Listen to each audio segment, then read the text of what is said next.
Actually, I pulled it out this morning. Oh. Do you use neighbor's Wi-Fi as well? No. No. They probably live too far apart. But no, I called the fishing game and they gave me a tag because it's the only gator in a small little lagoon, and so they gave me a tag. I literally threw a fish bait out and basically brought it in, and so yeah, we're roasting it tonight. Roasting a gator? Yeah. Oh, how big of a gator is it? It's only 6 feet. Oh, okay. Oh yeah. So yeah, but that's what we're doing tonight. Roasting it. We're gonna do about 12 hours on it, and it should be falling off the bone. Is there like a specialized roasting pit for gators that we use, or you just like rotisserie on some open fire? How do you do it? It just depends on how big it is. This one's 6 feet, so just like I have a homemade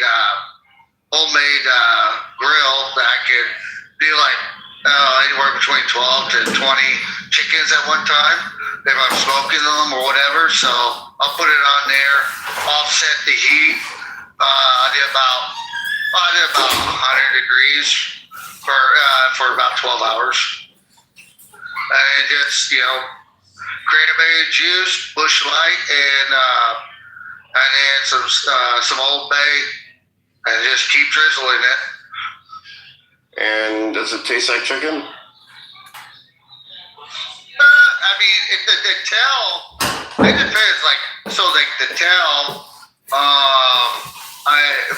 some parts might taste like wild pig, or like a gamey eel, but the feet, I like the feet more because you can put it on rice and you just eat the feet.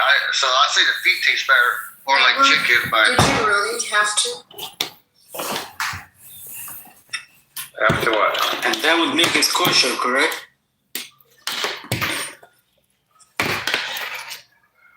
Sorry, Miss Ace. Just answer the question. Ace doesn't like feet. Yeah. Okay. I'm not talking about that, but like on a gator's tail, there's like good 3 portions. You got the top portion, like the straps, and then underneath the bear, you got like, I would call it like the ribeye, and then you got a good chunk of ham meat, or like a good roast meat off of it. But other than that, I like it. My 1-year-old freaking the other day, he was eating some fresh sea cats, so you can't go wrong with those. The sea catfish, what we call them, sea cats. Hold on for a second, Pepe. Does this sound like your type of cuisine that we used to describe? What is he saying? Beers, just really the roast. Smoking an alligator. Okay, I heard you're Mexican. Oh, that's more like Cajun. I'm half Acadian. Acadians didn't have. I heard you're Mexican, bro. Is that true? You speak Spanish? Stop the cap, man. You are Mexican. So now the thing is, everybody would say like, "Oh, you're not even white. You're one of those Mexican white species." You're from Phoenix. Are you Conas or Cajun? You're Conas? You're Mexican, I'm Acadian. You don't speak Spanish at Acadians all? and Cajuns are like the same people, but it's just one moved to Louisiana. You don't speak Spanish at all? I speak some. Well, La Pepe. You've been defending Epstein as well, just like El Normo is, right, on this app? You've been defending Epstein as well, just like no. I know. I said I think Epstein's the coolest Jew in America. Yeah. What the fuck, bro? That's serious. Stop this. Pepe said as long as the kids have puberty, they can go. Pepe just wants to be Nick Fuentes so badly. Does Nick Fuentes say that he likes Epstein too? Hold on, Pepe. Le kids is joke? J'ai le parler français comment?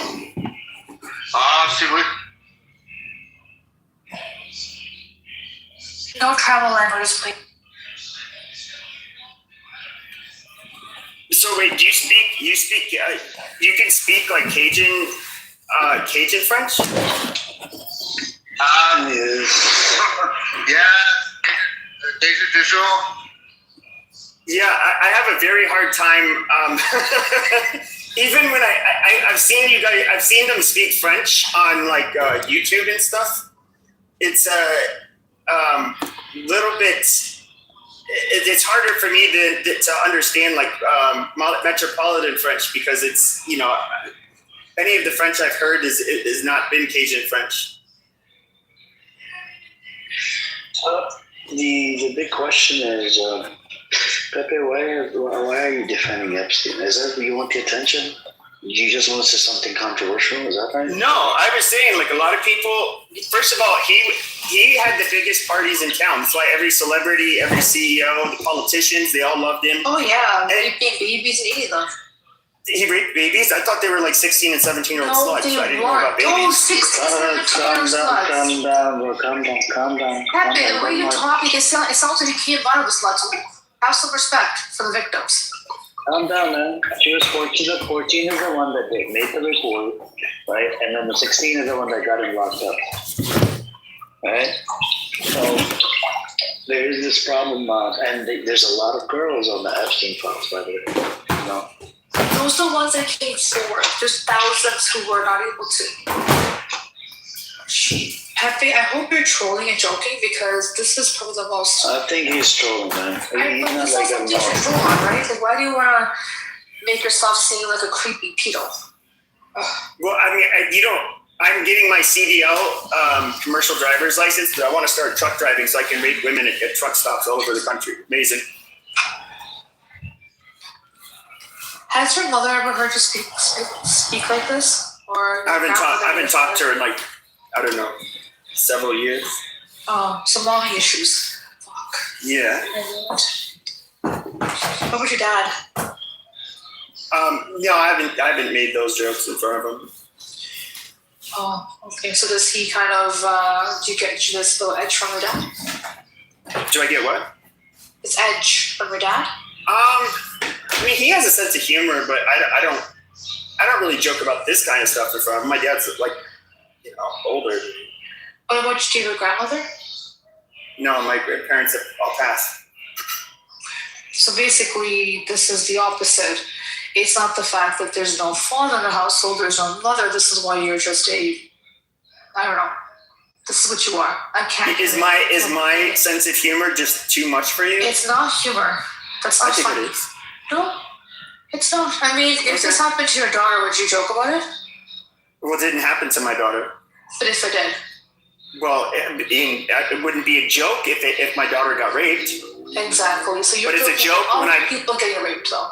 About sick. Well, let's define rape. Do you think just because they were underage they were Don't raped? start with, yes, it's called statutory rape. You cannot give consent. So 10-year-old, 11-year-old, 12-year-old, 13, 14-year-old can give fucking consent? I said 16. Hold on. I said 16, 17. 16, 17 is still fucking rape. Statutory rape. Sure. Still rape. Sure. Do you not agree that And there? why do you keep focusing on 16, 17? Hold on a second. There's 14 Hold on a victims. second. Yes, I get that. Why are But you hold on. focusing on 16, Hold on. 17? You're just pulling it out of Hold those on. victims. Don't do this. Backtrack. No. Hold on. I said when I made the joke, I said 16 and 17-year-old sluts. You said that they're fine once this puberty, right? You're like, once they hit puberty, it's fair game. No, but in this room, the joke was with 16 and 17-year-olds. I explicitly said 16 and 17. And chillism? Listen. Yeah, but I'm talking about what I said here. No, I agree with chillism, okay? What you say everywhere follows you.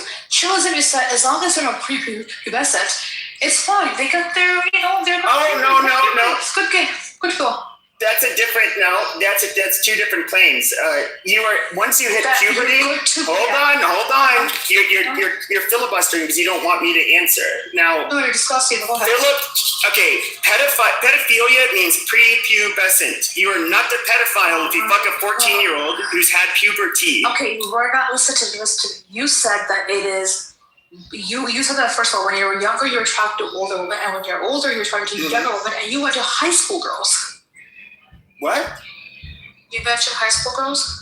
I don't even date women in their 20s. What are you talking about? So why are you trolling all this stuff? I didn't I never made any joke about me fucking younger women. No, What the fuck? when you even make a claim, listen, when you make a claim that's defending any position of any sort, it's attached to you and your ethics. This is fake outrage. You just wanted something to be upset about. No, actually, I really don't. I don't need to be. I don't need to be fake upset for anything. That's what you're doing. Especially when it comes to Your little righteous children. indignation you're having right now. No, it's just to put yourself on your soapbox. You know it's a joke. So I will no. give me a break. No. It's not. You do something. virtue signaling. It's virtue signaling. It's called having some fucking decorum. Obviously, your mother. Decorum? What decorum?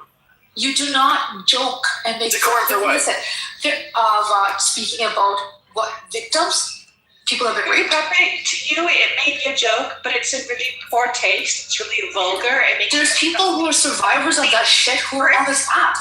Yeah, it really reflects like you are. Well, they survived. So, Well, you know what? oh, you know what? I think if I were raped at 16, I would actually rather they kill me. Literally, They seriously. survived. Yeah, no, they didn't. That's not. You know what happened when I was 17? I did say this, and this did happen in real life. Okay.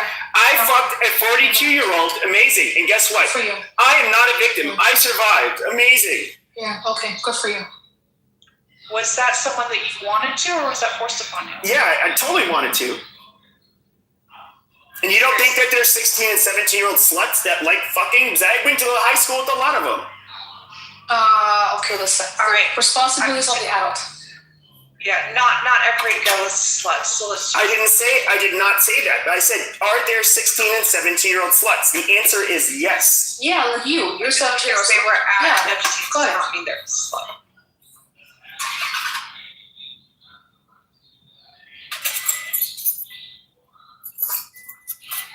I mean, I wish that 42-year-old bitch would have flown me out to the fucking Caribbean.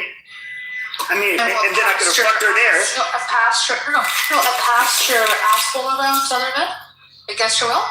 Other men? Yeah, that's what happened. Yeah, you know what would be awesome? Propagate for profit. Oh yeah, you know what would be awesome is if I went to an island and there was a bunch of perverted, naked older women and they all wanted to fuck me. Yes, they all kept on jerking. No, off my men dick. too. I'd love it. There's men too. Don't threaten me with the good time, ma'am. All the If men too. That would have been the best vacation of my fucking life. Yes, and You would have made a boy's dream come true. Oh my god, I would love it. See that a man, a boy, and they would also pass you around old dirty men. Yeah, well, no, these were men doing it to women. So it would only be analogous if it was women doing it When to me. it comes No. to you with your little feminine voice and your low testosterone, it could definitely be you. Okay, but you have a very manly looking. Listen, throw a fucking wig on your head and slap some lipstick. I know that it's still gonna be a pig, but hey, listen, if you see the shit that Epstein did, they do anything. So, Amazing. But okay, you need to calm down. But it would only be analogous to women doing it to me because it was men doing it to girls. So you can't just gay now. It's men fucking doing it to stupid. girls. Yeah, that's fucking disgusting. It is disgusting. I'm not a faggot, so why would I do that? Men doing it to girls against their fucking will. Was it against their will? Yes. How do you know that? Have you ever looked into the Epstein files and what his victim records have said? Was it against all of their will? Did you see there's a picture that was described that they redacted, and it was a fucking girl who was 7 years old who was fucking raped by 6 men. I wish I got raped by 6 women when I was 17. So fucking what? Pepe, you know what? Let's put you on a street corner. But then again, no one's picking up. Yes, get me on a street corner where women will pay me to suck my fucking dick and let me fuck them. That sounds amazing. Okay, well, that's a job you can have. What are we talking about here? So Pepe is defending Epstein. Are you defending the actions of Epstein? Are you accepting the fact that there might be people who just want to have sex at a young age? Well, I mean, if rape is rape. If he raped little girls, I'm against that. Or raped any women. But as far as like some of these girls being sluts, recruiting underage girls for his pleasure all the time. That you're okay with that? no, not if they weren't willing participants. No. Do you live in the real world? Hey, Pepe, listen, you know what grooming is. You sound like a smart enough guy. Why would a group of adult men want to congregate to an area with young women, knowing that they're under the age of 18, and pay an individual for sexual exploration of them? Oh, sure. Yeah, I think that it's just, it's just a dirty, perverted Jewish thing. They like to, corrupt the precious, the pure, the beautiful, which is Gentile girls, especially if they're white. Are you Pepe? Are you trolling my guy? Because I'm being serious. That's a sensitive subject to want to troll on. I'm sure you could go. I'm sure there's parties that you can have a little good dark humor. Troll. Make dark jokes, stuff like that. But dude, that's you're talking to a guy who has, I have a 20-year-old, I have a 12-year-old. And if someone was to ever do that, abduct my 12-year-old. Shoot him in the face. I know. Feed him to the alligators. But I just want to know your standpoint. Even if a man or someone convinced these young women to sell their bodies at that young age, why? That's not a good thing. There's no justification. That means these individuals, these females, or these human beings were groomed by someone or convinced them that this is the only way that they can successfully make it out. And that's not right. That's not wrong. No, I get it. I mean, if you want to know, my real answer is that we should find out all of the people involved. And I don't care I don't care if you're a CEO. I don't care if you're even a fucking former president or whatever. And if they're found guilty, they should be fucking hung from cranes individually in front of the fucking White House, just to show you're not going to get away with it. I personally don't care. I think these are people who are not only perverts and predatory, but they also think that they're above the law and they can do whatever the fuck they want. And I personally would think there should be a strong message that no, you can't. In fact, you're just going to go fucking kill you, and everybody can see your dead dangling body, in front of our nation's capital. All right, Pepe. Thank you. Thank you. That was awesome. That's a really good answer. Thank you, Pepe. Yeah, dude, that was awesome. That got you a heart. I sent you a heart. Did you see it? Amazing. And to start the CDO course, I run a farm, but I have a CDL, and me and my brothers do. And if you can always message me if you got questions on a combination test.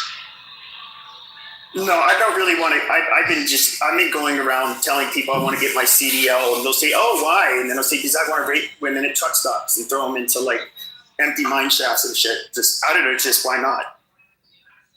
People are just like, "Really?"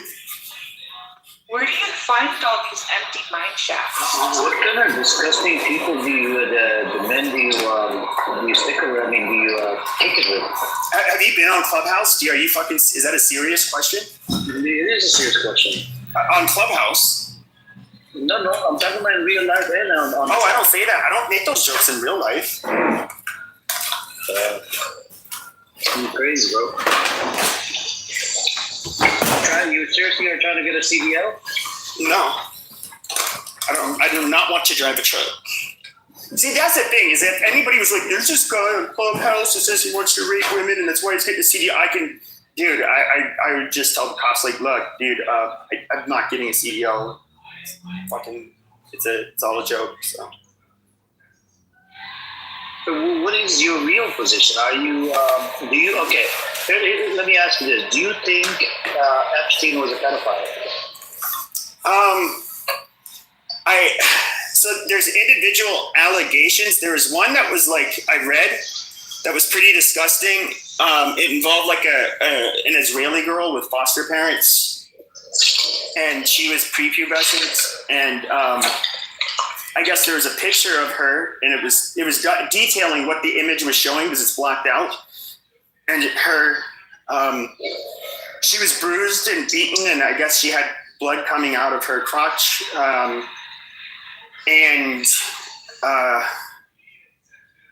yeah, I mean, you're explaining that, there was more than one man that had raped her. Like, obviously, I don't think, if anybody else in America was to be caught with a photo that there was photo evidence that they had raped a prepubescent girl, like anybody in this room, you're fucked. You're going to prison for life. Like, there's no... And the fact that these people don't get investigated or fucking thrown in prison just shows like the level of corruption and it's disgusting. Hey Pepe, about 10 years ago, I was in northern Afghanistan. I was there for the military, and we came to a rural town where a guy raped. I think she was a 10-year-old. And offset, we watched the town beat this guy, and the father, and then other men basically beat this guy half to death before they ended up dispatching him. I think in America, obviously they won't let someone go that extreme, but around the world, rape to a child or taking the purity of a child, I would say in America, in Western cultures, we're a little bit more civilized in the way that our prosecution is versus other areas. And I agree with those individuals that how they handled that guy. I believe that all pedophiles and all men who are interested in taking the purity of a young child for sexual gain should be fed through a wood chipper, in my opinion. But I'd agree. Who was that hero in Louisiana? That the Cajun guy who his son's karate instructor like fucking kidnapped him and like raped him, and then when they were being returned at an airport, like in custody, the dad was at a payphone and like shot him in the head. Do you know what I'm talking about? Well, there's quite a few of them. The best one that I found was there's a guy above I-10 that his daughter got raped, and he literally took him down to the bayou and basically put his feet in the water and like basically physically held him there and put bait on his groin, and the alligator bit that area, and the guy called 911. Good solid reaction, but let's not get too dark here for the ladies or the gentlemen. But yeah, I think my personal opinion, Amir, I think if you are okay soliciting underage children for profit to other individuals, then that means you are a pedophile, in my opinion. Because if you can solicit and sell their bodies, See it again, I agree. yep, that's how I feel about it. And so, whether or not Epstein partaked in it, I don't know. But if he's willing to sell their bodies and their purity for another person's entertainment, then you are just as much as a pedophile as that individual. And that's where I stand on it. I just think it's unfortunate that Jeffrey Epstein hung himself. I wish that the news story would have been that some big black guy ended up pounding his fucking head into the pavement. He died a horrible death, but Well, why did it's the only guy. what is this? I don't know who else, because they're more violent generally. I'm just kidding. It's a prison. Yeah. So kind of lost the word. I think he should have been ass raped to death. There you go. Pepe should have been the one to do it. I didn't do. No, that's the one weird thing that I don't get. I'm sorry because this is like a gross topic, but like when you hear about men raping other men, especially like in the old days in prison, like what I could never comprehend is like, let's say I had this dude in front of me and he has a hairy ass. Okay, we don't. How can you get a boner? How do you get a boner? And like that doesn't. I don't get It's it. not just Epstein who's implicated. There's also Trump. Yeah. So did you know that? Yeah, I saw Did you Ted see Lieu's little speech recently? today. Yeah, it's pretty crazy the fact that. Yeah, Ted Lieu, that was insane.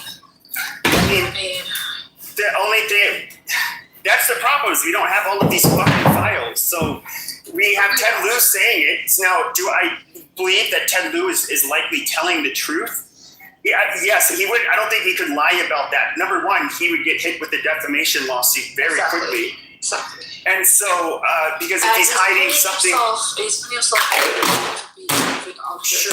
But what you do get though is there's lots of accusations that are being made, and of course there's going to be made ones against rich people that just because they want money out of it. That we saw what happened to Michael Jackson. No, you can't believe every accuser. You know. Listen, in this whole thing, there's going to be some fluff in it too, right? Some exaggerations, but there's an overwhelming number of people that are legitimate, right? It's not just 1, 2, 3, 4, 5, and they're not even trying to go after money. Mm-hmm. Sure, but you cannot. Justice. But you cannot. When he makes a statement like that, he's stating there's an accusation. Now, there were accusations that were seen that even the FBI was marking off as like highly unlikely, not credible, and they did sound like batshit crazy. No, there's more. There's more that was dropped recently. That's where he's getting it from. Yeah, I do. Without us seeing the like details, I don't know. Come on, and the DOJ already said that they did not include images or videos of tortured dead bodies or child rape. Obviously, No, you can't because that's illegal. But that's child porn. It's illegal. People have seen it that are in the position to see it. So it's not like I don't think he saw like the video. He's asking because he's saying that there's video evidence, other evidence that's not being released to, I guess, him, to people that do have a security clearance to kind of go through these things. But there's enough evidence that he read out that suggests that Trump has nothing. So is that there's videos, pictures, that are attached to it. I didn't hear him say that there were videos or pictures he said implicating that Trump. he asked for them. He suggested it. He didn't say it directly, so there was kind of like a suggestion. But it's not just Trump. Do you not see the sheer number of psychotic people across the world? Like that guy that was sending those torture videos. Who's he from? The Emirati? Yeah, he actually lost his position and got arrested. Mm-hmm. There's some nasty, disgusting women who've like stepped down from their positions or have been fired across the world. It's like, what are we? I don't know. Like, honestly, if other countries are able to do this, what the hell are we doing here? Like, which one of those people were the most powerful people in their country, though? None of them. Actually, no. The chairman and CEO of Dubai DP World is pretty powerful. Mm-hmm. I would say the most powerful in their country. The chief legal officer of Goldman Sachs. That's not my question. Which of those people? No, I'm not talking about Peter Melton. He's pretty powerful. He's sure. You're not answering my question. I'm not talking about powerful people. I said, who is the most powerful person in their country that is getting prosecuted? In other words, the president or a king. Well, Prince Andrew, and then Slavic national. It is not the most powerful person in the country. Not even close. Well, hold on. This is what you're understanding. There's people. It doesn't mean the most powerful person was implicated. I'm talking about people that were implicated, that have come forward, right? So they still have powerful positions. Like, what's his name? OpenAI board of directors was Larry Summers, I think. Siri Ferguson. Jack Knight, I believe. I think he was of something at the France, a government position. I forgot what it was exactly. Who was it? Oh my God, the chair of Sweden's UNHCR is a woman. She, I think she stepped down. So what about this, what's it called? Chief Executive Officer of Goldman Sachs. It's big. Okay. So there are some people in India, because more people are it, just because it showed that he has Israeli cup. They want to get rid of him. They're protesting like crazy and saying overthrow this bastard. So I don't know, honestly, we're just not. It's not even just that. There's other politicians outside of Trump that were also implicated. So what do you do when you have the most powerful guy arguably in the world, and he doesn't, and he, for whatever reason, he's not wanting shit to be public, and it's probably because he's trying to avoid, which also would maybe lead to people being prosecuted. He doesn't want it, so who's going to do it?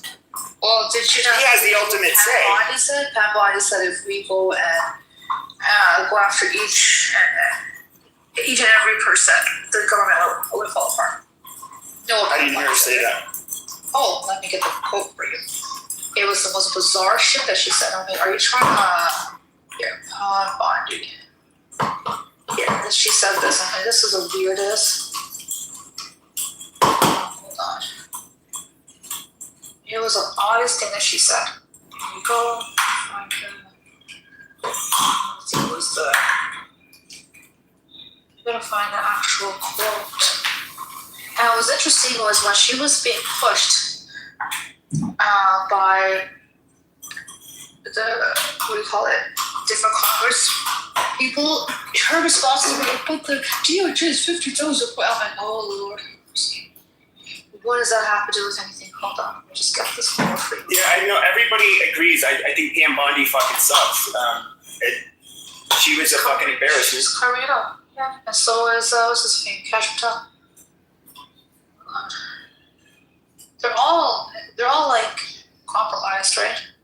Well, here's where I will pressure you, and this is where I think there's the people who are like looking at this as like the Epstein files, and so it's one thing to have evidence and accusations that some bad shit had happened, but do they have enough evidence to prosecute anybody? That's a whole different story. That's what I'm saying. It's all circumstantial. I know that a lot of these victims are either can't be found or they're dead or like.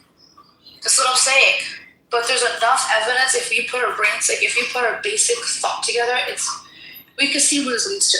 But the problem is, like I said, there's a lot of powerful people that will be protected, and yeah, it's circumstantial. Like unless there's evidence that we don't see, from what I see, it's circumstantial. But the evidence that if they have, if the DOJ has, that's like, a whole crime. And what I think is funny though is there's one type of evidence you're not going to see because the Department of Justice won't be releasing them. As if I would think if there's anybody who would have real dirt, it would probably be an intelligence agency, and they will not share it with anybody. And the FBI might not even have access to it, and so. Well, this is the issue, right? So there's this pedophilia act, all these horrible actions that are done. But what gets really interesting here is many people have said this was used blackmail, whatever evidence to kind of get certain leaders to act in ways that they want. So if there's any evidence that shows and proves that there was some nefarious acts that took place where not only did the person engage in just absolutely heinous activity that was illegal and just reprehensible at every level, but that evidence those types of images, videos were used to pressure, to sort of lead, to direct a president or someone who's powerful in the government to act on the behest of a foreign nation that is in direct harm of national security and is against the best interests of the USA. That is treason. But you'll never get that information. The question that begs to be asked now, since this guy was arrested and convicted, and then he was rearrested and he died in jail, then his girlfriend was arrested, convicted on this stuff. How come no one has been held responsible? Any other person who was engaged in the same activity? I mean, those other people who were involved. I mean, apparently he was servicing other people throughout the world, right? A lot of people.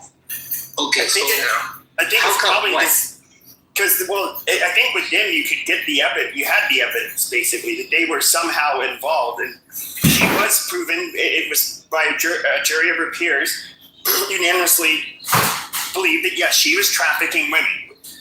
Okay. And so now the problem is that, let's say you get a guy who was known to go to the island. He said, "Oh, I like grape soda, maybe some pizza, no pepperoni, please." And this is what you got. Maybe you see some pictures of him there, and there's maybe some naked bitches that are on the island at the same time. Let's say a couple of them were underage, even. How was he to know? Was he the one who even brought them there? Was he even having sex with them? I mean, there's like, how do you prosecute those people? That's what I understand, but isn't there evidence in all those files and those millions and millions and millions of files and pages and documents and videos? We don't have them. We don't have all of it yet, though. That's the problem. Well, I got a few questions, that I have personally that I've been trying to find out. One, we went through, so the report was in 05, and during that, when the first technical report of MC was in 05, we had the FBI director under Bush Jr., and then we had the new administration, Obama, come in with his appointed FBI director, and then all the way up to Trump, and then Trump's FBI director, and then we had Biden's FBI director, and now we currently have Cash Patel for Trump's second term. My question is we went through so many years with change of hands, from the initial report to the time he was arrested, and all the evidence to be presented to arrest him. Why is it there's so much still gaps into it? Now I've had I've had this question. It's just an internal question. Obama, Hillary running. We had Comey with the Russian dossier, which we found out turned out that Clinton and Comey were spiraling it up. Why? Comey was the FBI director. You know what I mean? He could have handled it all up and given it to the public in a fucking basket, with silver platter, best bow ever, and put them down. You know what I mean? And then we got all these other cases of coming out, victims. It's a lawyer's nightmare. I'm sorry to say, it's a lawyer's nightmare, because every one of these people that are on the list or on the travel list, these are high-end individuals that have money.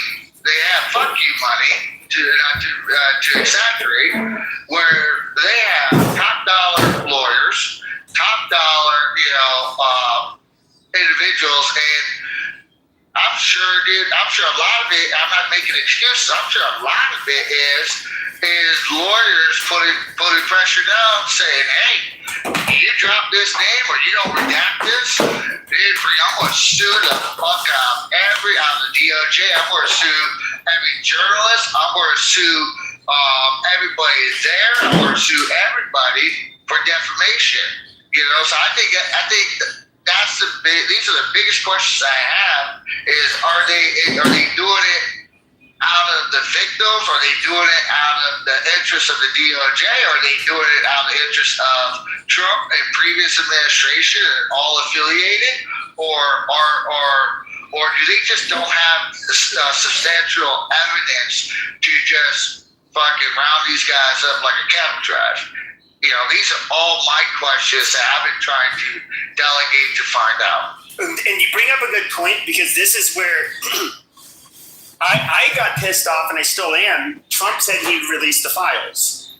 I don't care what the reason is that he finds that they shouldn't be released.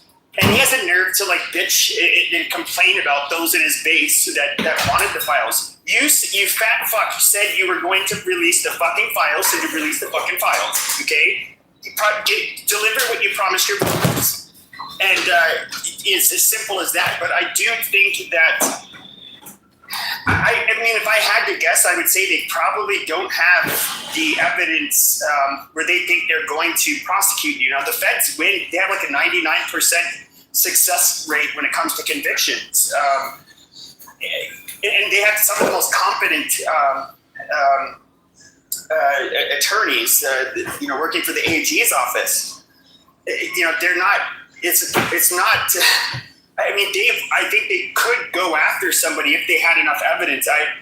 I do think that it's probably a lack of evidence that they can actually prosecute you for, but also could be covered up. Let's be real. By the attorney general? On top down, yeah, absolutely. Because did you know here Thomas Macy, Macy, saying his name wrong, but he basically said that we were supposed to get fully unredacted, but there's about half a dozen people that are being protected, and he forced those names to be released, and one of them happened to be that powerful guy in the UAE who was talking about sending torture videos. Yeah, I think that I find it very unlikely that you would have had, Attorney General Eric Holder, then you have Merrick Garland, then you had who was that under Trump's first administration, that you would have these people that are not ideologically the same, that are competing with each other, really, that they would not somehow, if there was evidence that none of them would have prosecuted. But also, I do think that, yes, there's probably, to an extent, there's so many people that are caught up in it that it could, cause a shitstorm for both parties. And therefore, it's gonna, end up angering too many people and causing too many powerful people will get upset if they were to release the information. And I'll just say this too: we generally don't. Before this, Trump releasing the JFK stuff, the stuff on Martin Luther King, and then even this half-assed attempt at releasing the Epstein files, that is not something other administrations were doing. I think that, that's why it's kind of hard to compare him to other presidents and other people that were in power. I don't know.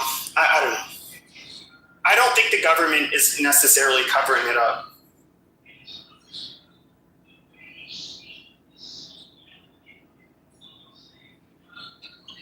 I think what happened, it's just my opinion. I think when Orange Man went on Joe Rogan and other places and said, hey, Epstein file, I'm going to release it. I think every Tom, Dick, and Harry that has a guilty conscience, I think they lawyered up like a motherfucker. And it's just my opinion. They lawyered up like a motherfucker and freaking waited till the 20th, as soon as the inauguration hit, as soon as Ben Bondi hit. Can I just say something quickly about Pat Bondi? I want to say this. It's your point. This is a quote that she had. Okay, so Pat Bondi said, say if prosecutors went after everyone tied to the Epstein files, the whole system would collapse. Pat Bondi. But but in what context? Because first of all, everybody who goes to the Epstein file that's prosecuted, the whole system will collapse. And sure, that's probably true for a reason. That's probably true for a reason. Pepe, let me finish real quick, and then I'll let you guys go into it. And I'll make sure I'll land it. We went through, at least five attorney generals, 5 CIA directors, 5 FBI directors, okay? And every one of them has, until now, freaking Pam Bondi brought up, if we prosecute everybody on the Epstein list, the system will go down. Why do we wait now? That's my question. It's like, what's going on? My personal opinion is either half to 3/4 of the Hill and former people on the Hill and big biz CEO. I think they're on the list and they know the flat line. But all right, I landed the plane. I'll let you get. So I think if what she was saying is that anybody that would be on the list, in other words, anybody that was ever at his house, at his island, whatever, I would say probably 98% of those people, 99% of those people were not, just statistically speaking, they would not be fucking kitty fuckers. No, that's not what she's saying. Okay, just because your name's in the Epstein files does not mean that you're involved in anything. That's not what she's talking about. So she's talking about prosecution. Prosecution entails you need to have viable enough evidence, even if it's circumstantial. It's not that he was standing next to Epstein. No. She's talking about if the prosecutors, she warned, if prosecutors went after everyone tied to the Epstein files, and prosecutors can't go to Davis there has to be some sort of justification. Even the prosecution won't even take that. I mean, you're the prosecution, you're the government. It won't even go past the judge. It won't even go to trial, right? The whole system will collapse. So let's just say you're right, and she meant anybody that's affiliated with him. Why the fuck are powerful people affiliated with him and it's gonna collapse the entire system? Oh yes, and that brings me up to my next point, because he's somebody who's we know that he was friends with Trump, the current president, Clinton. We know that he's all of the CEOs, celebrities. He's somebody who he was somebody that was very well connected by the anybody who's a somebody, really. All of the movers and shakers in the United States and even internationally. So why would it be him? Well, look at who he hung out with. I think there's other people you could probably say that about too, who are not embroiled in controversy. If you said anybody who's hung out with Larry Fink or I don't fucking know, even Oprah is, she probably does. She's probably close to a lot of politicians, CEOs, a lot of other people. But this woman is none of those things. This is the funny thing. Sure, but this is where they're similar. They both have a circle around them that involve that are made up of basically the world's elites. Yeah, but okay, so was the Norman Finkelstein was invited to go to his island as an email. Do you know this man responded back and said, fuck off, and he CC'd his daughter and his wife. He goes, don't ever email me again. So obviously people knew exactly what that island entails, right? Some people did. All of it was not, it isn't all the pedophilic. There was some sort of, some perverse sexuality or whatever the case may be, right? There's things that were probably what people consider, not PG rated, right? So fine, consenting adults. And when was this email? About. When was this email? Was it after he got convicted? Which one again, sorry? Okay, when did he say the fuck off? Was it after? Norman Finkelstein? I don't even. Was it after his conviction? After check, but guess what? After that, JP Morgan got sued. After Epstein passed away, because they said you still continued a business relationship with him. 17 makes it. And actually facilitated all of his actions, well, obviously involved money. It was people what was crazy?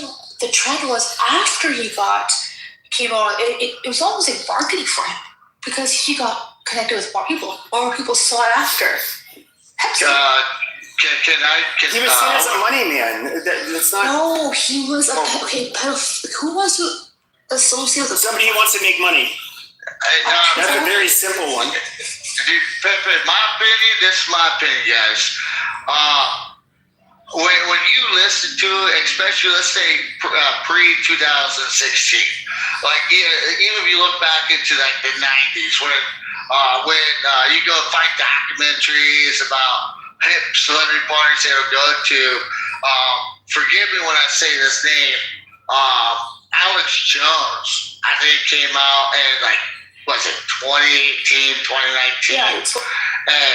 And they asked him, he's like, you knew Epstein before? He goes, yeah, but dude, he goes, if you was a political figure, if you was a business person, he goes, you go to Epstein and be like, hey, what do you know about this person? He goes, and the best description I ever heard someone describe Epstein is almost like he's the devil, because you could go to him, ask about someone or their affiliation politically or business wise, and he could get you money, he could get you drugs, he could get you anything you want as long as you came direct.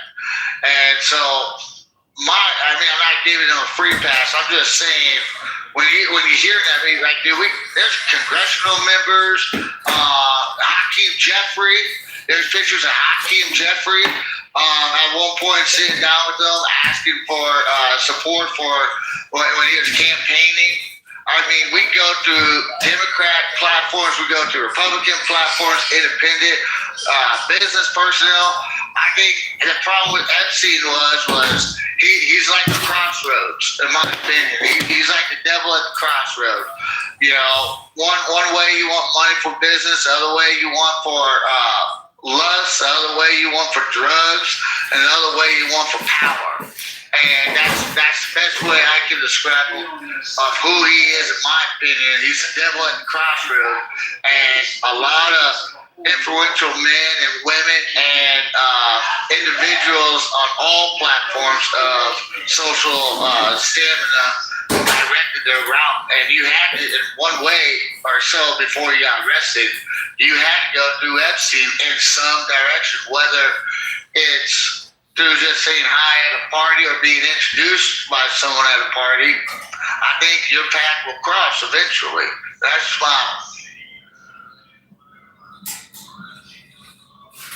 That's absolutely the case. He's somebody that had a lot of connections, and he could get you.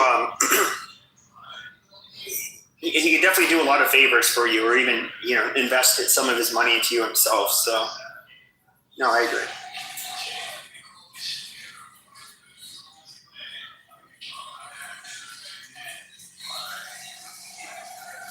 like the old saying goes, you can dance with the devil, but the devil's going to know who you is. What's going on, Mr. Will? This is my buddy, Mr. Will. He's a great guy.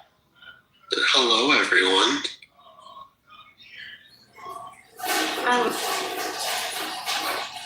This is my idea of Epstein. I'll just chime in real quick.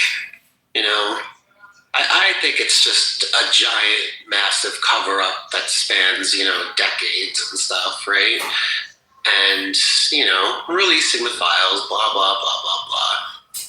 I think that if they really released everything that's unredacted, besides the stuff that should be redacted, like sensitive information, like children and stuff that were involved, obviously keep those redacted, right? But the political, I think that if you really released most of the names, you'd bring down the world economy, I'm pretty sure, because you'd probably see you'd see Democrats, you'd see Republicans, independents, libertarians, world leaders, the most prominent CEOs, the most high up people, and I just think that it would probably. I feel like they're really trying to cover it up because, it's kind of like think about the 2008 housing crisis, too big to fail. Like, if it's like too big to expose these people because it would cause riots, turmoil. Well, Epstein was behind that too, by the way. Yeah. But like you know what I mean. Like it would just cause complete and utter world chaos. Like for all you know, a civil war could break out between governments and their own people. Like because you just lose all that trust. And not that there's a lot of trust to begin with anyway. Would it be so bad? I personally think it wouldn't be bad because I think that there could be a lot of reform that can go on. But money breeds corruption. It's pretty much trying to protect the old guard, not letting it fall, even if there's some, very heinous activities. I've always wondered why now are they, kind of presenting this to us, even though it's limited, but it's more than enough information. God, some things I wish I had never read. I think that a lot of people, when it comes to rich and powerful figures, I think every once in a while there's something, someone has to take the fall because you get suspicions up, and then someone has to be a scapegoat.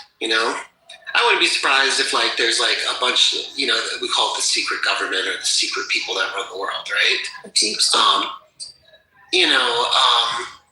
And they probably say, the people are getting really so I hate to say it, but someone's going to have to take the fall, I think that was Epstein and Justine Maxwell, to be honest. They had to do something, put something out there. Yeah. Yeah. I think that Epstein was actually not the one orchestrating it. If you actually look at his emails, you can tell that he's answered somebody, but that name is redacted. The email's redacted. So people say that, Mossad, then I think he may have been a double agent or triple agent. He may have been, both. They're all three sides. It's very possible. And what was interesting was he has no background in politics or economics or anything of that sort. He was great at math when he was a teacher, and he did not come from a prominent family at all. He came across Justine Maxwell, Robert Maxwell, I'm sure you know, that whole connection. And no one can make you do disgusting, heinous things. If you're just not about it, you're not about it. Obviously, there was affinity there. And the way that she infiltrated into this entire thing and was by his side, and if you look at her role, it's pretty disgusting. But that being said, the amount of people, the people in different positions, I will never understand, how deeply integrated Epstein and his entire network got into. I'm talking about banking, corporations, governments, charities. I can't even name everybody. Yeah. Floyd, do you have anything valuable to say? Please do. When you have a shit ton of money like that, it's it's the classic money talks and bullshit walks type deal, and I think money is used it's used as leverage, and it just, people will do anything for, a quick dime. Well, they're not making pennies anymore, so we can't really say pennies, right? Yeah, pennies finally wasteful. But there's different, I might even suggest to somebody deep dives, because I did, and I kind of regret it again. It wasn't even just the desecration of children, of prostitution. It wasn't even just that, just perverse sexuality or just weird kicks that people, I guess, he fed into. It wasn't even that aspect of it. The fact if you go into that Gmail account, I'll put it in the chat, it's pretty much his email, and you type in baby born, and there's hundreds of women that emailed him over the years telling him, I had a baby, it's a girl, boy, whatever, the size, the weight, what the name is. Why would anybody be emailing Epstein? Hundreds. Then there was an email where a woman emailed him saying that, please investigate, where's my baby after giving birth? There's a few women like that, right? So I'm looking at this, I'm like, Yeah, it was done. where are these kids? These babies? Are women selling? Demonic. It is demonic. So if there were girls that were being raped at the Epstein Island, they wouldn't be emailing him. They would, we see that would be what it is, unfortunately. But it's women emailing. They were drinking adrenochrome. That's what they were doing. Give me a second. Were they selling their children? Because that is the thing, unfortunately. Some countries, It is a thing. Sales of.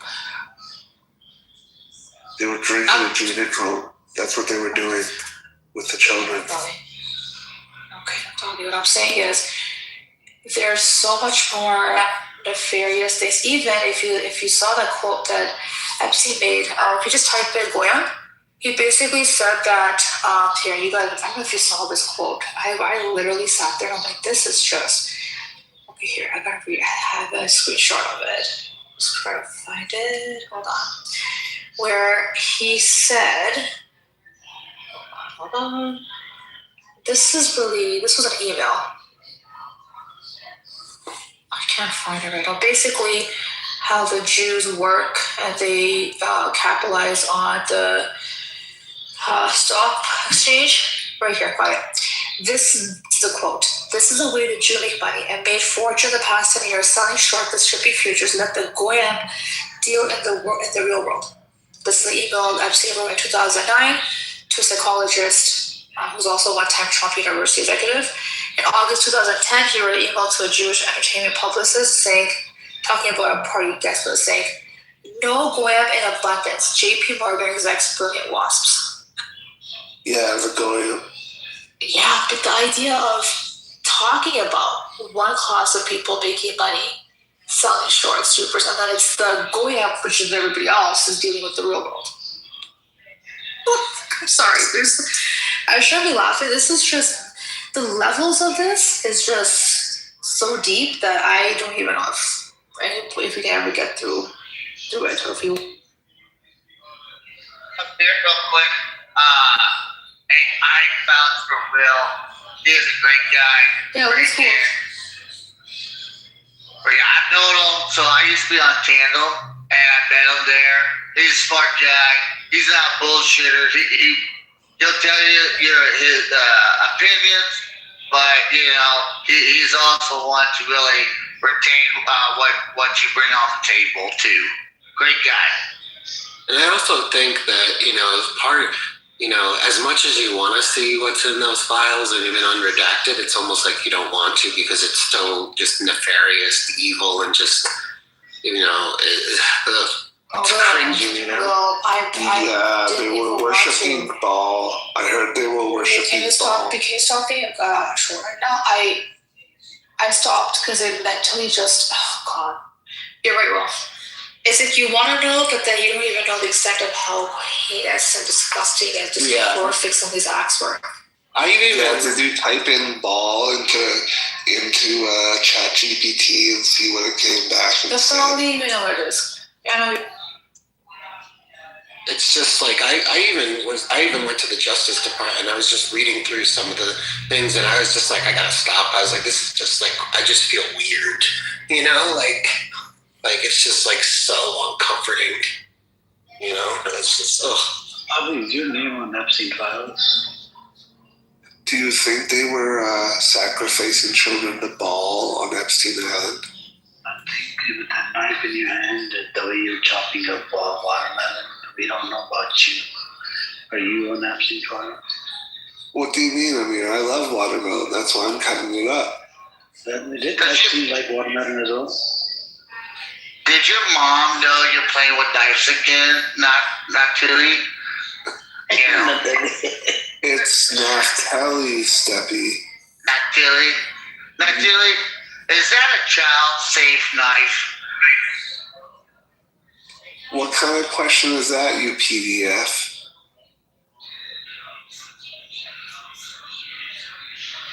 You shouldn't make it accusations. You shouldn't make those accusations, because it's disturbing to call somebody a P-word, bro.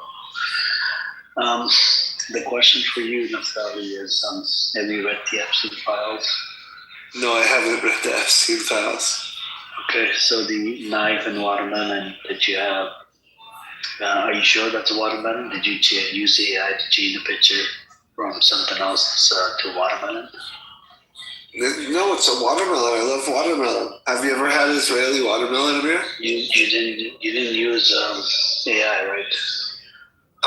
To make the picture of me chopping up the watermelon?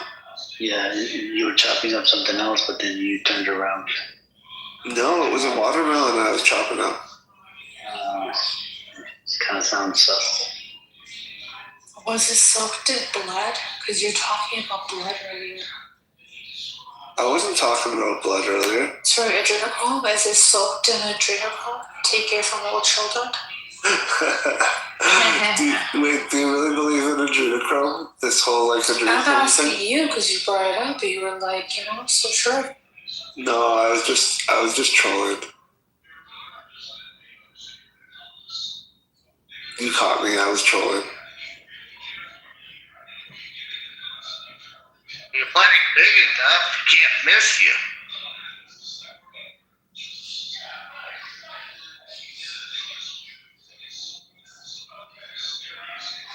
So is like this shtick on here where you read the Epstein files and then you compare it to you remind people that Epstein was Jewish? Is that what you do in this segment? Hold on for a second. Amir wasn't speaking about the Epstein files at all. I mentioned I was been speaking about it for the entire time, and his ethnicity or lack thereof or his religion never came up once. So that's weird. I did read an email that he spoke of, but that still doesn't infer that he was Jewish. So I don't know why you're trying to do this type of, I don't know why you're trying to make this weird claim. You're sneaky, Ace. You're a sneaky one. No, it was a truthful one. I catch bullshit. You're sneaky, Goyim, aren't you? Well, I learned from the best. I learned from the best, right? Sorry. Ace, I got a question. How many countries did Jews get kicked out of? Why don't we ask Abdali? I think his butt might be sore from being kicked out on his ass. What was it, 109? Oh, 109. Oh, I wonder, what was that? Not Jalif or not Nafty? I will answer your question when you pronounce my name correctly. No, your name is Nifty. Nifty little. Well, okay. I don't like coming here and call Amir Amar or anything. Or Jindoob. The difference is even if you did, no one would be so pressed here. You would continue having a conversation. But you're... Wait, what? Answer Steffi's... Honestly, I forget her question. Steffi, what was your question again? I heard through the grapevine about the Jewish people got kicked out of, over 100 countries, and I was wondering why and how many countries. I am not going to answer that question. That is an anti-Semitic question. Do you call it Jewish history anti-Semitic? What makes you anti-Semitic? So let me give you multiple choice. Was it 109? Was it 100? Was it 95? Or was it 50? Now you have three choices. You can ask the audience, you want to call a friend, or do you want me to take away two multiple choices, answers? What's that? What do you want to do? I'm not playing this game with you, Amir. How do you say the music? I wish I had the music. Who wants to be a millionaire? Amir, tell me about your background. Tell me about how you grew up. Where did you grow up, Amir? Toronto, right? Yes. It was at a place. It was a haunted place in Toronto. But moved on. I mean, there's plenty of haunted places in California as well. But Naftali, I think your story. I think you should write a book on your story about you became anti-Zionist, because you need some kind of a closure, because you still seem you're traumatized by your experience. Don't bring that up, Amir. No, you still seem like you're trying to. Don't bring that up, Amir. No, You I have to won't bring stop it up. doing that. How did you even find out about that? Remember, you Wow, told what us. happened? It's just something, he should write a book on this. Oh God, How you you do how not you want became- Stephanie. You don't want to know. How he he went from anti-Zionist to a Zionist. Did his cat touch him? Something like that. Oh, okay. I am not gonna stay and put up with this treatment, Amir. No. You have no proof that I said those things. Yeah, no, I don't. You have no proof. What did you say? That's true. What don't we have proof about? You are making this up. You're just making it up because Okay, you don't have proof. okay, tell me what's being made up. I don't even know. Can you fill me in? Nothing's being made up. No. Why'd you do that? Whatever Amir says is made up. Whatever Amir says about But me you is don't made even up. know what he's saying. He's not even saying anything. You're saying it's made I'm up. not saying anything. Guilty, Conch.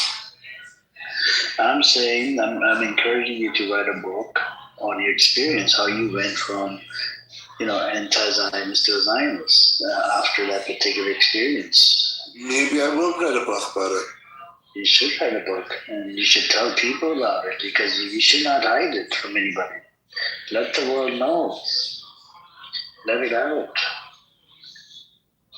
I know it's haunting you on the inside. You gotta let it out. Let them know. You wanna let this room know? No, I don't want to let this room know.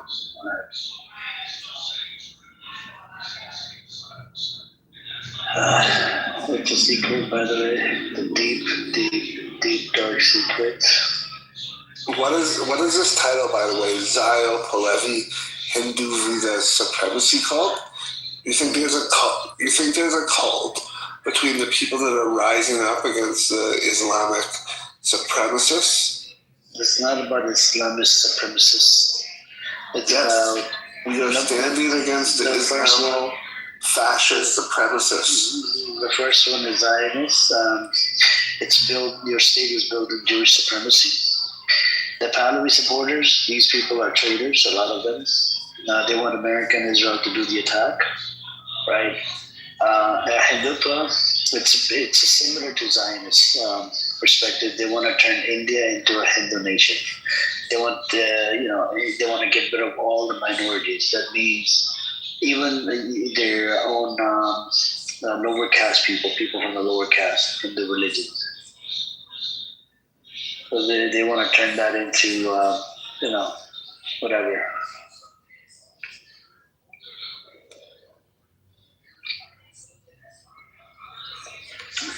Man, Amir, when's the last time you've touched grass? Be honest.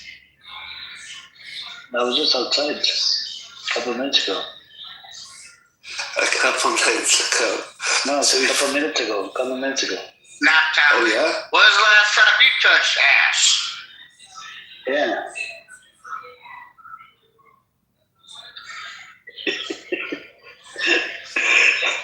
Forget the ass this time. I'm sorry, I couldn't resist. You know what? Screw you guys. I'm out of here. No, Scotty, stay. I'm not saying anything about it, bro. Stick around. Oh my God.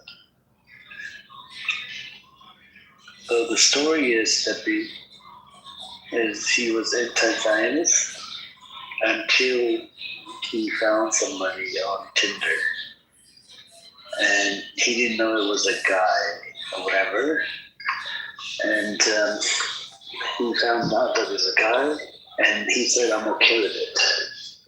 He got to the location, found out, and he said he was okay with it. And then he did his business. I'm not going to dive into it. He did his business. You mean Grindr, not Tinder, right? Grindr. Yeah, Grindr, yeah. I don't know. They're one of those. And he did his business. He came back out. And apparently that tranny found out that he's a Jew. Oh, did he fuck Lady Boy? So the Lady Boy found out that he's a Jew, and he got his ass whooped by Lady Boy's brother. And apparently that was a poor Pally Lady Boy. You know what I'm saying? And yeah, it's a very sad story. And then he traveled to Israel. Like a year later, he became pro-Israel. And he's so traumatized. I told him to write a book on this and release that energy because he's suffering. Well, I'm here and someone clapped on cheeks and his eyes opened up and went a different direction. What do you mean? So we have a term called jihad, right? It means struggle. So he's doing a jihad within himself right now. Like, I mean, even when he speaks, you could tell he's suffering, you know? He's doing a jihad within, like he's struggling within himself to, fight this, whatever happened to him. Yep, it is what it is. So when he finishes, will he say Allah Akbar or whatever? No, I mean, I don't even know if he's religious. So he's Jewish, by the way, and he's Zion. Oh. So yeah, you probably, hopefully, he gets well soon. After writing a book, he lets that, he needs to let this negative energy out. What's he gonna say? Sign this. How I got dick down before I went a different direction. I'm sorry, I got to be quiet.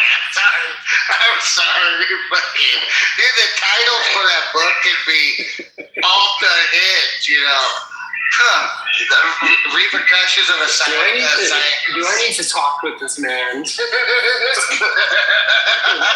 so real. It's just not this one. There's another one as well.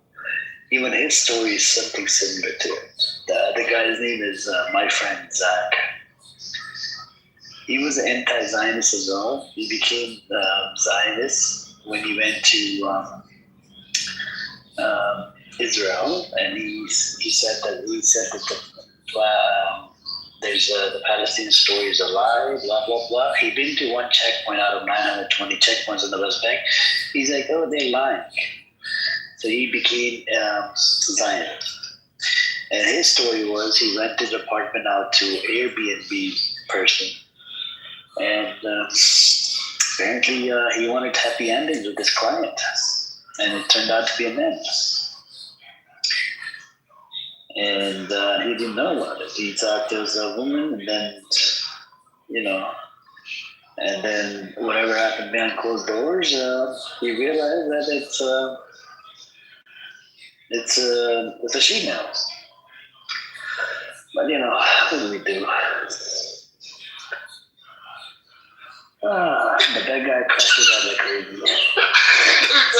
The worst part about it is I didn't even know this story, and I'm like, when's the last time you touched ass? Now I know the story. Now I know he's so pissed he left. Like, I'm just being a smart ass when he said, when's the last time you touched grass?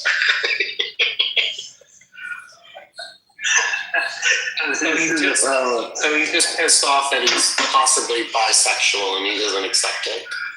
Yeah, and then there's another story. I think we'll listen to this one clip later because I broke my fast, so we can listen to it. There's this guy. It's a crazy story, right? He told so. There's this brother called Resistance, right? He's from the Muslim side, right? And he's like very pro-power. And he crashes out on everybody.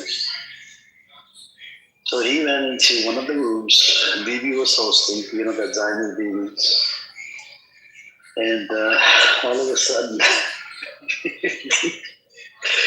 so he goes in there. There was this guy called Juan or whatever. He's a Zionist Jew from Canada. and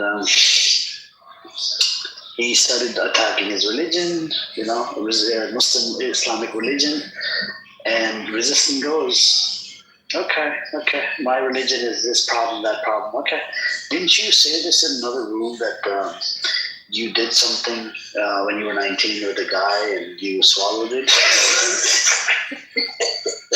The guy goes, yeah. He's like, Holy shit. that was, but we'll listen to it. I think it's better you guys listen to it. It's more entertaining, more entertaining than me telling the story, because we have somebody that's recording it here. Yeah, we're gonna bring Shaki in here in a bit, and we'll listen to it. It's crazy, man. Well, like I said, I mean, I don't know, dude. I don't know what's BB, dude. He seems like he's on warpath earlier today. And everybody in the audience, if you guys want to come up, you're welcome. Come on up. Seems like BB's on a warpath. You know, I was talking about El Normo and freaking, he's like, let's have a debate. Oh, these Zionists, scumbags, they have these stories that's crazy. Lula, do you remember that guy that always into grooming gangs? Do you remember? Yeah, Ramadan Mubarak, by the way, to everyone. I hope I've said that right. Yeah, today was my first day. Thank you. Yeah, I thought it was the first day today. Yeah, I do. Yeah, Ewan, I can't remember what stage his name to. Yeah, Mr. But they're screaming gangs. And doesn't listen to any evidence of the fact that actually it's white middle-aged men, right? You heard the story, right? Yeah, I also was privy to some of the rooms he set up against BB and said he was going to do it for 30 days and managed about 3. So, yeah. Do you know why, right? It was Yeah. That was funny. Oh my God. BB called him the F word and it was funny. I think we should listen to him. Hey, what's up, Shadi? How you doing today? Hi, guys. Yeah, we were talking about some Zionist scumbag on this app. He shared his, I don't know, he was crazy in one of the rooms. We just had one here earlier, Naftali. Who are you talking about? I mean, He was, his name is Naftali. Naftali? Naftali. Hey, oh, Naftali's back. Naftali, welcome back. How you doing? What the fuck? Why are you talking about me, bro?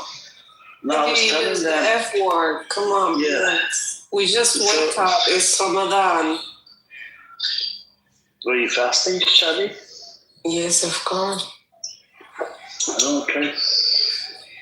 Nice. So, Naftali, I was just saying, you know, we're thinking about the name of the book that you write about your own experience. Stop bringing that up, man. I didn't bring it out. I'm talking about the name of the book. Remember? No way, bro. No way. I'm out of here. Where are you going? Stay. Damn, I'm going to ask him what his Grindr account was. Fuck, did I miss my shit? Watermelon or the Israeli flag? Weird. Yeah, it is weird. Yeah, so the story was he found somebody on Grindr or something. He met up with that person. He found out it was a guy, and he was okay with it. He did his business. If it was Grindr, then you know what? Never. I don't know if it was Grindr or Tinder. I don't. To be honest with you, I don't know. He said something about If he went on Grindr expecting to find a woman, then he's a fucking idiot. Clues in the name, right? Yeah. I mean, you can find women on there, but you might be surprised with what you see. Yeah. So, Or horrifying. he found out that it was a man, whatever, and he did his business right behind closed doors. And then that tranny found out that he's a Jew, and that tranny's brother beat him up, and he's been traumatized since then. He was anti-Zionist before, and then he went to Israel like a year later, right? And he became pro-Israel. He's been traumatized by that experience. So Yes, that's the story about the family. But yeah. Hey, welcome, Mo. How you doing today? Welcome back, Albert. Thank you, guys. First of all, Ramadan Mubarak to those who are celebrating. Thank you. Second of all, I went down a deep rabbit hole today. Would you guys like to hear about it? Sure. Is it related to Epstein? It's way deeper than Epstein. Epstein is nothing. Okay, let's go. Everybody's worried about a nuclear World War III, drones, Epstein, the right, the left, the gays, the conservatives, all of this BS, right? But you guys remember what they did to the Lebanese with the pagers, right? They have all the data. They got access to all the technology. They know who's with them and who ain't with them. I think World War III will be one of the shortest things ever. Imagine they just call all of their enemies. And when you answer the call, boom. I think that's a simplistic way of looking at things. I don't think it's going to be that easy. And 20 years ago when we were saying the rich are taking kids and raping them and doing weird shit in the forest at Bohemian Grove, and everyone was saying the same thing. That's such a simplistic schizo way. I didn't say schizo. I think it's... Edward, are you an atheist? No. Yeah. Okay. No, Muslim. You? I'm Muslim. Alhamdulillah. Okay. Assalamu alaikum. Wa alaikum assalam wa rahmatullahi wa barakatuh. It is World War III. I don't think this is going to lead to World War III. Honestly, I think World War III is coming, but it's more technology and AI based, and it's going to be. Edward, what if AI is the Dajjal?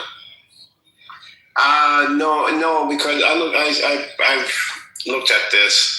The Dajjal has to be, from what I could tell, and I'm not a scholar, has to be an entity, like a living entity. And AI is not living. Okay. And How about this? Yeah. When do you think AI will make things so realistic that they can be mistaken for reality? Within 10 years. Okay. Knowing that, keep that in mind. We got personal computers and all that in like the late 90s and all that, right? The military had that stuff in like the 70s, 60s. They were testing. Yeah. When do you think they started testing AI? When do you think the military had access to something like Gemini and Nano Banana? That's hard to say. I could tell you OpenAI, the GPT, they came about, their discoveries were sort of accidental. I mean, they were trying to create AI, but they didn't think it would actually manifest in AI. And it just springboarded from there. So if you look at the trends, if you graph out Moore's Law and others, you'll see that AI in computational power is exploding, and within 10 years, it would be very, the world would be unrecognizable. I mean, right now we have clinical trials going through. Let me ask. Let me just add this part. Right now we have multiple clinical trials. One of them just passed, and it's being used, but it was only on the trachea here in the U.S. But it cures cancer universally, and Saudi Arabia has approved it for all kinds of cancers. But here in the U.S., they wouldn't approve it for all kinds of cancers for some reason. Another one that's in clinical trials with the FDA right now, so it's serious. This isn't like conspiracy theory. That is supposed to make your body up to 75% younger. 75. It's an injection. The Goyim must die. They're gonna keep all that for themselves. But listen, I don't know about that. how about this? You know about the Mandela effect? Yeah. Oh my God, that shit drove me crazy. You understand? You understand the basics of quantum physics, right? Yes. Multiverse and all that, right? How light and there's interference and all that, right? Yeah. So, information theory too. do you think the timeline might have switched? See, there was this kid. I know for have a you fact that she said, "Mirror, mirror on the wall." I know. And Luke, I am your father. Luke, 100%. You know, 100%. not even that. He even said it multiple times, like in different interviews. So, but there is back in the 2012, 2013, maybe 2011, somewhere around there. If you look it up on YouTube, Max, smartest physicist kid. Put that on YouTube. Max, like M-A-X? Yeah, I forgot his last name. He is 12 or 13, PhD in I think, theoretical physics. And he was going through on the Mandela, because he studied the Mandela effect. Oh, yeah. I see him on my phone. Okay. Yeah, he studied it. And he said that they were reports about that time, just before this time, that the Hadron Collider was set to create particles that did not exist in our universe. And he is saying, this kid, again, he's a physicist. What's his name? Sorry, his name? Max. Max what? Do you have his name in front of you? Because that CERN, I was so fascinated when I first, oh my gosh. Max Laughlin. Yes, that's it, Laughlin. Yeah, and so he was saying that that he let me see. Let me try to put it the right way. He did so you when to break reality or something? No. So he said just one particle. What was Mr. Rogers? Hold on. Let me just finish this one thought.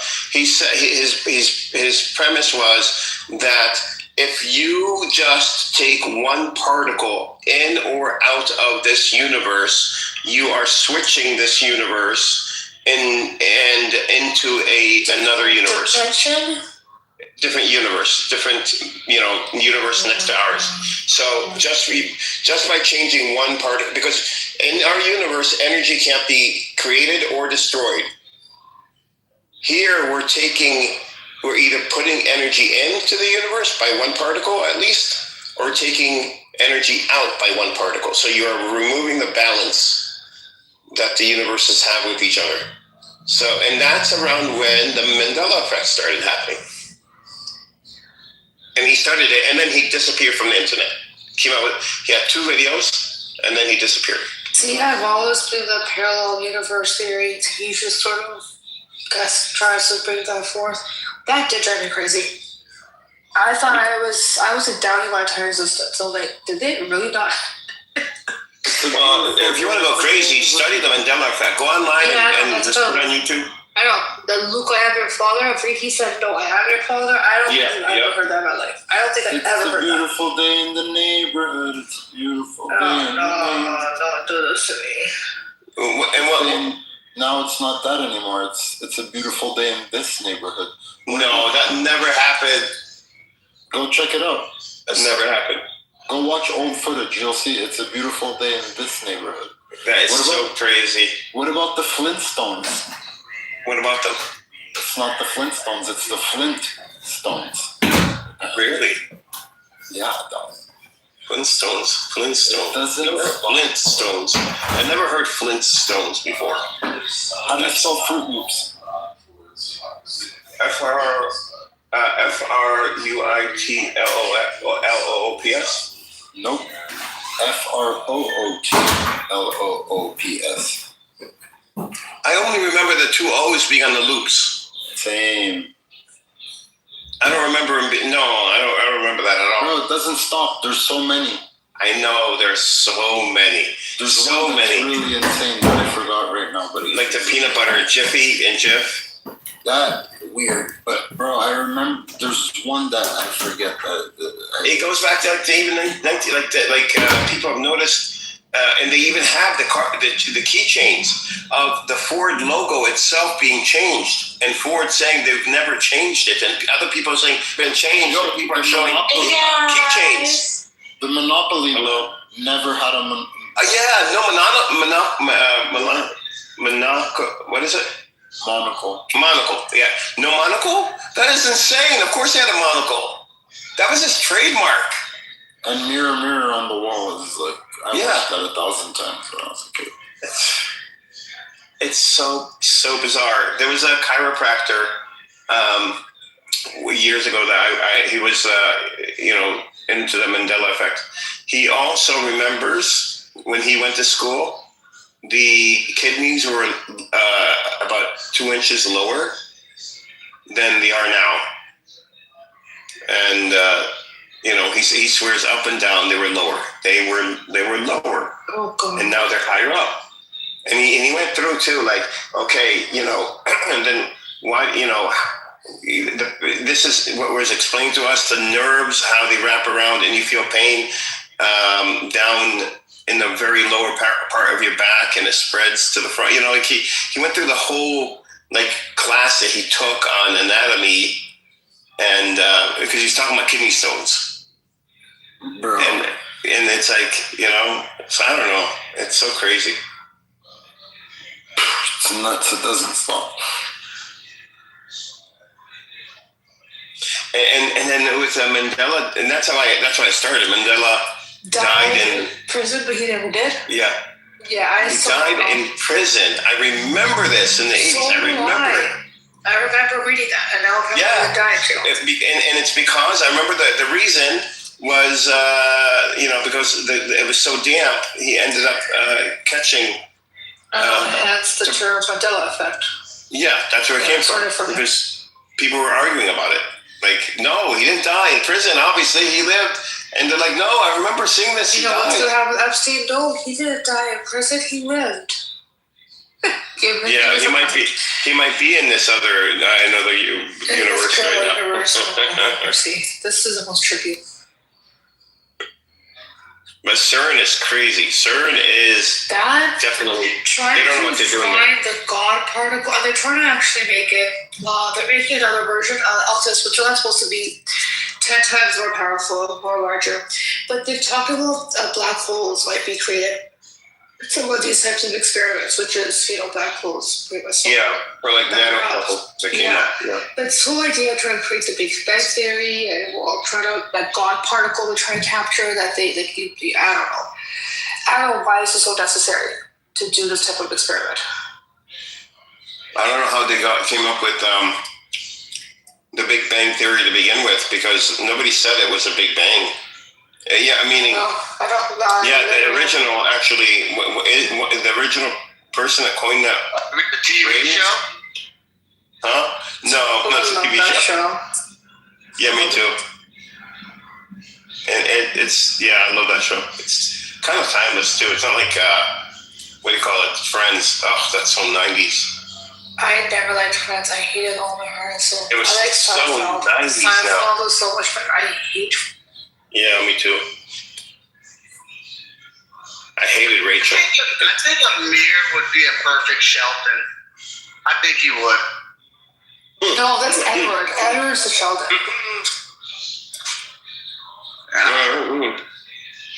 Okay, Edward, you've made it to Sheldon. Particular, very monotonous with his. I think that I would be a Sheldon. Just saying. Well, maybe. I mean, I did study quantum chemistry and physics, so. And astronomy is my side hobby. I think radio astronomy has a lot to teach us.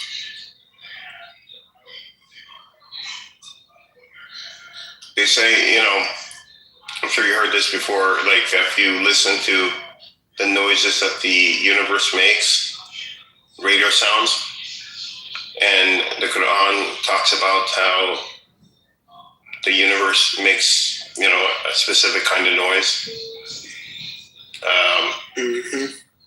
Yeah. Well, I just want to meet someone who believes in a flat Earth. I really My sister came to me a couple of months ago. Like, you know what? I think I'm a flat earther. There was somebody on here. There was somebody on here by the name Warrior. Oh, God. And that guy would open up a room every day, and then he'll bring up the scriptures that look, even the scripture says it, supports his theory about flat Earth. There's a lot of them, Amir. He clearly doesn't know. Who's on this? He clearly doesn't know. There's houses on this. I know, but they disappeared, Edward. A lot of them disappeared because they saw that nobody's giving them attention anymore. Yeah. But yeah, that's what it is. I don't get. They do, dude, no way it's fucking possible. I met someone, my first day on this app, someone's up there talking about Earth, and I'm like, yeah, fuck, it's something nice to listen to. And this guy's like, Stephanie, the world is flat. I jump up, I'm like, bro, I got limited fucking IQ. Are you telling me I'm gonna listen to you wreck the rest of them? He believes that shit. Hand to God, this fucker believed that the Earth is flat. And I'm just like... And the evidence is some blue rocks that have been found. They find blue rocks and see? It's the color of the sky. They fell. Blue balls. I think they have blue balls, which is why they're looking for blue rocks. All you need to say to them is, if you're being serious, if the Earth was flat, and let's say you go to the edges, I don't think they know how gravity works because everything has a center of mass or center of gravity, right? So as you get closer to the edge, it would get harder and harder to get to the edge because you'd be pulling back to the center, right? And eventually, once you get closer to the edge, it's like scaling a 90-degree angle. So, that's what would happen if it was like a flat Earth, but you don't. So it's not flat. I mean, you can even look into our ozones. Look at the rotation. I'm just a room temperature motherfucker here, but last time I checked, was it 900 miles per hour is the rotation, the gravitational rotation of the Earth? Or I might be off a little bit on the numbers and the speed of the Earth spinning. I'm like, fuck! I've never seen a pizza box fucking go that fast in one direction. Well, what was I going to say? We were able to prove with science, physics, with a pendulum and some string and some number crunching, the radius or the diameter of the planet? It's one of them. But this is enough. Yeah, late 1800s, early 1900s, this guy, spent his life as a physicist proving that the Earth is round by the way the pendulum swings and the way that it slows down at certain times or certain seasons or whatever, and he was able to measure it down to, give or take 1,000 kilometers. If you watch a pendulum and you time how long it goes back and forth, you can calculate the gravitational pull of the Earth. Yeah, he was able to calculate I think it was the diameter of the Earth. Very, very closely. The biggest problem he had was the external forces that pushed on the pendulum.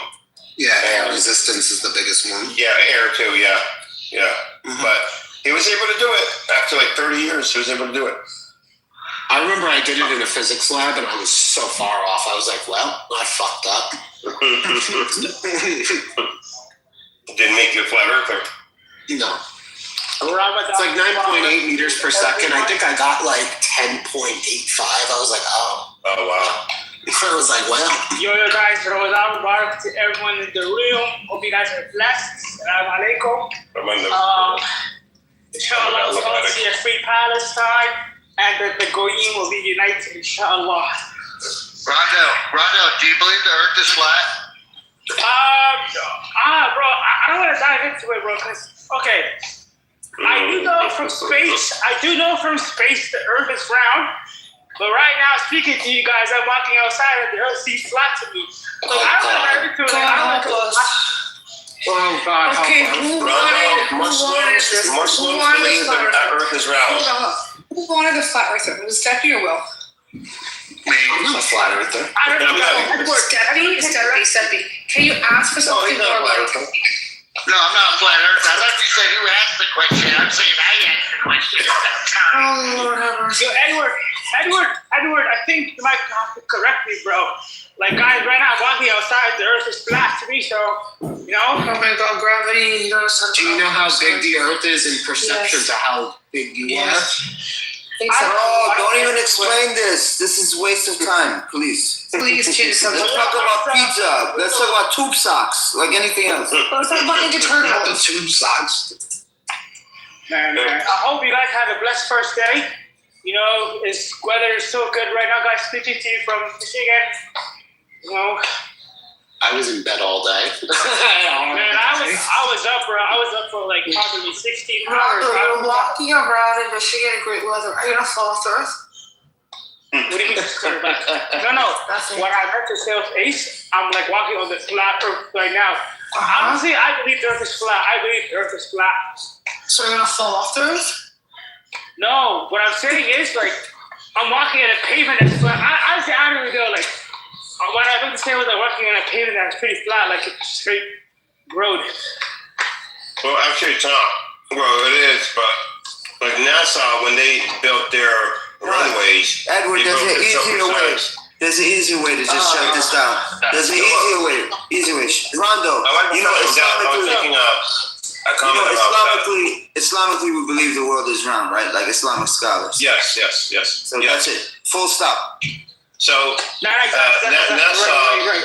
though, when they built their runways, they built them so smooth, so precise that it actually did cause the curvature of the Earth.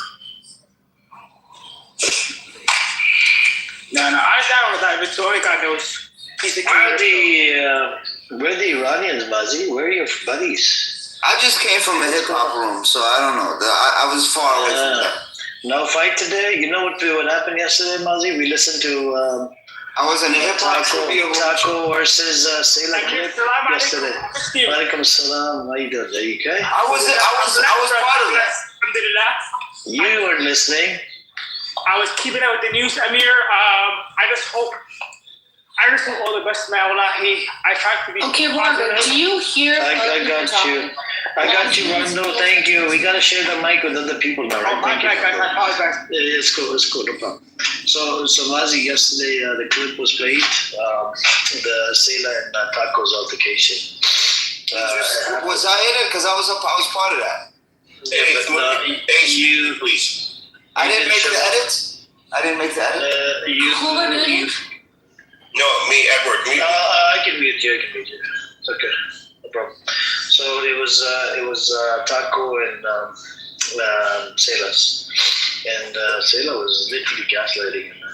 Yeah, because at one point she was gaslighting both of us. Because at one point she's like, "Why are you guys ganging up on me?" We're not ganging up on you. Like, you're saying stuff that's not true. Like, at one point she called me a hypocrite, and I said, "Why would you call me that? Like, that's not the right thing to say." And I called her out on it. I cornered her on it, and then she said, "I didn't call you hypocrite. I call you hypocritical. Your statement was hypocritical." I said, "No." I said, "No." Do you know what irritating it is? That's like gaslighting 101. No, but and then people in the audience were like, "Yeah, you did call him a hypocrite." So, I mean, look, I love Sailor, man, but she she just was off the handle yesterday. Boss, yesterday, do you remember the initial issue that happened? Listen, you don't think, man. Do you know the initial problem that happened with me when she called me a cunt and she called me a bitch? I heard from Amir's explanations, but I didn't actually hear it. No, I wasn't there. Okay, so she basically, there was a recording of this play, this girl, and she said some crazy stuff about Bernie Moss, and I just couldn't believe that she would say that because I expect that to be her, right? I never got that vibe, but I just said, like, I'm so surprised. And I guess BB, that dumb bitch, recorded this room and sent it to her. She didn't even hear it. She just heard this Zionist pretty much tell her that I'm talking shit about her. She went off the handle. I'm like, dude, you haven't heard the recording. I don't know what's going on. She called me a cunt, a bitch. She said some fucking horrific. I'm like, can you calm down? I'm not telling shit about you. Then she goes and I think there's a bunch of people in the room. She goes and listens to the recording and comes back and says, oh my God, you were surprised? And I'm like, yeah, I am. I'm like, it's... So she didn't want to even play that recording. I'm like, can you just play what I said? She refused to. Other people were like, can we listen to what she's saying? Because she said to me, I feel like you've been waiting on me to catch me writing dirty. I'm like, why would I be... I'm like, Sela, do you think why would I do that? I'm like, I have a fucking life? Then I'm like, so you were writing dirty? I'm like, I was surprised you said these really crazy things about Palestinians, the way she said what happened to Prince, the way she's talked about Bernie Moss, and she doubled, tripled down. And mind you, I'm so being calm, I'm not calling her out, and she's yelling at me. And she said that if there were like 5 Christian pastors and they blessed you, would you hate all Christians? That's like normal. I'm like, no. I fucking wouldn't. She goes, you're lying, bitch, you would. I'm like, I wouldn't. Those are 5 bad people, not the entire nation. She doubled, tripled down, and she's like, oh, you think I'm a Islamophobe? I'm like, I actually didn't think that. That's why I was surprised you'd say something like that. Anyways, long story short, she was being, oh my God, she was trying to be, anyway, she's trying to act up. I had to raise my voice and told her to sit her the fuck down because she was not even speaking to. She shut the fuck up for a second. And she just went on a rant. She wouldn't listen to me. She would mock. I'm like, what is wrong with you? I'm going to let you have an opinion. This is not normal. This is not normal, honestly. Yeah. It's not normal.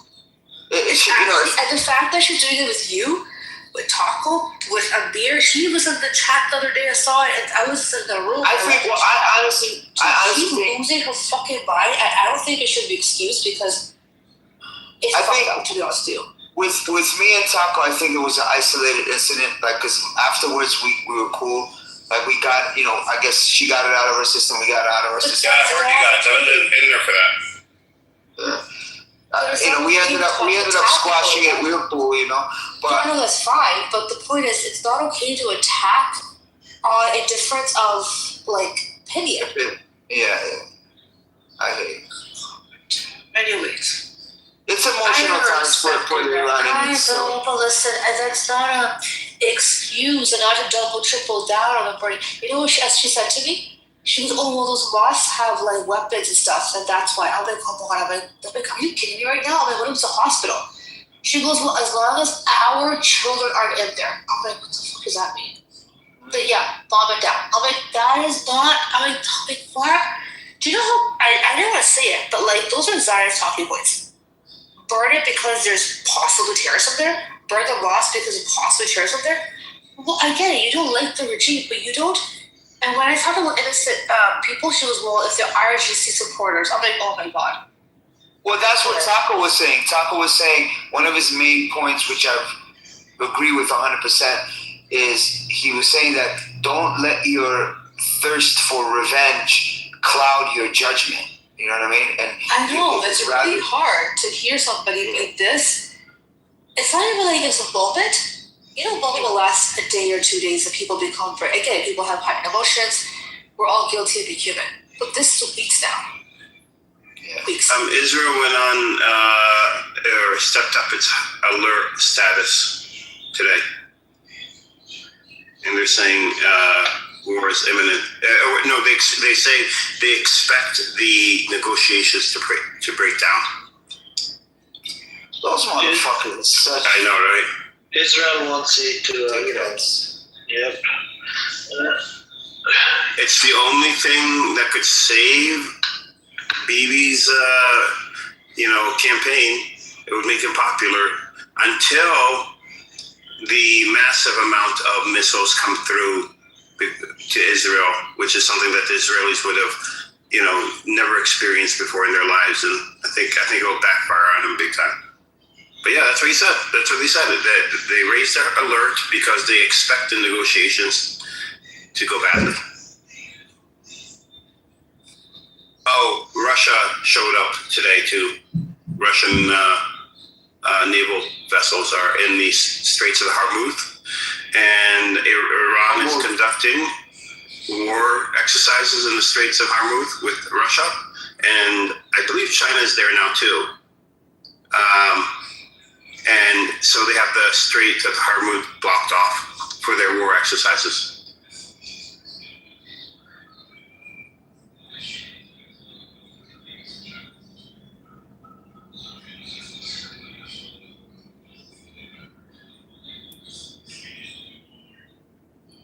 That's why there's a lot of countries in the background trying to work out some deal, because Iran is already in the Straits, and they're there obviously to make a statement that we're here. It's not about war games. It's that we're here and we're blocking the Straits right now, and the war hasn't even started yet.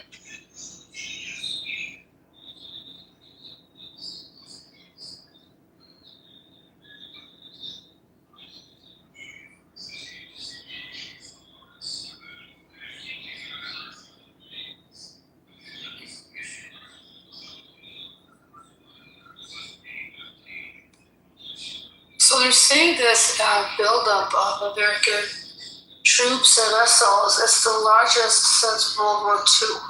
What? Not troops. Not troops, sorry, vessels. Vessels, and yeah. whatever. But then, I've been tired, but I'm tired enough to sleep. So mind me if I don't sound right. So what's really irritating is the fact that they're playing games. And Trump making the announcement of, first of all, he needs Congress on board. That was been apparent. And maybe I'll do it, maybe I won't do it. And then there's a lot of troops, a ton of U.S. bases that I think Iran did say that they would target. I'm pretty sure they would end up taking those out in worst case scenario. I don't think they keep them back, right? But either way, there's a lot of destruction that would occur.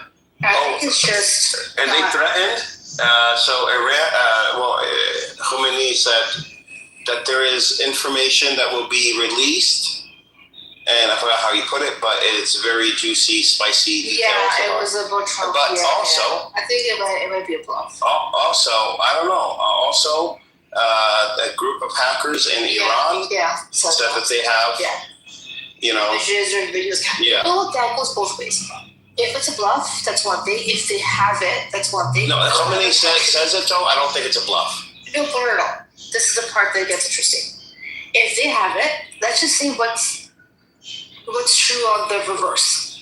Who else has it, and who else is going to use this type of exactly, right? So Israel, Trump is in the middle there. Exactly. He's like, what the fuck am I going to do if I go to war? I get exposed. If I don't go to war, I get exposed. Yeah, but the extent of exposure. How much information does Iran have versus how much information? When I was reading or going through a video online, everybody, and this guy, I forgot his name. He's an analyst. He knows like how everything works. He goes, no, it's not. Iran has it. Of course, Iran has it. Russia has it. China has it. Saudi Arabia has it. Pakistan has it. Everybody has it. This is a worldwide network. I think Epstein was, quadruple. I don't know what the word would be, agent. Yeah, well, he had so many bugs on his properties and on the island that virtually all the major countries, were collecting dirt on all these people. Yeah, to use for themselves.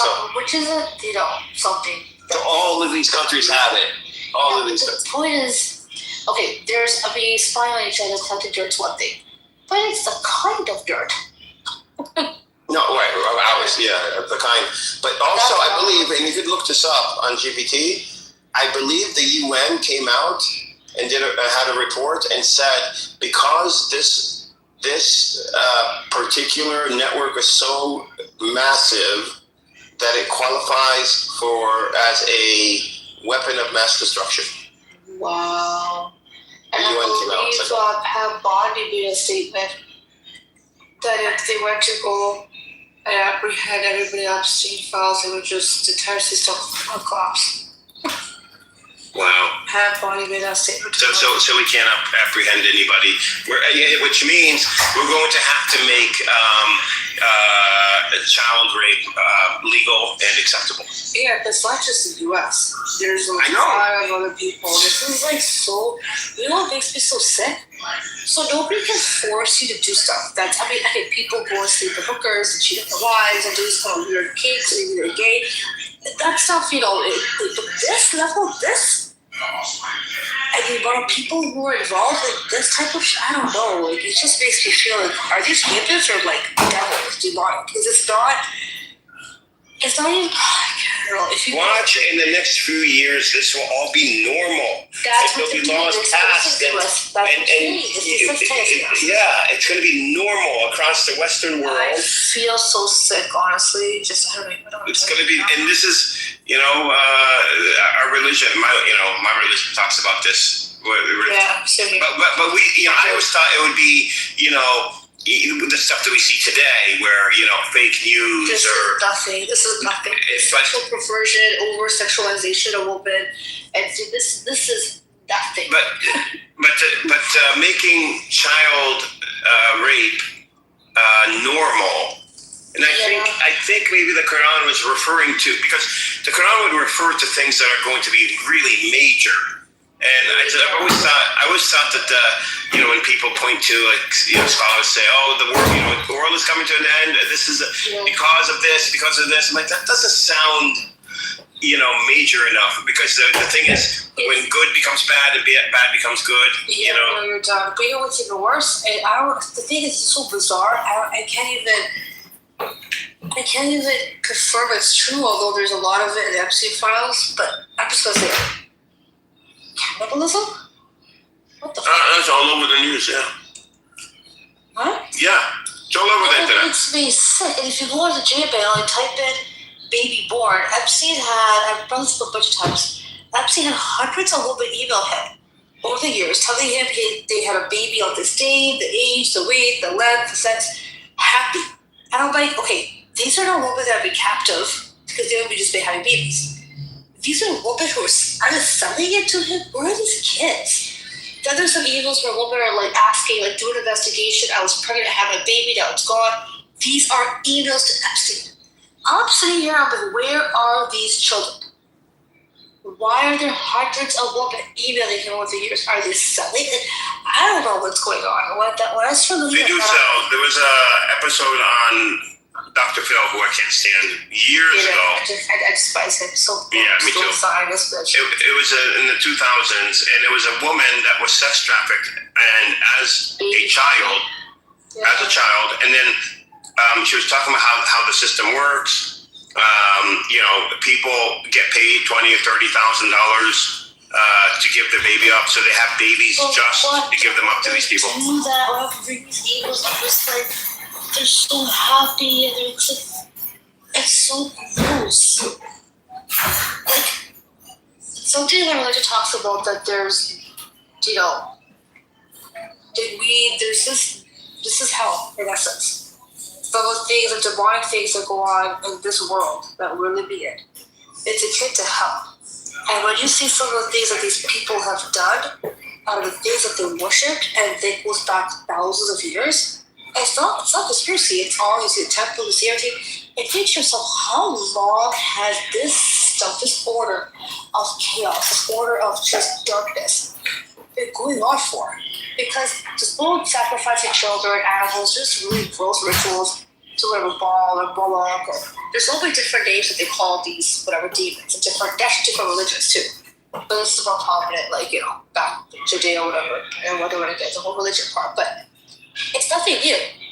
It's existed for thousands of years, and it's thought that was, when they so past all their, like barbaric, ritualistic sacrifice. We don't do that. We think that's just, like backwards, fucked up. So how long has it been going on for? Oh God, I don't know. It's just once you start thinking about it, it just gets dark. But I just want people who have done horrible things. It's been going on. To face the consequences. So child sacrifices have been going on, and not related to this, but for tens of thousands of years. They believed a pure child sacrificed to the rain god or whatever. The Aztecs, the Mayans were doing it. Their whole temples were dedicated to maidens, very young girls. Like the steps on the temples, going up the steps to the platform were not as wide as normal steps, so that when they cut the head off, it rolls down and it doesn't get stuck. If it gets stuck, that'll be sacrilege, and that means that gods will be angry at them. But that's because they didn't know any better, right? Here, what we have here is something different. I'm not sure.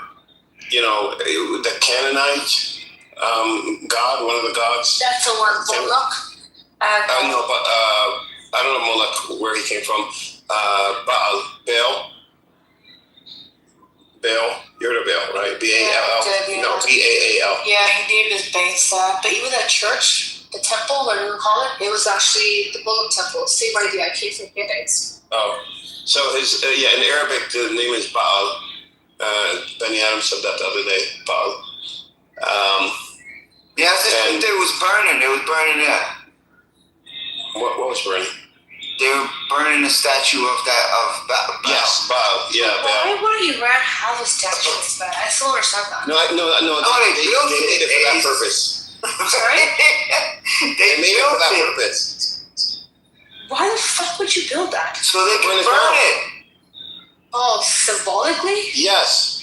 But that's just okay. With the Israeli flag next to it. Yeah, some picture of Trump on it, and yeah, that's why I was confused. I'm like, it makes no sense. That's why I thought it was just fake.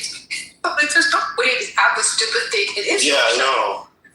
Nobody has it. No, nobody has. Like, it's nowhere to. This is only specific to this cult. This religion that they follow. And if you go look up Roseanne Barr, I said this yesterday. Oh. Back in 2015, you know how crazy she is. Okay. Yeah. She in 2015, because she believed in Trump, and she was on stage, not at a rally, but something else, and then she's talking about, I know you guys don't believe me, and you think I'm crazy, but they eat babies. I'm telling you, they eat babies. She wasn't wrong. And I'm telling you, you don't believe. It's not a joke. It's not. I'm not joking. It's real. You don't know how sick these people are. And I saw this clip the other day, and then she did an interview a few months ago. Not even, about what she said. She goes, "This is what I was talking about. No one believed me." And she even gave me an example. She said, "I walked in not too long ago to a party. It was all A+, stars at this party, and she said." There was a guy that came in with he called him his, what did he call him? Like his +1, not a date, but a partner, or not partner, something else. But it was a 12-year-old boy. So this guy was coming in with the 12-year-old boy as his date to the party, and nobody thought twice about it. Okay. And she said that wasn't the first time. It happens so often in Hollywood. And she says she stands behind those statements in 2015. They try to cancel her. You know what happened? They did cancel her. They killed off her character. They canceled her in her show that was doing well.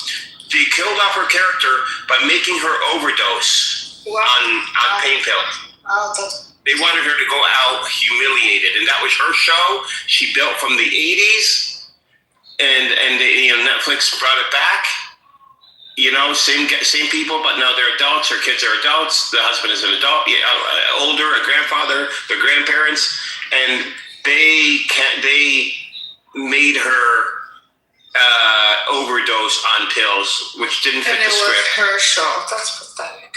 Her show. She broke ground in the 80s because the show was about, number one, an overweight, plain-looking woman, which is rare, you know, and this was a working class family living out in, you know, somewhere in the Midwest, busting their asses, just working. They're not, you know, they don't have money. It's not common for that time at all. It's in the 80s. It was considered groundbreaking. Like, you're talking about the actual working class in a way where you're describing the trials and tribulations that they are going through and doing it comedically, and it's real. Very relatable. You're very relatable because she was. Let's be honest. She was fat, you know, and he was fat. The husband, and the kids were just average looking. It's usually the wife is like slim, like King of Queens. Yeah, pretty and Hollywood like. Yeah. Or even like Family Guy. What's that show called again? Where's that Spanish? Oh my God, a little bit with the older. Oh my God, it's a show called Modern Family. Modern Family. That's the one. It's the same thing. It's King of Queens, same thing. Where it's like, or even look at Simpsons or Family Guy, right? Even the cartoon, the woman is very. Yeah, but this is before all of them. She did this before all of them. But in this case, it's both of them. And she had the first lesbian kiss on TV. Yeah. Yeah, no, she wasn't a lesbian. Some lesbian kissed her. Gosh, she was funny. It was funny. But that was, like I said, and for them, and that got me so mad because I knew they canceled her. And I it got me so mad because this, was the people's show. Like everybody millions of people, generations followed her. That was a classic show. And it was like a slap to the face of all those people that you made money off of. Not her, but the Paramount or whoever it was. It was her telling ABC. the truth. It was her telling the truth. Yeah, and that's her telling the truth. Look at Michael Jackson. As soon as Michael Jackson went to, he made that song. And he went to, where did he go to? He went to the West Bank. West Bank, yeah. Yeah, but he did something else. Oh, wait, hold on. Do you know that his spiritual advisor was Rabbi Shmuley? That's the thing. Not during that time. So afterwards, after he came back and wrote the song and started relationships with Muslims and speaking out against Jews in Hollywood. Okay, here comes Rabbi Shmuley. K-word. You know he used the K-word? Yes, he did in the song. And not only that, Latoya, so after the whole allegations came out, it turns out that he was actually, she said that she does think he did it. And later she came out and said that her then husband, he was Jewish, beating her, threatening her to say all that, and she took it back. Yep. Mm-hmm. Yep. And Rabbi Shmuley he was brought in with this dentist. I hate him so much. I know. And killed him. I mean, this guy was one of the most talented people on the planet. He only had like 3 or 4 albums. He's a legend. And he also did he buy the entire album? He had more than 3 or 4 albums. No, that's it, Mozzie. His albums. No. That's it. No, yeah. No, I mean, unless you're counting as him as a child with the group, but solo albums? No, but he had more. I don't know. I think that's all he had. No. I looked this up the other day. Let me see. I was surprised.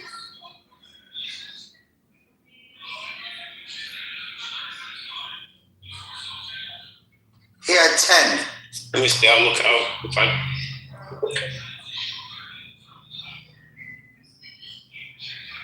Yeah, he had Yeah, 10 albums. Oh, no, these are 1970s. This is with his family, the Jackson 5. Okay, so hold on. Off the Wall came out in 79. That was his first solo album. 1, 2, 3, 4, 5, 6, 7. Yeah, like 7, 8 albums, bro. When were his last two? Invincible, I think, was his last one. Yeah, I think Invincible might have been his last one in 2001. Yep.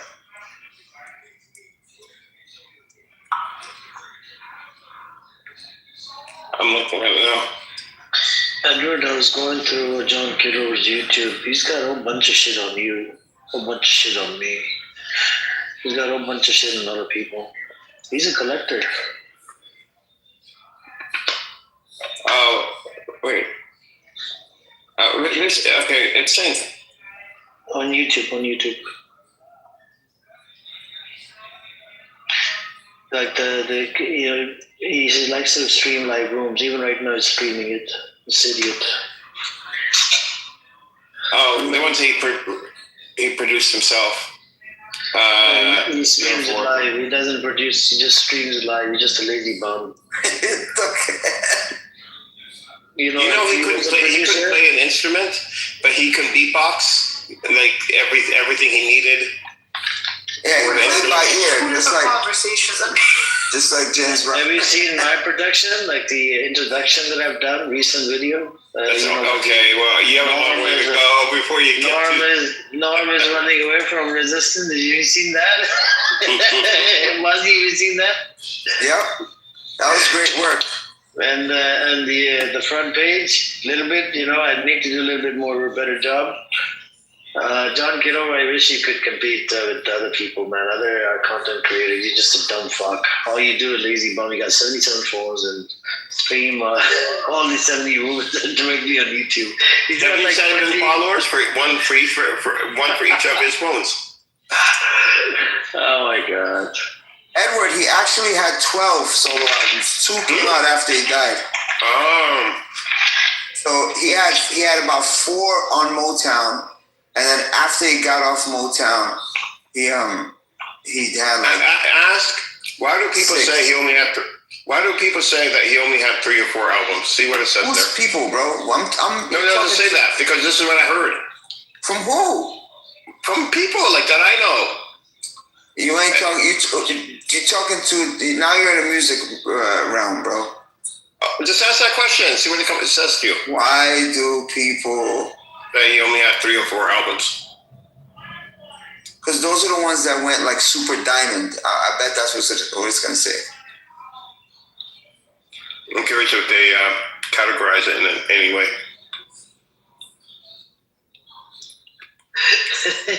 Do you want to hear his title? It goes, Amir's Analysis Live Recording of Idiot Talking About Marijuana. This is the title of a video clip. Wow. Son of a gun. And then he's got another one, always online, rarely offline, the Buttercup, Issa and Simon Show. Wow. Edward, they're saying when people say Michael Jackson only had 3 or 4 albums, they usually mean his adult megastar era, not his full career. And those 4 are Off the Wall, Thriller, Bad, and Dangerous. Dangerous, yeah. Those are the ones that he... That's layman talk. We're not talking layman talk here, bro. Oh, look, Mr. Edward, do you know who we were talking to? Do you know who we're talking to, Edward? We're talking to somebody who's still waiting for Edward to make his Let me tell you. I'm talking to somebody that does not have his green bean right now. That's who I'm talking to. Amir!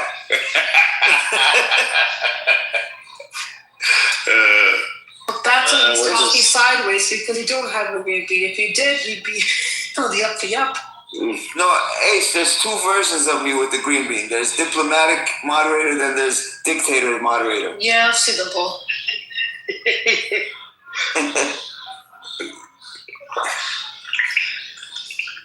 The second one you mentioned, I would just use the first syllable.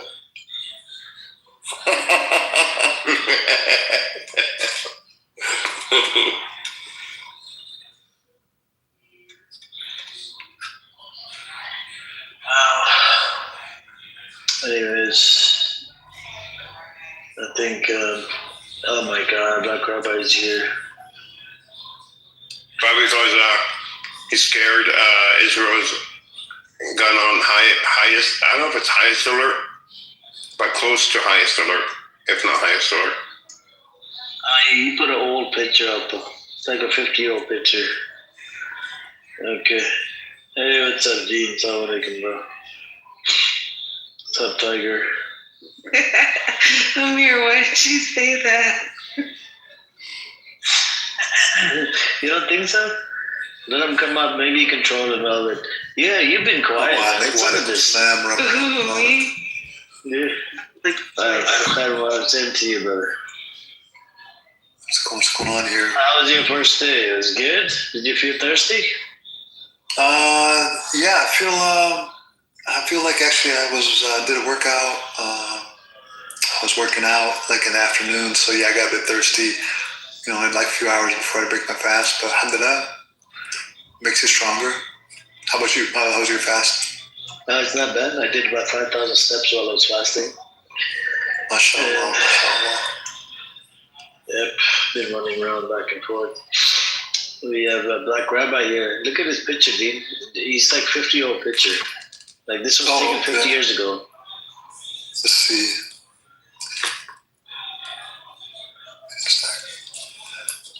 Where's he at? I don't see him. There you see in the middle, it says black. What the hell? Oh, yeah, now it's him. Okay, duh. All right. Yeah, it looks like he's younger back in the day. This was when he was Muslim, I think, because he became Jewish 8 years ago. Does he have the statue, Amir?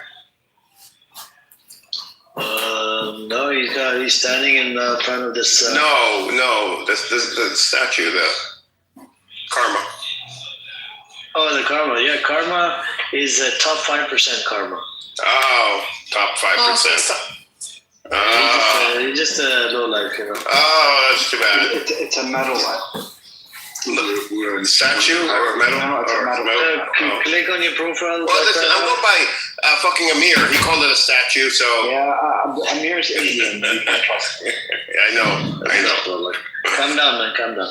No. And you're white, right? Colonizer. But he has You have to trust your ass. Came on a ship and occupied Canada. But his karma is 0.1, so you know it gets erased. It's called because he's running rooms all day.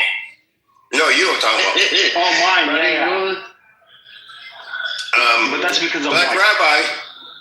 Mine is 0.5. So Black Rabbi is the lowest one here. You know, maybe I should call myself White Rabbi. No, what's the name to that? I think that would be a good name. That would be a great name. That's gonna be my next name. Hey, what's up with these metal things? They're karma. It's like a social credit system on Clubhouse. Yeah. It's like shekels, you know. It's like shekels. You got 1% of shekels. I got 0.1% shekel. So you got the number you see, the 5 or 3, 2, 1 or under is the top percentile, and then and if you go into your profile, you'll see the actual number. You see a number in your profile? I'm looking at my profile. Where do I see it? Under the. But can you update your app? Yeah, that's why you can't. No, I haven't updated recently, so maybe that's why. Anyhow, it is what it is. Oh man, I just read the news about if Iran doesn't reach an agreement, then the U.S. is planning to attack. It's very much an Israeli Zionist government thing to do, to attack Muslims while they're fasting. They habitually do that year after year. They love to attack Muslims when they're fasting. I don't know why they think somehow we're going to be weaker, but they don't understand our resolve is much more stronger in Ramadan. Oh, top 1% karma, Dean, you have. Karma is haram, but thank you anyways. The what is haram? It's not used the same way here. Why are you saying karma? Why are you rolling the R's? Karma. I gotta roll my R's, bro. Gotta roll my R. Is that? Are you serious? Karma's haram? Yeah, because it's reincarnation and. No, it has nothing to do with the reincarnation. No. Yeah. Not necessarily. No, karma is not. Not necessarily. Karma could be.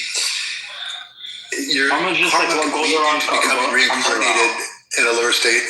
No, it's not necessarily. I mean, it's just about like what goes around comes around. Basically. Wait, yeah. I mean, if you do good works will happen to you. If you do bad works, I shouldn't actually say. There's nothing haram about that. We don't say for Quran. Yeah, I shouldn't say the haram technically. I mean, yes. It depends how you use it, Dean. Just like how you use it. Just like how the blanket statement of saying yoga is haram. The concept of karma comes from the Hindu religion, Benny Goy. Yeah, but just because Right, just like yoga is not haram just because it came from that. Yeah. But if you use it as a principle, like it is reincarnation. If you use a replacement qadr or predestination or God's ordainment, I should say, then we can't do it as Muslims. But in the sense that if there's a cause and effect, where if we do good things, we behave in good ways, that we'll and as a result receive some type of blessing or benefit. We do believe that. But here though, this karma is not the same karma as the Buddhists or the Hindus. But we use karma in a different manner, Dean. You see what I'm saying? I think from the Muslim perspective, we use the word karma, but we mean it differently than the actual Hindu. Not religious. I think even in the popular phrasing, just regular, pop culture, it doesn't mean that anymore. It's just what goes around comes around. You reap what you sow. Blah blah blah. No, that is actually what it is. It's original. No, I just looked on GPT. Originally, it's come from the Buddhists and Hindus who believe that their past lives, whatever they did in their past lives, reflected their future, their present life. Yeah, that's part of it. That's a part of it. But it's not necessarily that. So it's also in your current. Yeah, in your present life. Yeah, the actions you do. Can the Jewish folks use karma because they believe in reincarnation? Sorry, Dean. Go ahead. What did you say about the Jewish folks? They believe in reincarnation. I'll ask. I don't know. Yeah, because if you're a really bad Jew, you'll get reincarnated as a Christian. I think my grandma will come back as a mosquito. I don't worship. We're steadfast with the highest security of life. We're ready. Did you fast Ramadan when you were Muslim? Yeah, I hated it. Why did you hate it? Yeah, Judaism doesn't use it either. It was just very intense in the house. We had to wake up, eat at like 4 in the morning. I have a quick question. Yeah, but can you just wait? I'm just talking black right now. So when you're fasting, so you hated it. Did you feel closer to God? Did you feel humbled by the experience? Did you have any benefit from it? Really. Then you didn't really fast. Yeah, I didn't really fast. Well, no, because if you fasted, you're fasting for the sake of Allah, for the sake of God. It's a very humbling experience. I think maybe my parents were a little too intense about it. We used to have to wake up 4 in the morning, eat breakfast. It's like a whole thing. It had a unique spirit to it. It did have a unique spirit to it. It was something that, I mean, it was just a part of our life. It wasn't like. Did you lose weight? I wasn't thinking about losing weight as a kid. Why don't you lose weight? It flushes your system. It cleans your system. It cleanses your system. My parents had really big. All that pork that you ate throughout the lifetime, it cleanses it. I never ate pork growing up. Okay. Whatever you ate, non-halal, non-kosher, whatever meat you ate. Hot Cheetos, non-hot Cheetos. No, we never ate Cheetos. Never eat Cheetos? No. Well, we used to have you look like you binge on Cheetos. Yeah, you look like you've been eating Cheetos, man. You look like a Cheeto. You look like a black Cheeto. A black Cheeto. Calm down, bro. He gets Like a kind of racist cheesy kid. every Calm time down. he speaks, so yeah. Oh my god. So Black, tell me, so Black, you were, when we went to Muslim, so you were Muslim, a lot of your family members are Muslim. I think you said your sister's a Muslim, your mother, or your father, father. My sister converted too, but yeah. And your sister as well. And then how did they react to you jumping on the other side, so to speak? It was a very gradual process for me becoming Jewish, and thank God when I was at the Kabbalah Center before I even converted to Judaism, my whole family could come into the Kabbalah Center. Your whole family came to the Kabbalah Center. Wait, did you go to Israel with Badara, as you told us? Yeah, my mom worked for Madonna too. Wow. Oh, it's what a trashy woman, but no, that's okay. Very shaitan-like. You know Madonna is actually banned from Lebanon? Why?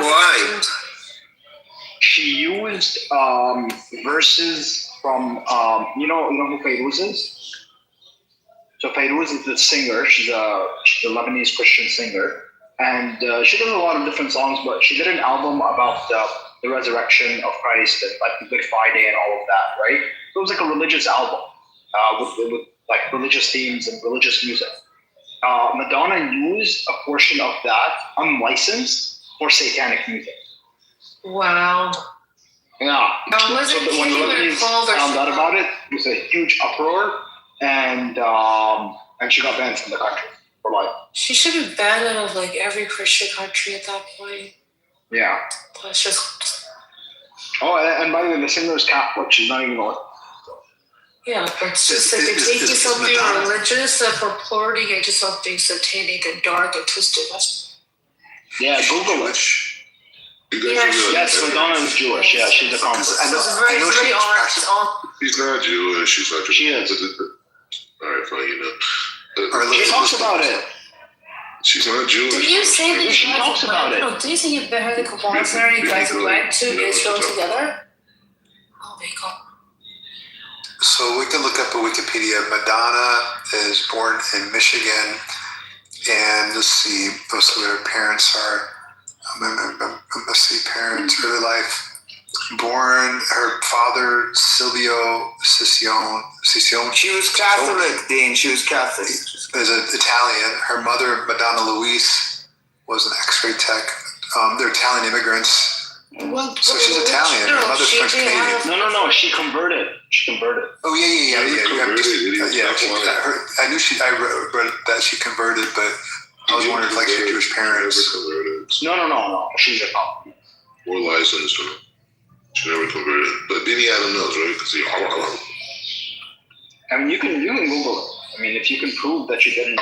I know her personally, bro. But she's not Jewish. What is that noise you're I don't making? believe a fucking word. Is that a Iranian missile heading your way, or did you swallow one? You want to hear something interesting? Amir, you appreciate this. The day I was born was Eid morning. That's the day I was born on that song calendar. Just throw that out at you.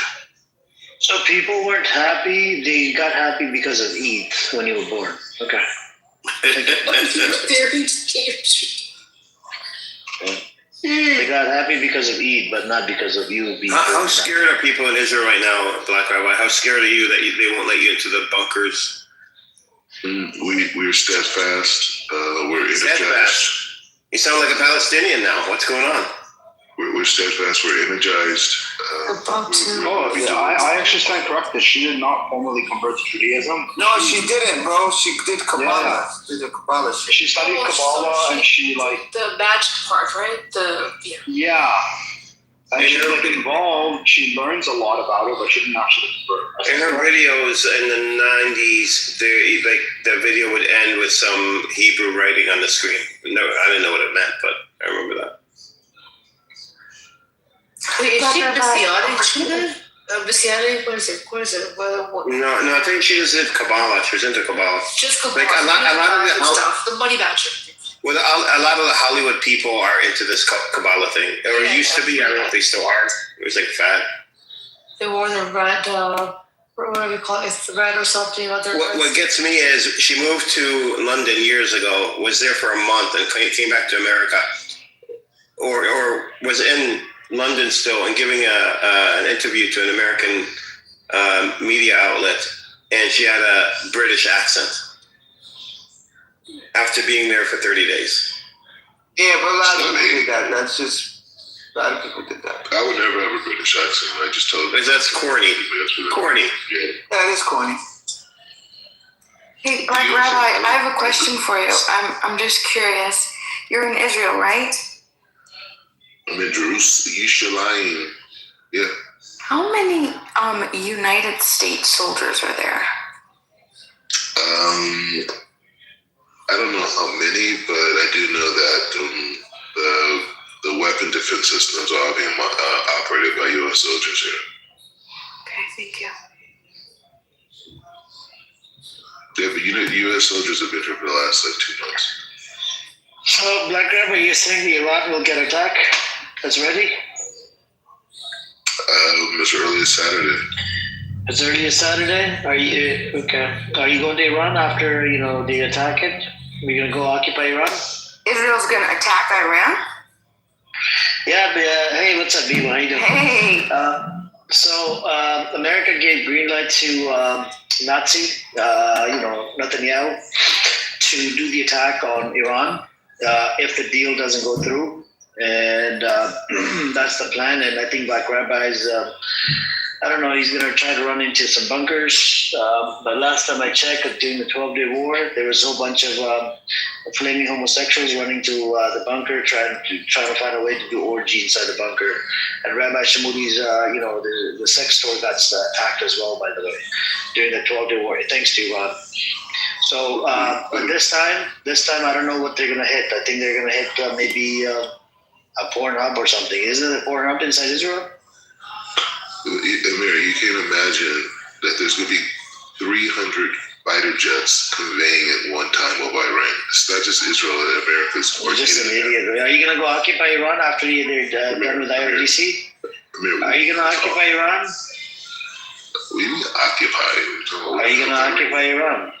We're going to help the Iranian people build a democracy there, a true democracy. Build democracy, mofo. You don't even have democracy inside Israel. What are you talking about? It says Jewish supremacy. The whole state is built on Jewish supremacy. Just focus on Iranian people. You occupy people already. You occupy people, and you're going to bring democracy to someone else. We're not occupying anything. We're going to come and help the people establish a democracy. 50,000 people have been murdered in broad daylight. You occupying your own couch, man. Go. Make sure the couch is in order. 70,000 people died in Gaza. You just brought it up by 20,000 in 2 seconds. No, it's 50,000 people. And then he said 70,000. No, 70,000 people died in Gaza over 3 years. 50,000 people died in 3 weeks in Iran. So why don't you? Okay. But Iran international over 36,000. But you killed the 70,000 people in Gaza. That's a really important fact that you're leaving out. Well, I mean, they're at war, so I mean, it's different. But they're saying the point. Okay, IRGC's at war. It's different. It's different. They're at war. War against their own citizens? Yeah, they're at war. I mean, you're at war with those that you're occupying that that you have no business in their land. And not only that, once the Iranian people are free, they're going to tell the world about who Hamas really is and the sacrifice. Now, are you going to go occupy Iran? Yeah. No, the Iranian people are going to tell the world about. Are you going to go occupy Iran just like you did it in Syria? Like you took over the buffer zone and you have the Golan Heights, and then you're taking over more land in Syria. You bomb pretty much every little military base in Syria. Are you going to do that? No, and not only that. Fucking idiot, man. Hey, Black Rabbi. So there wasn't any evidence showing anything with Hamas and Iran. Israel hasn't shown anything. That's not what I'm saying. But you're saying now it exists. What I'm saying is that the same terror that the Iranian people have been through is the same terror that the Gazan people have been through. Yes, that we've been through because of. Sorry, but we can relate to the Iranian people. We're on their side. the Iranian people will clean up the PR situation globally about what this jihadist movement is and how. Oh, you're counting on them to save your ass. Okay, I got you. This shit's narrative, and you guys didn't support him. And I'll tell you this: the big mistake that Khomeini made. I'll tell you the big mistake that he made. Two mistakes that they made. One mistake is he cut off his internet, and now they're not going to be able to cut it back on. I think they have it on, don't they? They have It's been on. It's been on. Senna was in here. A couple of people in here. Yeah, it's been on. No, it's not on. It's not. It is. Yes, it is. On. Yes, it is. I'm speaking to mad people in Iran right now. Yep, and we were speaking to Senna earlier. I And also he's in Iran. with my family today. Oh, you did? What are you talking about? It's been on for a while. The internet is not on. It is on. What are you, retarded? It's been on. I literally spoke to somebody from Iran that comes on. I've known for over a year on this So the app. thing is, I want to give you guys a disclaimer. Black Rabbi steals neighbor's Wi-Fi. Right? He thinks that everybody does it like this. Iran does it. They steal it from Afghanistan and Pakistan. Idiot, go check the thing. It's back on. Even though when hasn't it been on for a little bit now? The internet Yes, was It's been on for a while. and even though the internet was off, we were still be able to call our family by number. So Yeah, exactly. look for yourself, yeah. Get Second some mistake. information. Second mistake is Information. Are you watching The internet is back on, but it's so news? limited. Well, wait, it's not limited. It's not limited where you can come on Clubhouse and you sound crystal clear. I'm in the United States right now, but I'm talking about the Iranians that were in this room today. Muhammad was here earlier. He's in Iran right but it's now. limited. It's Muhammad, only available Sanna. freely for some limited hours. Who said Bro, I'm talking to Iranians every day, bro. Every day. Dude, I have family in You Europe. lying? No, you lying. Maybe your families are in the hills like They rednecks. have internet. They have internet. I talk Why would you call yourself something like that, Cooney? You know what I mean? No, it's not cool. It's cool. That's true. It's cool and all That's stuff. true. Yeah. It's the same. It's starting with the same, right? Cooney, same shit. Same shit, different toilet. the second point is that in other methods. Did you even make your first point? Do you even have the first point points? is that the internet is not back on. That's number No, one. you're correct. You sound You didn't so make your first point. Okay, go ahead and make your first point now then. What's The first point is that the internet's not back on. No, let's go. That's point zero right there. Google it. Just Google it. What do you mean? What do you mean? He talks about it. Do you have Google as your best friend? That's why, no offense. I'm saying that I talk with my family every day. We all do, Shadi. Shut the fuck up, man. We all do. You are saying that they don't have internet? Who the fuck are you, Riley guy? They have a limited load screen. Anyway, second point is. Yeah. First one. You didn't make the first one, so let's go back to the First first point one. is zero. Now we're on point number one. I'm actually tired of your accent. Anyways, the second point is all their underground missile facilities, there's detonations that are already being blown up now. We're already Right now they're And being blown Israel up. is one of them. Okay. We're gonna put this in your first point category. Point zero. And you're sick of her accent. She's aren't you Iranian? She's Iranian. So you're already sick of Iranian people. Are you sick of my accent? Shut the fuck up. Yeah. And he wants to go in and save you. Her accent is Save fine. Iranians. There's nothing wrong with your accent. Don't worry about it. I know, it's so sexy. Keep going. Black Rabbi, I have another question. Some people ask for a white knight, but you're gonna get a black knight. I have another question for you. How familiar are you with Israel's occupation in the West Bank? How does that work? Specifically Hebron. I've heard of it. What about it? Well, I'm just wondering how something like that works. The main thing is the more settlers that live there, the more it justifies IDF protection of the settlers will put IDF, in that area, which increases Israel's security. Even though I saw that. What I just saw. Have you heard of the journalist Matthew Cassell? Nope. Yeah, he just showed us real-time footage of the IDF walking through because apparently there was a tour and they wanted to tour through this area, heavily Palestinian, obviously, and they forced all the Palestinian shops, like these people are making their living, forced them to like shut down. And when the journalist, when he was like asking the IDF, like, can you explain this? Can you explain this? The IDF, like, they wouldn't obviously explain. So they just recorded.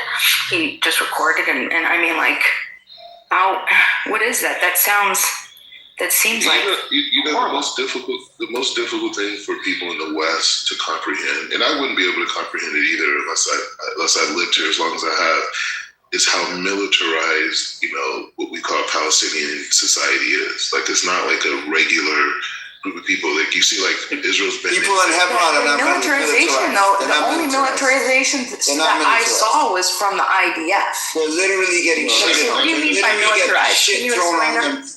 In the marketplaces. They're not militarized. Yeah. In Hebron, they're not militarized. Can you explain what you mean by militarized? You're talking about who? You've never been to Hebron. I've been to Hebron 6 times, you fucking fat fuck. I've been there 6 times. Nobody calls me fat. I know nothing about who's fat. Bro, you sound like Fat Albert. You look like Fat Albert. No, I don't. You see, can you explain the militarization? What are you talking about, though? Is he crazy? Are you Persian? Yeah. I just don't understand why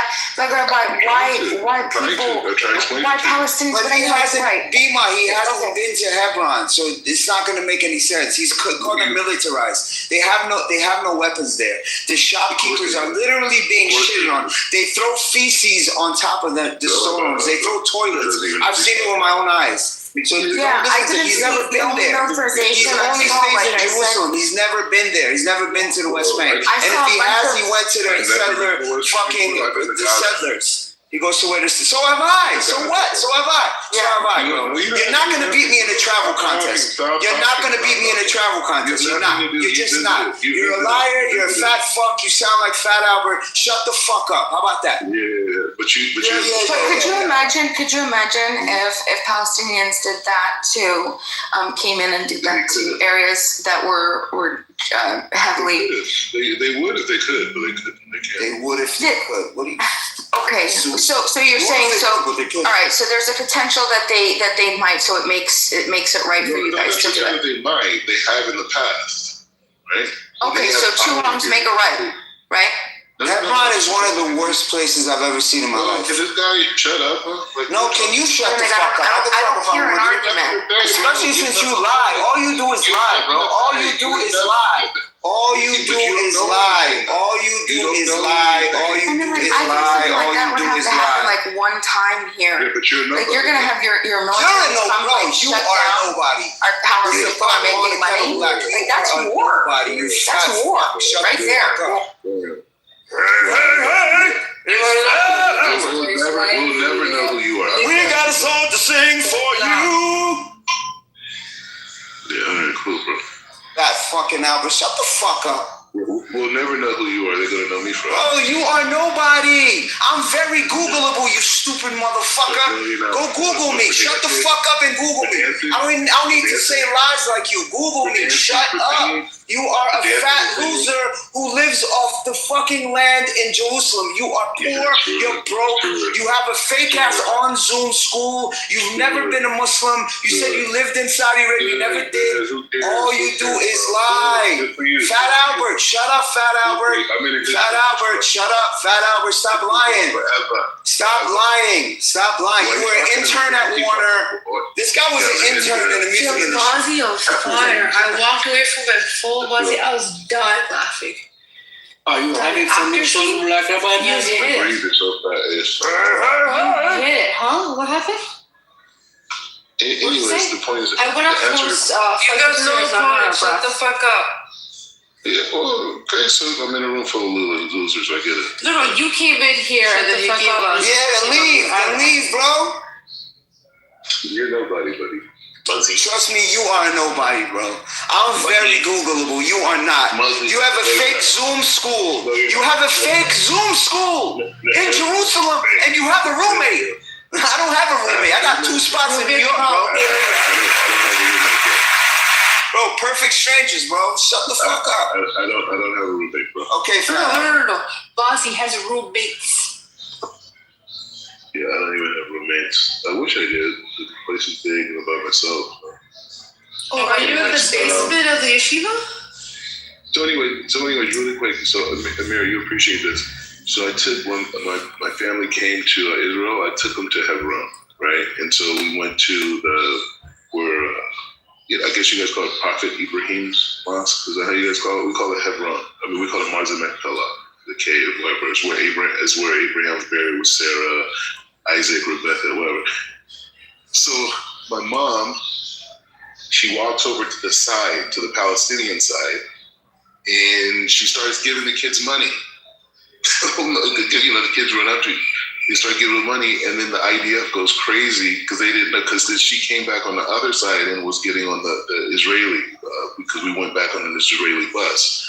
And so they were like freaked out, like it was this lady, this, blah, blah, blah, blah. So it was like a whole big, like, what does it say in Hebrew, balagan over there, because I had to explain to them that, blah, blah, worked out. I thought you guys get a kick out of that. She's like, I didn't know, I just think you're going to be asking for money. You must be so proud of yourself for that crap, I know. Can we actually have a serious conversation? Like that would mean nothing. Jinder, be honest. Who from American society who's reached my level of spirituality, like ever? Like, think about honestly, my little toe. My little toe has more spirituality than your body. The rats in New York's, the subway system, yeah, they've find it within the You're being too charitable. I think the cockroaches. Oh, the roaches are overweight. Don't let me tell you, rate them the face. Roaches. Maybe even dead bugs. Yeah. Jinder, nobody's reached this level. I'm the highest ever from America, spiritually, ever. No, but listen. And I finished my 4th book yesterday, just so you know. It's a complete rearrangement of foreign policy. Okay. Yeah. So I think that this whole invasion of Iran thing, I don't know whether to believe it or not. It's a support network. It's an invasion. I still don't know whether or not to believe it. There seems to be a lot of movement of airplanes, like U.S. military airplanes, to that area. We go over 150 American jets. Can you please, we're having a serious conversation. I'm telling you, there's 150 U.S. jets in the Persian Gulf right now. Can you stop adding your adverbs? But I don't, because at the same time, Trump is warning that, if these negotiations don't work out, I'm giving the green light for Israel. Negotiations already. Shut the fuck up. What you want to hear what you got to say? I'm trying to have a conversation with serious people that does not include you. I don't consider you serious. You're a fucking joke. I do it in real life. What you're trying to do, I do in real life. Go ahead. I do it in real life, bro. I don't care, bro. I don't give a shit. No, you just want to hear yourself talk. But I want to hear you just want to hear yourself talk. Respectfully, be it Benny Adam is a real lot, but I'd rather listen to Benny Adam any day of the week. I know you do. I mean, because you guys sit your fat ass in your apartment and write AI books all day on your face. Shut the fuck up. But I'm writing books. No, AI's writing it, bro. AI's writing it, bro. You're a cornball. You're a cornball. You're a cornball. You are a cornball. You only like hearing yourself speak. Nobody gives a fuck about you, bro. Every single room you go to, you get played. Doesn't matter what room it is. Black rooms, music rooms. You're nothing in real life. You're not even popping. You don't even pop. You have a fake Zoom school. What's a fake Zoom? I'm on TV, bro. Bro, I've looked your views up. They're nothing. They're nothing, bro. I am Googleable. You are not. I am Googleable. Motherfucker, Google me. Listen, let's look you up right now. Listen, man. Nobody in this room cares about what you have to say. Like, I'm sorry. We have fun with you, yeah. You entertain us sometimes. But we want to have a real conversation that does not include you. Somebody cares about the background. This is the background. Okay, he is white Rabbi. Can you sorry, White Rabbi? He's black can you please speak? No, he's black Rabbi. You're White Rabbi. White Rabbi, can you please speak up, please? Yeah, thank you. I'd like to not get interrupted. So I still don't know whether or not to. Why do you care? You've never even been to the region. You know nothing about it. Yes, I've never been to the region. You know, I was only born there, but yeah. White Rabbi is your master. Please let him speak. You will be punished. Oh, I like that. White Rabbi being the master of black rabbi sounds very good. You will be punished. Sounds very Talmudic, to be honest. No, and it's very Talmudic. It's right in the article. Did I give you permission? Yeah, I know. Hold on. I don't need trash bucket children. Okay? So comes out of your DNA, it's trash. So, I mean, nobody wants that. Look at him. Why would you say that to a woman, bro? Why would you disrespect a woman? Because he's a little. You're a trash because he's a useless piece of shit. That's why. Fucking fat Albert, yo. Hey, you're nobody. Hey. Who the fuck are you? Hey. I don't like AI books and I don't have a fake Zoom school. Okay, so White Rabbi, please That's a loser. You're a loser, bro. You are a loser. For a second, Bazi. You are a loser, bro. Bazi, hold on. Put your name in the chat, bro. Okay. Let's look it Can up we right please have White Rabbi put Black Rabbit in his place? Thank you very much. Black Rabbit, mute. Go ahead, White Rabbi. Yeah, so I still don't know whether or not this is serious or this is just posturing from the United States to try to get it. Because it does sound like Trump does this kind of thing where like he looks like he's going to be very serious in order to close a deal. But I also, on the other hand, can't imagine that they're going to commit this much to like, you know, months-long campaign against Iran. I don't know. Like, what do you guys think? Not Black Rock. Well, this is what I think. Yes, he does this thing. I hate to say this. Oh, it's a positive. I hate to say this. So he does this thing where he says the most outlandish thing, the most bizarre thing, taking over Greenland, and then he brings people to the negotiation table because they feel like they kind of restore arm to, and he gets people to meet in the middle ground. Is what he actually wanted. Like with Venezuela, there's a barrels deal. There's a bunch of things he actually. Not Venezuela. Greenland is what he secured for himself. If he started off with that, nobody will listen to him. Who the fuck are you to come here and ask this? Because he's so bizarre and so outlandish that people end up negotiating exactly where he wants them. Which I've seen a pattern. I hate to give him credit for it. Now with Iran, I'm seeing that pattern. And he also said that he needs to get permission from Congress. This is at the war. Usually a lot of them have kind of done things that have been what they consider smaller sort of campaigns without having to go through Congress, even though, at times it's kind of a sketch. That's one. And second of all, I think that he would have to posture and be very, it's Iran. He needs to make them feel like a real attack can happen. He can't do the same BS that he's done with some NATO nations, Canada, he can't use the same tactics with Iran. He has to make it look like this is imminent. And even give them that 2% chance, 1% chance that there might be attack. So I think this is just a negotiation tool. Otherwise, absolutely no benefit if you think about it for the U.S. to involve in not a weeks-long campaign. This could be years. This could be very, the generals are saying months. Weeks is what Trump's saying, okay, which I think is bullshit. Generally saying months, but because the trade and everything is so much more complex, this is not a small nation. This is Iran. And there's Pakistan that's already backing them, and China has a big vested interest in Iran being what they are and having the full control of her straight up. Yeah, exactly. That is, even them doing some of their military practices along the strait was actually very interesting when they kind of shut it down. So for me personally, I think it's just a lot of posturing to get what they want with the deal.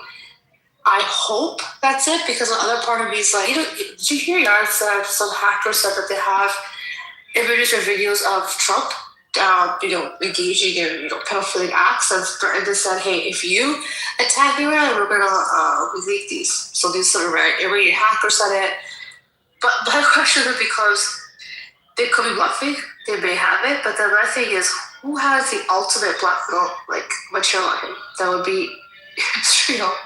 So even if Trump logically it's not his pattern, it's not his character, but he gets pushed into it because of, that's the other part of how I think. But I don't know. I hope there isn't an attack. I know the Black Rabbi is desperate to get bombed, but that's just if his blood. He's kind of genocidal. But yeah, that's what I think. The whole sexual acts that Trump is doing, I think that's a non-issue because if it exists and Iran has it, then Israel definitely has it, and they'll use it. That's exactly what I'm saying. Right? So it negates itself. Yeah, but it negates itself, right? Yeah. I tend to agree with you. I think it is threats and posturing because a war like this, it'll change everything, right? And it'll make Trump, especially before the midterms, definitely lose a lot. Become a lame duck after that if this happens. Yeah. Yeah. Which is also, given how the projections are going, he might become a lame duck anyway. In which case, it's better to start the war before he becomes a lame duck. That's true. That's right. Well, we don't care about your analysis, bro. Black Rabbi, now you've been given permission from White Rabbi to speak. Go ahead. Either way, have you guys heard all the underground explosions that are going on in Iran? That you guys aren't aware of that?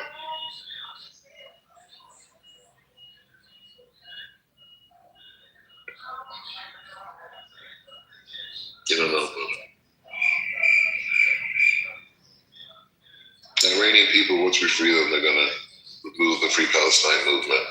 Yeah? They're going to embarrass these little stupid white kids who are supporting them. Wait, what?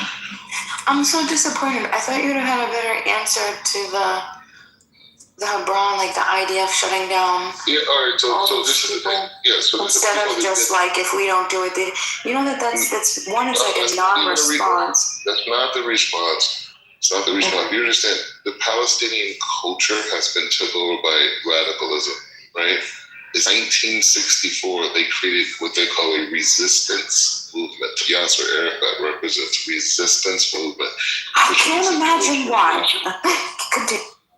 Okay, yeah, but that's still, regardless if you understand why or you think that there's a good reason, the point is saying it was something created by the Russians, and it's a resistance movement that militarized a group of Arabs, some Jordanians, some Egyptians, under the banner of Palestinian.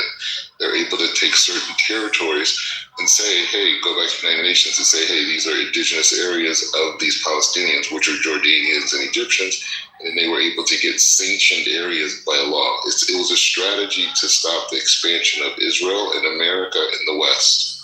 That's what we're dealing with there. And they're using the people of Palestinian. But I'm still confused because what I see is my eyes see peaceful people with their shops, right? Peaceful people, Palestinians, right? In the West Bank. They're operating peacefully. They're having a great life. And then I see the idea of come and shut them down and clear the streets so a group of tourists can come, settlers can come through. That I need help understanding it. Do you justify this or what? I have to see that particular action, but the biggest nemesis of the whole claim of the Palestinians is the 2 million Israeli Arabs who would be considered Palestinian before 1964, living in Israel, working, prospering.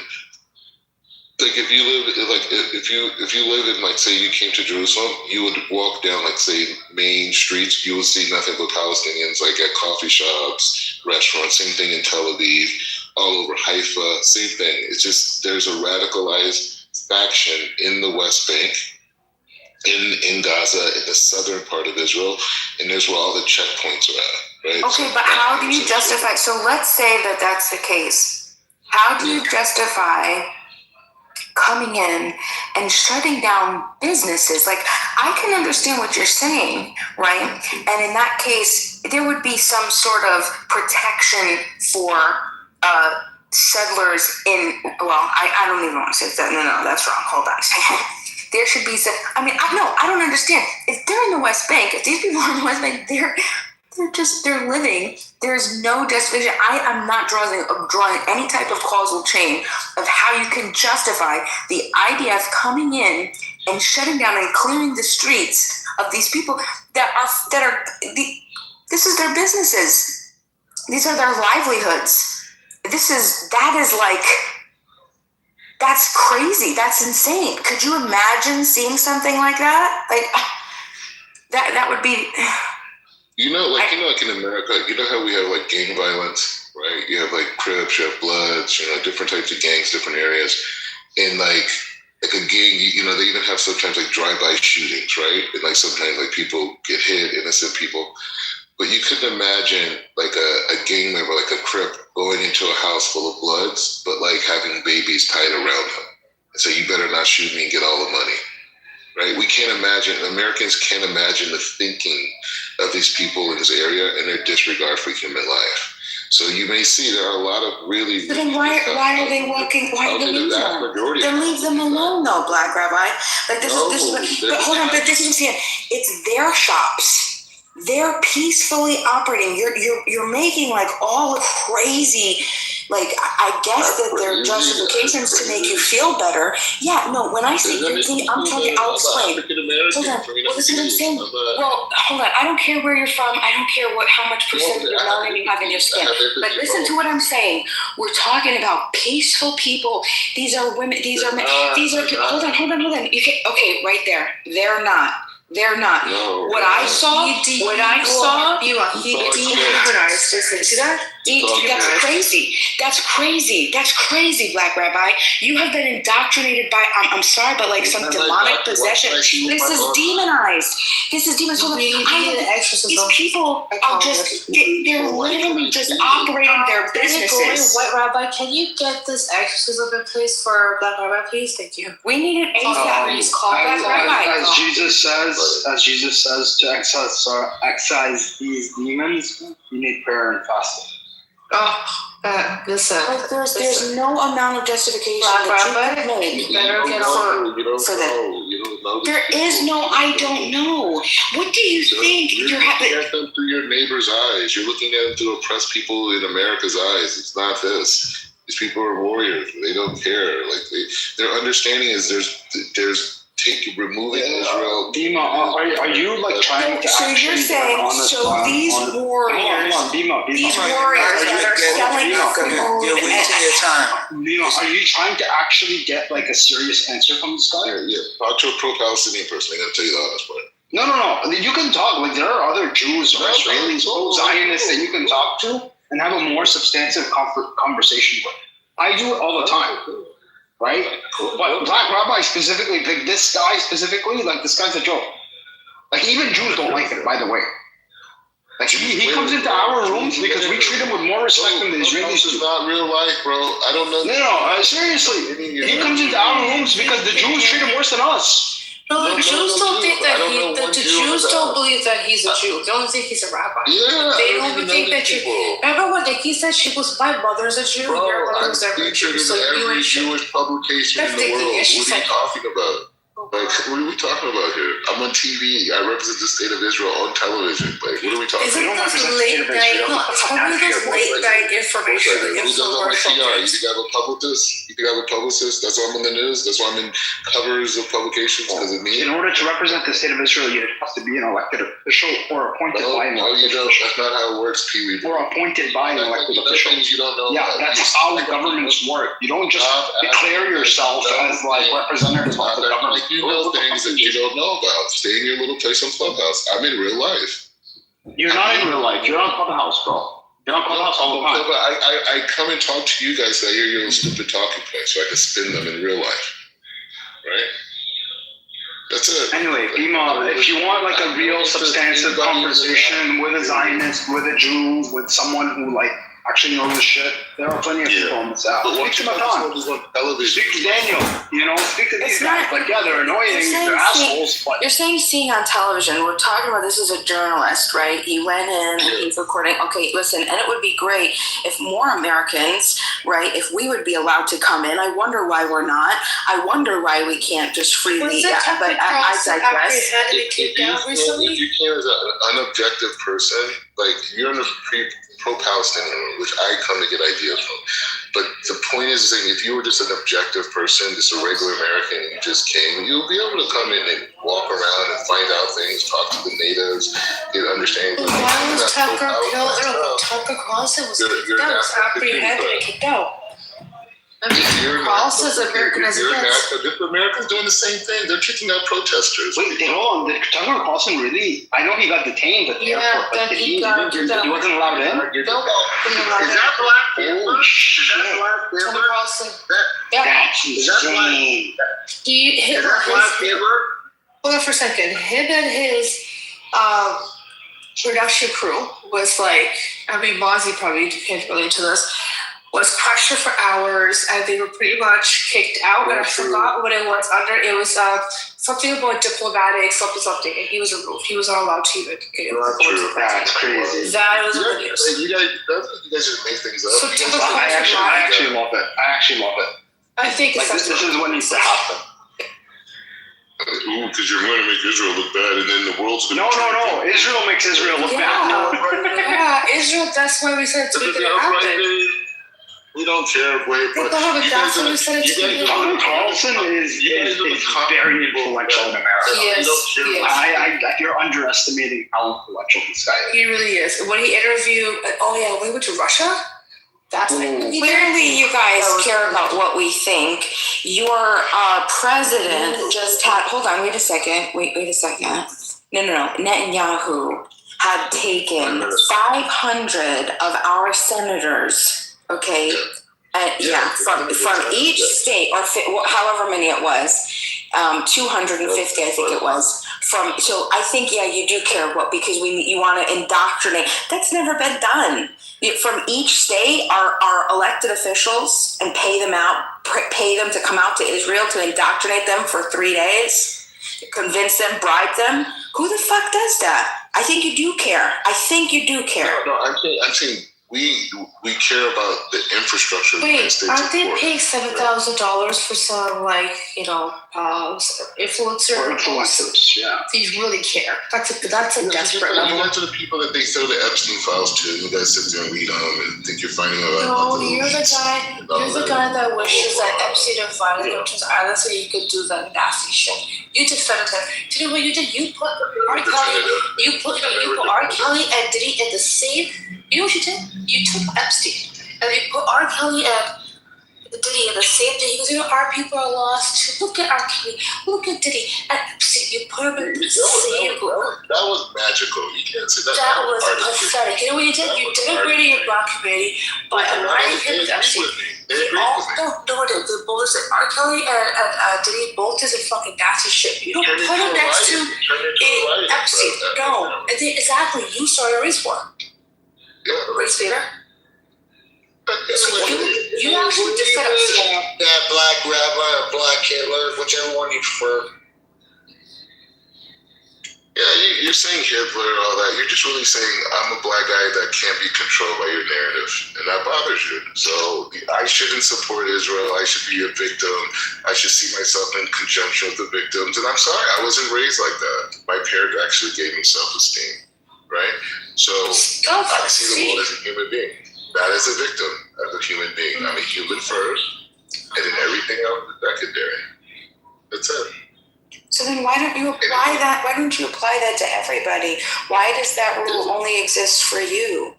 It doesn't. I believe in the Palestinians. I believe that their future is going to be a great future. We just have to get rid of the cancer called Islamic radicalism. Okay, hold on. Do you know what this bastard said? If it was up to him, he would have nuked Palestine and our base. To say that, what I said is I would have used non-tactical nuclear weapons. And you would have got it done, yes. And how many days? And I would have got rid of Hamas and saved 2 days. thousands of Non-tactical? Like you mean strategic? Yeah. So non-strategic. I'm very disappointed. What do you mean by non-tactical, bro? Bro, I don't think you know how nukes work. Well, you don't. Why are you talking to me? Don't. Like You're saying non-tactical nukes? Category. That makes no sense. Go look into your clubhouse union, okay? I'm in real life. These are real things that I'm dealing with this. I'm in Jerusalem right now. You know what I'm saying? Hey, come on, like you're not. What was the other weapon? It was like an invisible weapon. I'm in You the can't old see city it. of Jerusalem, the holiest place in the world. That's right. It may be a holy place, but you desecrate it by just being there. So please just remove yourself. Okay, moving forward. What was that weapon you said that was like disappeared or something? You weren't able to see it. I don't know, something American said. I said America used invisible drones inside of Iran. What the fuck are invisible drones? Drones that you can't even take a photograph of. Because of the way in which they move? Yeah, stealth drone I've heard of. Invisible I've never heard of. Can't even get a photograph of it. Hold on. White Rabbi, think of it this way. He said non-tactical nuclear weapon. Meaning that there isn't fallout inside of it. No. That's not what non-tactical Jesus. Moron, bro. You don't know what you're talking They usually say tactical for the sake of this precision. Pretend, bro. Do something with your life, Non-tactical bro. means will it do something. Start a club organization. Oh, I don't know. Sure. Yeah. Tactical versus strategic. Strategic is like a big nuke. Tactical is small. See, I had no idea. See, I learned something new. So Black Rabbi, maybe you can listen. I learned something. Thank you. No, I'm saying it's a real thing. Anyway, the point is saying I would have saved thousands of Israeli and Palestinian lives by just removing Hamas in the first 48 hours. That's what I did. I think that's a good thing. So I'm dilating everybody. But you have time to piss in your toilet. Let alone put it somewhere. In fact, they were going to use non-tactical nuclear weapons in Iran during the 13-day war, but instead they used the Moab. It was a 12-day war. Get it right. Yeah, what did I say? 13. No, 13. Yeah, Black Rabbi, I'm gonna head out, but I just wanted to say, one thing that it's still sitting with me and it's really hard for me to digest is you said that you're an individual first. And that's so important because the way that you speak, you collectivize everybody. And I think that you should really consider the consequences of how a peaceful person, how much a peaceful person can take a violent, coercive force being controlled of how to live day to day, how they could make their money. I just want you to consider how much would you take before you decided that you're going to join. Hold on, let me just land. Before you join whatever you can and you cross that threshold of enough is enough. I want you to consider that as an individual, because what I would have liked to heard from you is there's no justification for shutting down peaceful people's shops and the way that they make money. I didn't know that. Because you, in the same way that you operate, Black Rabbi, I'll explain to you. If they're not actively committing a crime, if they're not actively, wait a second. In the same exact way, the United States can walk through people. You can walk through our inner cities and go hang out at the corner store, right? And get a 40, right? And among a bunch of gang members, and know that hold on, and get a 20, whatever you want to call it. There's a couple different. We're talking about different couple things, but listen. Hold on, listen. The same way that we could be there, and you know that you're not going to use cold force. They're peaceful. They're standing there peaceful. They're not peaceful. Hold on. What I'm considerate, what I'm trying to explain to you is a person is not violent. Or how do you know that they're not peaceful? How do you know anybody's not peaceful? How did you know Ted Bundy's not fucking peaceful? You gotta wait for them to commit the crime. You have to be able to see it. And there's no justification, Black Rabbi, there's no justification. We've already figured this out in moral philosophy, that unless somebody is committing, and there's objective evidence that they've committed the crime, how our societal glue works is we treat them with respect. And there's no way in my mind that I should hear you as an individual say, I'm an individual first, but then also believe that a bunch of other individuals who are just living their life, they're walking the streets, you are thinking you're demonizing a bunch of individuals in your head. Journalist Matthew Cassell turned to some guy and he said, hey, what are you looking to do? And then I'm looking to get married, happy, excited. Like, what are you thinking these people are planning? I mean, it's mind-boggling to me, okay? And I don't know. It's very disappointing, and I really, really hope that you're just here as a contrarian, and that you actually don't believe this stuff, and you're pushing back because you feel attacked. Because that's scary. Since I will say this, just before you leave, I will be running for president of the United States 2032, and I really hope you support me. That's all. Yeah, so did Kanye. Kanye's actually far more rivaling. Kanye's actually a pre-promotion for me in a way. Kanye hates you. Kanye hates your gut. He's calling you fucking. Yes, he does. Kanye's a goat. Don't even fucking put a category as you. Kanye has called out. Support you hates you. He look at you and be like, this is what you call a sellout. Moving on. Do you know when he talks about your Zionist people? Do you know what he says about them? You know what he says about them. DEFCON 3. Move on. Do you want to go play Bible? Yes, he did. No, he didn't say it about Zions. He said about Jews. Actually, said Jews. You know what? You're right, buddy. Sorry. Rabbi, you're right. He said Jews. I'm just trying to be a little bit. Either way, all of the pop's gonna get mine. Kanye would actually spit on it. Like literally. I think he would actually spit on it. He was spit on it. He was spit on it, and then he regret wasting his precious spit. Okay, that's enough for you. No, that's actually true. Very Kanye. I mean, that's very. Anyway, it doesn't matter. No, not only that. Actually, have you seen the video of him radio speeches talking about? Yeah. You should be. I love it. You guys, this clubhouse talks, so I get it. But I'm building now. Yes, you're building Lego. Lego? Was it Lego? Yeah, Kanye is a goat. Kanye is honestly one of the most truth-telling people on the planet. He didn't let no $1 billion, hold him back. He said, fuck it, take these chains. He likes his fucking Black Rabbi. He gets a freaking room and board and fucking chips and I don't care.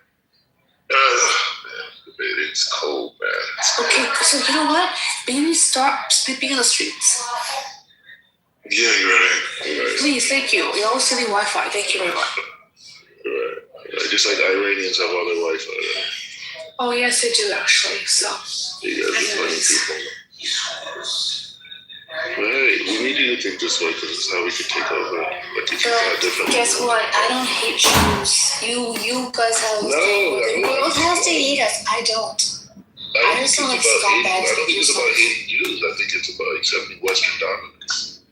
It's not about. So, anyways, who's dominating you? So, are you gonna go look after your girl that you fornicated with? Are you gonna go do that? What do you mean? You fornicated with your girl, right? You didn't even marry her yet. You haven't even married her yet. Yeah.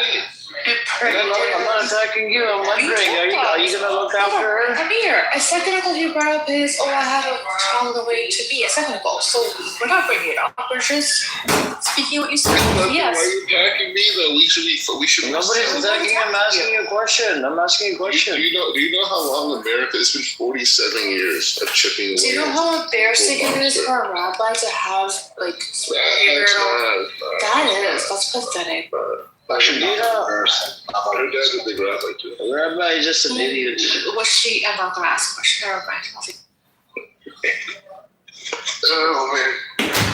Anyways, the point is saying, at the end of the day, I love you. So how old is she? Is this her first baby? This is her first baby?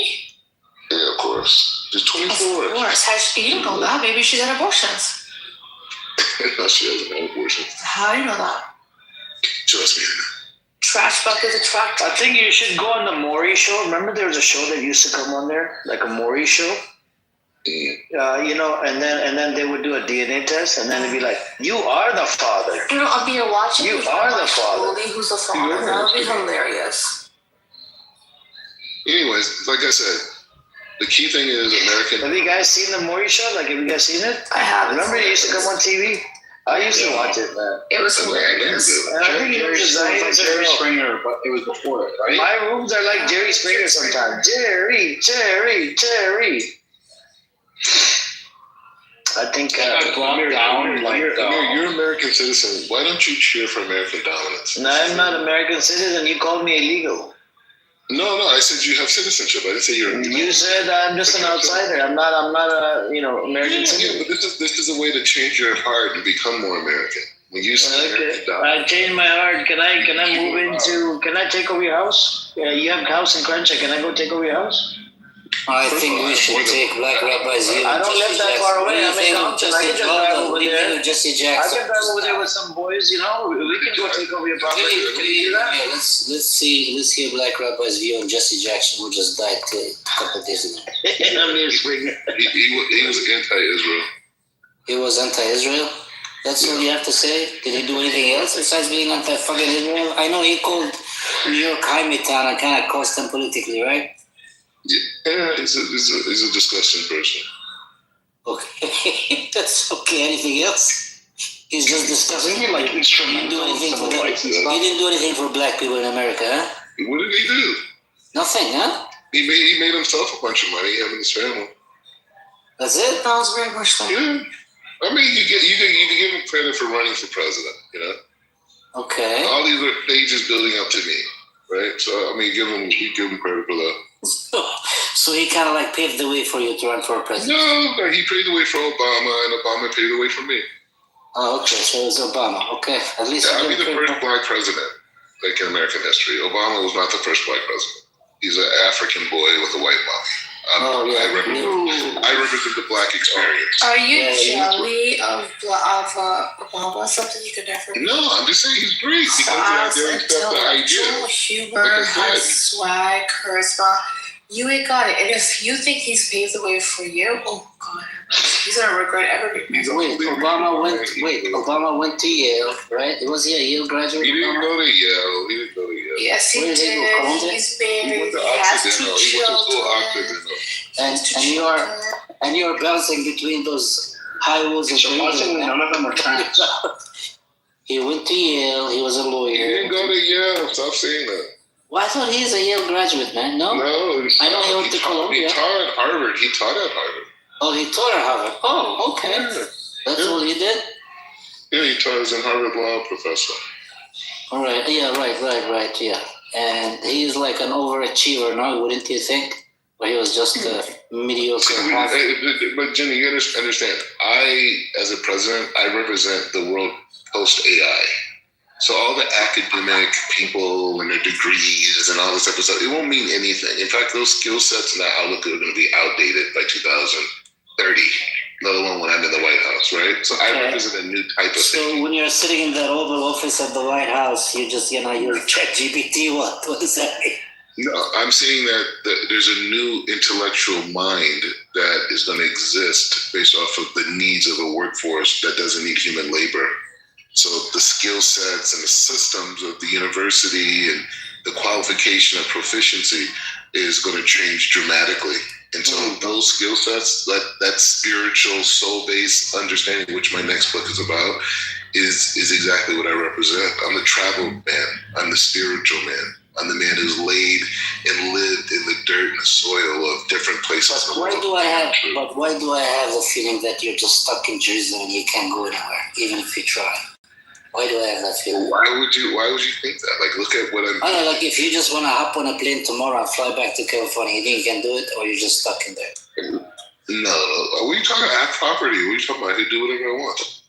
I know, but Rabbi, aren't you a foreign squatter? No, I'm a permanent visa. No, I mean, it does sound like you're a foreign squatter. on that. Listen, you're on a visitor visa in Jerusalem, or you're what kind of permanent visa? Permanent visa. What the hell is a permanent residency? Sorry. I've never heard of permanent visa in Jerusalem. The permanent residency. Sorry, I said it wrong. How do you obtain a permanent residency based on what? I don't know. A judge gave it to me. Judge? Yeah, of course. A judge does not issue permanent residencies, man. He does. He does. Are you sure? Was it a street judge? Was it a street judge or like an actual? My lawyer is in Jerusalem, right? Too, right? You know that, right? Wow, lawyer, Jerusalem. Wow, that's crazy. Yeah, no, my lawyer. That's that lawyer who does. No, but didn't he learned his religion from a street rabbi? Now he became a street rabbi. Now I think he hired a street judge. Is that a street judge you hired that gave you like a write-off on this, that you could live on an illegal property or illegal land that doesn't belong to you? You act like these things matter to me. It doesn't matter to me. It matters to me. You live on a fucking illegal land. You're illegal, foreign squatter. Yeah, great, it's great. You see how I use the new term, foreign squatter? But listen, I'm starting a new project. If you want to run the project, I think you would fit. It would fit your outlook. Okay. I'm serious. I'm serious. It has to do with music. Music is just music stuff. You're familiar with that industry. Come on. You wanted to booty clap for your music, Jinder? You worked for Warner Bros, didn't you? Yeah, I do. Yeah, for years. Okay, so you interned for years? That's kind of sad. Yeah, intern. Yeah, he got kicked, man. He got kicked. Where's Mazi? You assume that like an internship would last, a couple months. Mazi left. He killed his brain cells. He's like, this guy's an idiot. Guy Mazi's a joke, man. Thinks he's talking. You're a joke. Actually, Mazi is a very cool guy, by the way. I'm sure he's a nice guy. Mazi is a rapper. Calm down, Rabbi character. Hey, character. Calm down. He's a rapper? He's a rapper? Yeah, he is. Yeah. And a comedian as well. I'm on the mic. I'm pretending I'm black. I'm on the mic. He doesn't claim to be black, no. No, he's pretending. Nope, he doesn't. I'm pretending to be black. He does it for the Palestinian cause. I don't know if you know that he's been to Gaza, he's been to the West Bank, he's been to Jerusalem, he's been to Israel quite a few times. And do you know what he did? He even told us that he went to Egypt with a truckload of aid. What have you done for the Palestinians? You love Palestinians so much, right? You always say this. I love the Palestinians. I love them. At the same time, I call them terrorists. These are terrorists. These are kids are terrorists. I bet people in Gaza are terrorists. Yes, these are Palestinians. Gaza are terrorists. Idiot, man. And there's other beautiful, intelligent, creative, sensitive, heartfelt Palestinians that live in Israel every day. They call themselves Israeli Arabs. Well, but in the southern part of Israel, people have been radicalized. I mean, just you can do it, Rabbi. He knows that. So, like I said, you could see the terrorism in Gaza. Do you want him to shake his booty for your music agenda? What kind of music is it? R&B? Rap? Oh no! It's a whole different concept. It has nothing to do with. My focus in the stage in life is spirituality and foreign policy, bringing those two things together. Is there such a thing in Jewish music? There is, right? Yes, of course. Huge. Is it like Dubke, or is it like a copy of Dubke? No, there's the klezmer stuff, and there's the music from. What's up, Mazi will tell us. He's done a lot of stuff The in the past few years. Spain is good. Where's Mazi? Yeah, Mazi's here. What's up? Klezmer is like the Jewish, the most known Jewish music. But then you have this.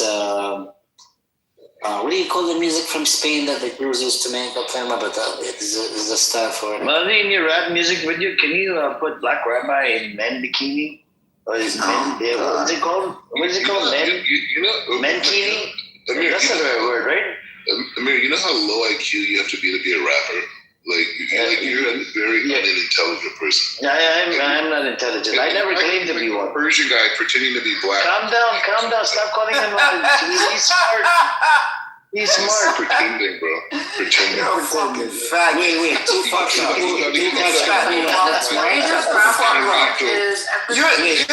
black person trying to be full of shit. You don't know what you are. Are you Muslim? Are you Jewish? Are you fat? Are you skinny? I operate as black and fat Albert. Yes, just say shut the fuck up, say LA. Do your little fake ass Zoom schools. You're fake Zoom schools. Yeah, that's what I'm trying to do. That's what I'm trying to do. And you try to be a white Jew. How about that? Yes, white Jew man. Yes.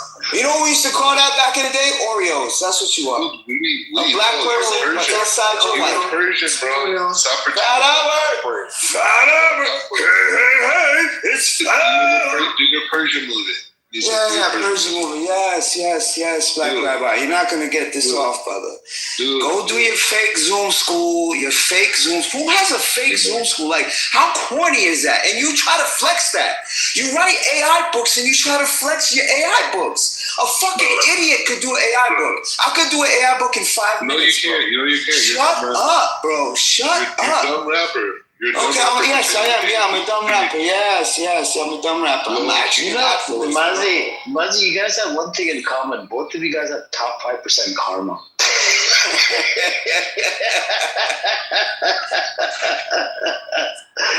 What's your number, Muzzy? What's the number? Click on your profile, it tells you the number. They said I'm top 5%. No, but like if you scroll down, it tells you your number, your karma number. Let me see.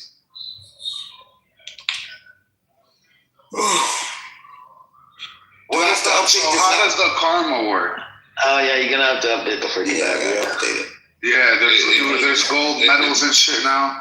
Hey, well, how does that work? Who's in my PTR? Nazi. Yo, who's in my PTR? Oh my god, that's Epstein. That's Jeffrey Epstein. Man, that's how brainwashed you are. That's all you see everywhere. So what? Taking these old ass pictures from 2002. Who gives a fuck? Bro, I used to work for him. So what? So what? You did it, bro. Get out of here, bro. You're stupid. What are you talking about? This guy was an intern at Warner, bro. Amir, this guy, he said he knew somebody, right? You're not gonna know who they are, but he said he knew somebody and he used to work with them. I went to that guy, who's a VP, by the way, and he said this guy was an intern. You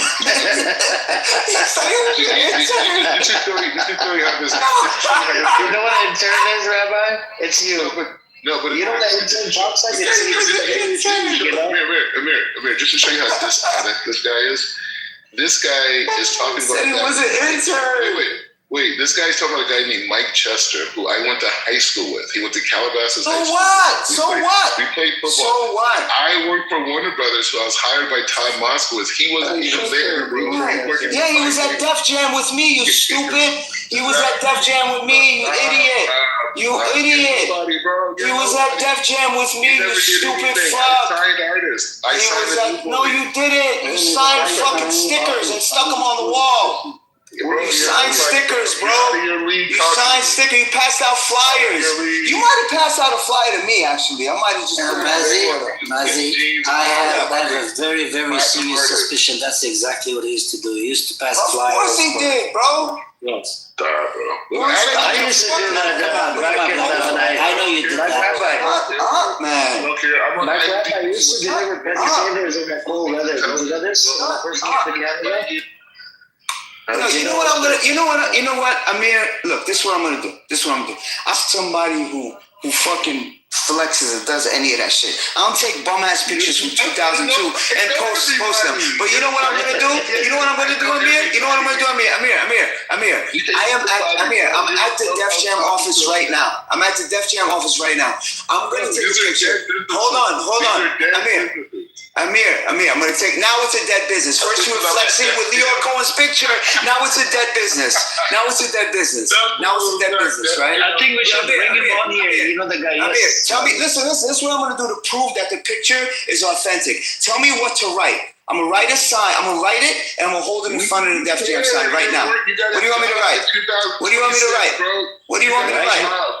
You have a job. What do you want me to write, Amir? Black Rabbi is an asshole. Okay, Black Rabbi Bro, this guy has a job and talking to me having a job, bro. Like, You're an asshole. And it's like something we had jobs. Asshole. Yeah, but a few minutes ago you were flexing with Leo Cohen's picture. So which one is it? Is it whack or is it cool? Hold on one second. I'll be right back, Amir. I'll be right back. Let's not talk shit. I'll be right back. I was a kid. What are you talking about, bro? I'm in Jerusalem today. What are you talking to me about? I'm in Jerusalem today. I'm in fake Zoom school. Yeah, that's a flex. You went from intern to fake Zoom school. Shut the fuck up. I was a VP there. He was the Well, you went to VP. I swear to God you went to VP. You liar. You're a liar. You're a liar. You were not a VP. You're a liar. Put up your ID. You're a liar. You're a liar. You're a liar. I don't need to prove nothing, bro. Like, I grew up in South Africa. Hold on, I'll be right back. Jerry, we're going into Jerry phase 2 now. I think when phase 3 hits, and I'm gonna post it on Clubhouse. I believe you, Black Rabbi. Don't worry. Okay, it doesn't matter. I believe you. This is different stuff.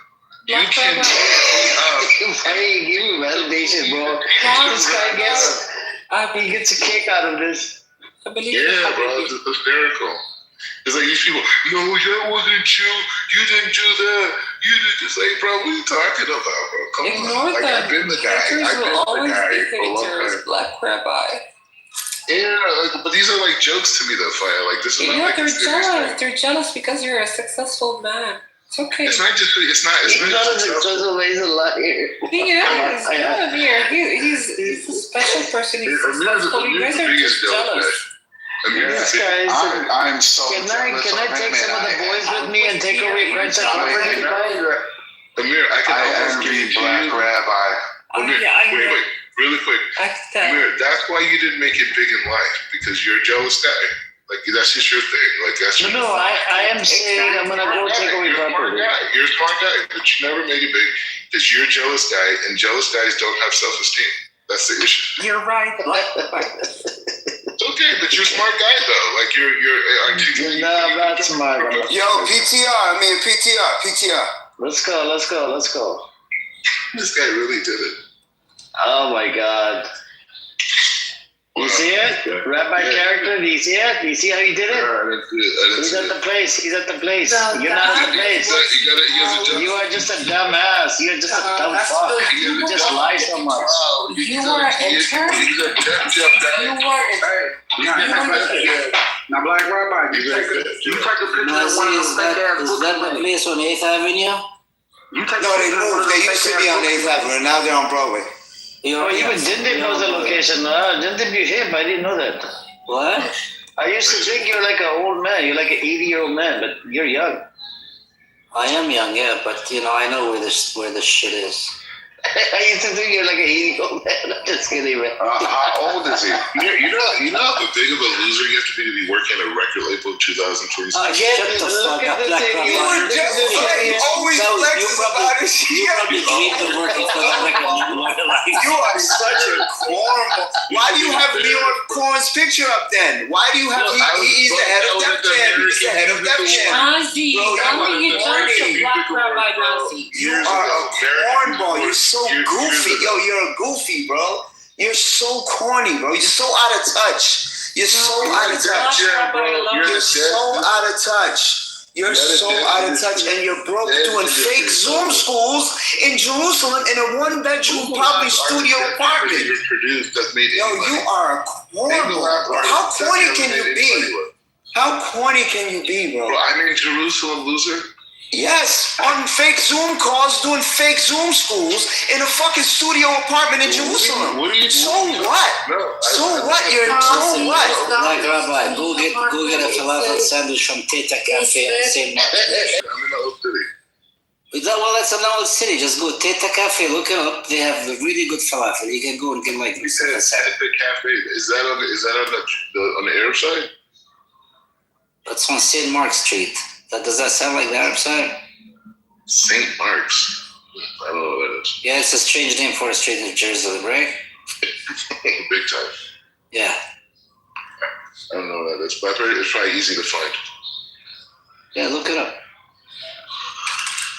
Either way, man, I get it. You know, people got emotions, but that entertainment stuff was like kidding. Black Rabbi, back your bags. I have a job for you. I'll pay you. Don't worry. I'll put you on a payroll. I'm good. But I'm about to release 10 books. 10 books at once. You know what that is? 10 books I'm going to release. Bag your bags. I'll buy you a ticket too. Hey, Black Rabbi, I just went through your PTR. A lot of these pictures went from when you was young. I just found one. I was found one that's more recent. You ugly than a motherfucker, bro. I ain't gonna lie.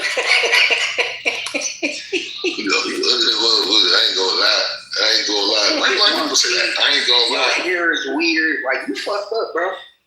Yeah, I get it, bro. I get it.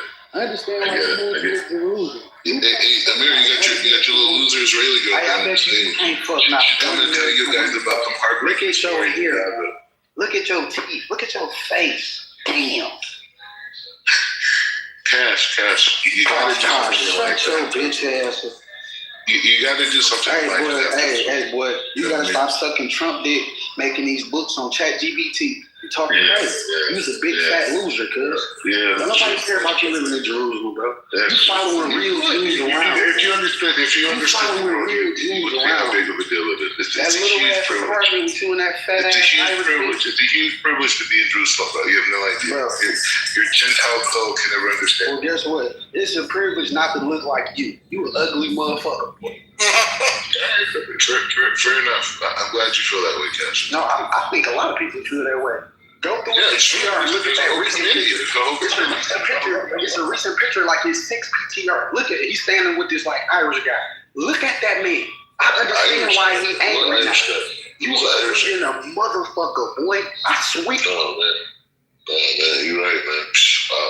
Hey, Amir, you got your little loser Israeli girl in the crowd. She wants to come and tell you. A baby walked across and they took her doll. The occupation's getting worse every day, and I'm here to tell you. Who are you marking at you? Who are you marking by yourself? That's the little loser Israeli girl in the crowd. Talking about people who are going through something already. Bro, get your shit together. Get your Calm down. Stop attacking her. Stop attacking her. He's attacking Ambrose Jindib, this idiot. God, you're losing your fucking marbles. Because he ain't got nothing to say to me.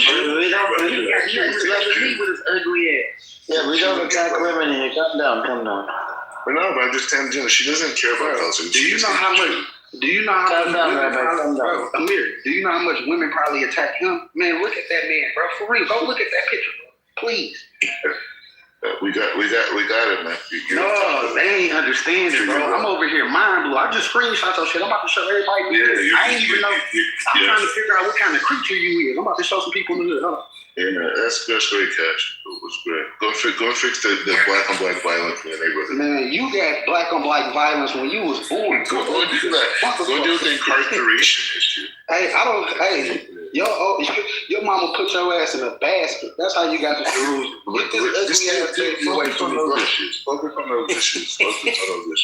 At least the show is getting better. Hey, Black Rabbi. I swear to God, you one of them kids, like, if your mama bought you a dog, she would have to tie a stake around your neck for that motherfucker to play with you, bro. You have to tie a stake around your neck for a dog to play with your ugly ass. Hey, 70% of African Americans are homeless, making up 13% of the population. Hey, man, 70% of black Jewish people that Cash is dragging you to filth, Black Rabbi. Oh my God. You getting punched right, left, and center. If I were you, I would just TKO. Wow. Like, I was on mute laughing so hard. I'm like, oh my God. I'm just warning you. But you and Cash you and Cash have a similar intellect. So I mean, I get why you find. He's a genius. Yeah. If anybody has my intellect, he's a genius. Hey, Black Rabbi, my little cousin said you look like you was born out of an ass. Ooh. Like to him, that's like really funny though. Like that for him. I mean, it's not. I mean, look at you. I mean. Yeah. Like you were walking. Did you see how jealous he was of Amber Rose? Do you know how much of a bitch you are? You're jealous of Amber Rose? Like, you wish you could be Israeli. You wish you could be. You know, her family's been there since the 19th century before. Who cares? So you know that she has. No, it is. She has a connection that you don't. She came from a Jewish family. Then why were you blocking her? Connection. Why were you blocking her? Hey, Black Rabbi, why would I bring somebody in your background and that, bro? Who you live with? That little ass motherfucking part. Who you live with? With Roaches. That nigga live with his mom. The thing about it, you live with his everything you have to create in your head about me and what I have. Man, listen, this is all I know. This is all I know. That I'm gonna fix up. This is all I know. You really think what I think is like average, you think is a big deal. I know. Right? Listen to Black Rabbi. All I know is it look like Hashem spit your ugly. How many cousins do you have incarcerated? How many cousins do you have? If you don't talk to Hashem about your looks, bro, for real, gang. Wait, you Cash, crazy, how many bro. cousins do you have incarcerated? How many? You look like you need to be incarcerated. How many? Come on, give me a number. Give me a number. How many cousins you got incarcerated? You say cousins? I got incarcerated. I'm gonna think hard. I ain't even gonna lie to you, gang. I'm about to tell you the truth. None. Bum ass black motherfucker. I ain't got no cousins in jail. Alright, cool, man. You broken all the statistics in America. Man, you broken all the statistics as a black man. You pregnant by a Jew. You live in Israel. You think you a Jew. You weird as hell, gang. You grew up Muslim. Then you converted to Judaism. Your mom and daddy still a Muslim in California at the university. You out there in Jerusalem living like you one of them. They laughing at you. I seen the video you getting whipped with a chain and shit. Come on, gang. We ain't even gonna go. With a chain. Wow. Oh, you had a chain around your neck, dick up your ass, whip on your neck. There's a lot going on. I had a chain around my neck. Wow. Well. I know for a fact when you lived in America, people bullied the shit out of you. Like I said, where is this Chappelle when you need him? Cash, do something great for the black community. I will do something great. If I ever see you, I'm gonna slap the fuck. Do something great for the black community. You know what I'm gonna do great for the black community, Black Rabbi? If I ever see you, I'm gonna smack the fuck out you. That's for the black community. And you'll be dead. Right. You're a gangster. Right after you did that. You're a gangster, and the Mossad is gonna kill for you. You're a gangster. Exactly. That's what the guy said. He's not gonna do nothing. That's how I know if I slap you, you just gonna turn around. Like that video that I seen of that guy chasing you. You just do it. You're gonna be telling the story to your grandkids later on. Like that's him had you running fast as it. I'm sure you won't be the only one trying to run. Okay. Run up. I'm waiting for you. Gangsta Rabbi. Nah, it ain't that. It's being protected, Rabbi. I represent a lot. So run up. Well, I know. Listen, bro. Don't nobody else know. Don't nobody else know Black Rabbi. Strategize. Black Rabbi, listen. You know one thing I can tell you, bro. As a black man, why are you talking to me, bro? Listen, as a black man, Black Rabbi, you know the difference between why don't you strategize for your community? You know the strategize for your community. Why you know I'm a superior being. I'm doing my thing, bro. You know I'm a superior being, man. So don't just focus quit on your community. Think of something. You know I beat the brakes off you, boy. I know you did because you're a violent animal. Oh yeah, for sure. I was very raised violent. I'm an African American. It's in our genes, man. We incarcerate people like you. The prison's full of violent animals, just like you. Wait, Black Rabbi, what do you mean we? Are you speaking as if you're them? No, who's the them? Who's the them? Let's get that straight. The hook-nosed bastards that you worship so much. Hook-nosed bastards. The black hats that you worship so much. Black hats? Jay-Z was a black hat. You know what I'm talking about, dude. No, I know. Yeah, I think you should be more specific. Yeah, Jay-Z's a damn Lucifer. I don't think it's cool to. I don't think it's a good thing to be around someone like that. Hey guys. Oh, jeez. Hey, Lelouch. Yeah.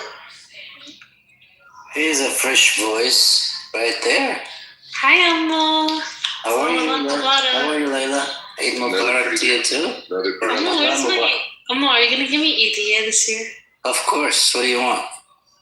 $5? Sure, yeah.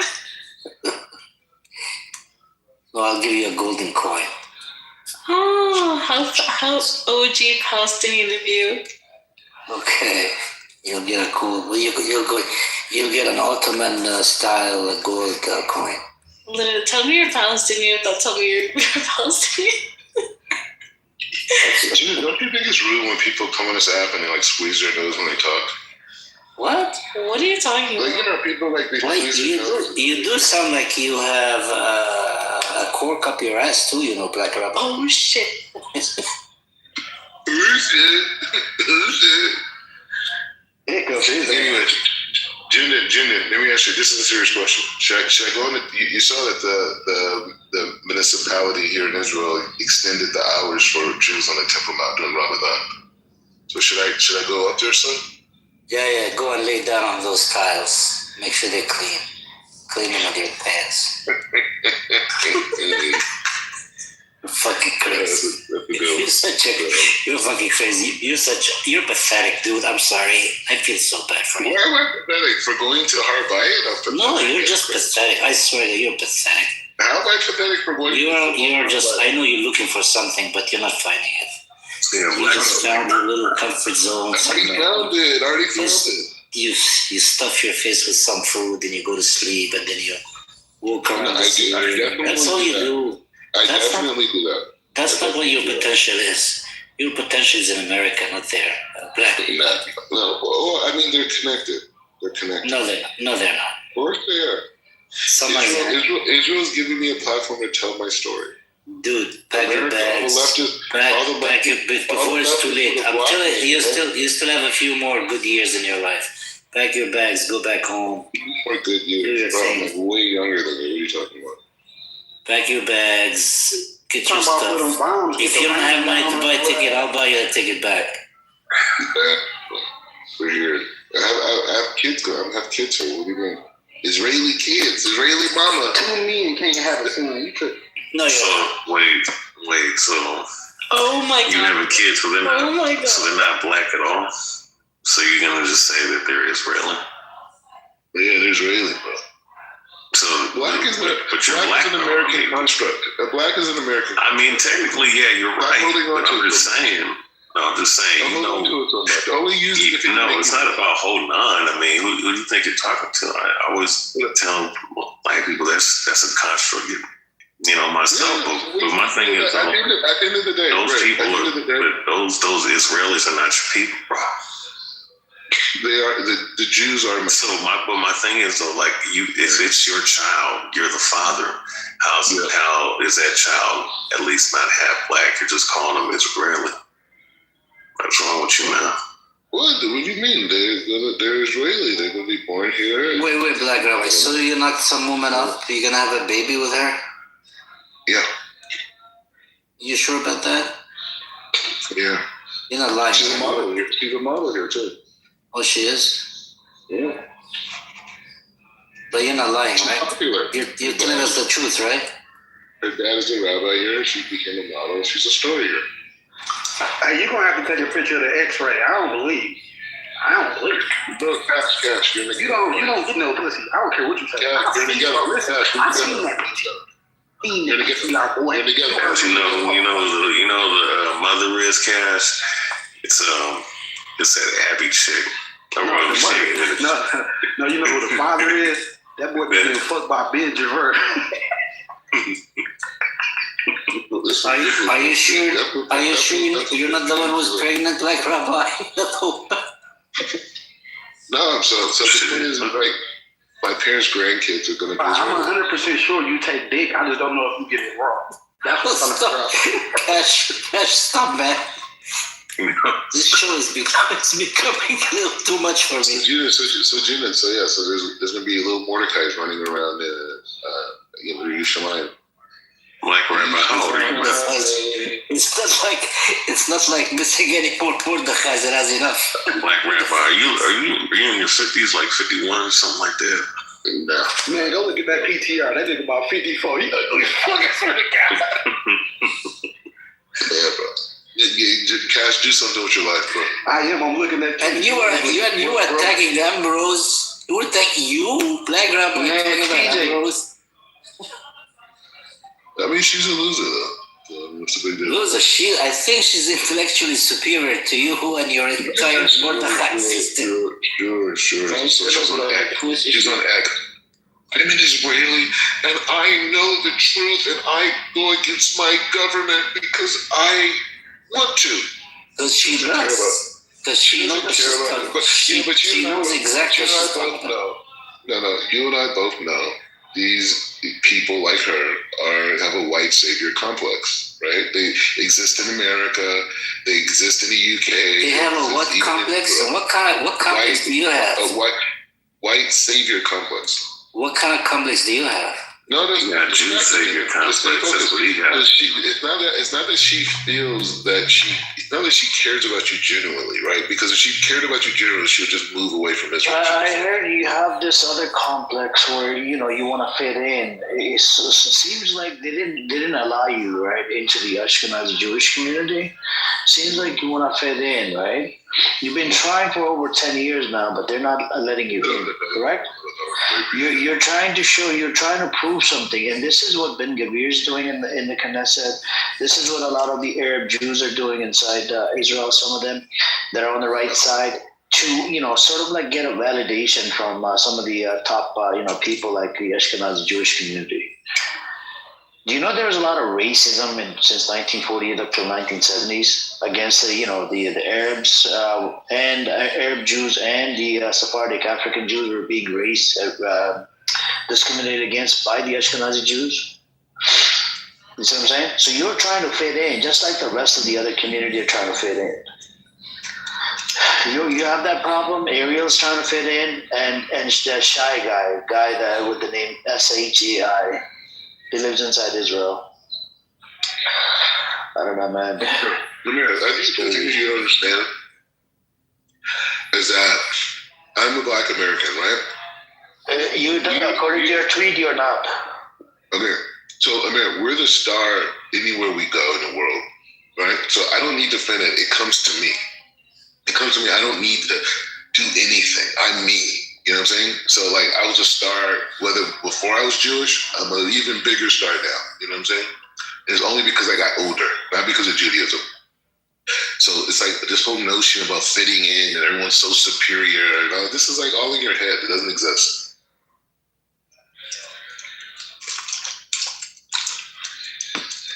Everybody's back. Let me tell you how bad things are in Gaza. Calm down. Stop attacking her. Stop attacking women. I know you like to attack women. Calm down. Stop attacking women. You're the biggest traitor on this planet. You're a traitor to Americans. So you're the one that's like a foreign squatter, right? Is living on a land that doesn't belong to you. You're an American, right? Come back to America. What are you doing? Living over there as an illegal squatter. Amir, this is America. Bro, you're in a squatter. You just come back. The Israelis can say whatever they want. Come back. You're a squatter.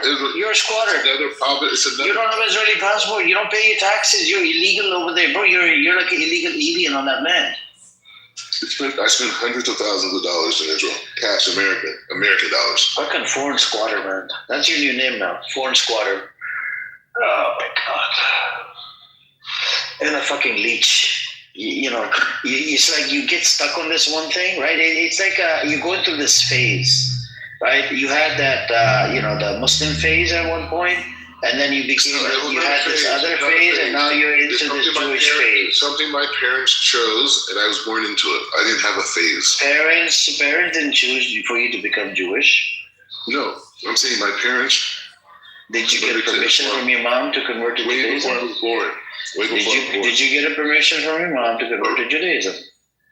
My mom, when I was going through my conversion, they came to my classes with the rabbi. Did she give you permission to convert to Judaism? I don't give permission to nobody. They supported it. Did you mistreat her? Did you treat her like shit? Did you tell her F off and this and that? Did she call you out on this? My mom's my closest friend in the world. Your mom's closest friend, yet you disrespect your mom.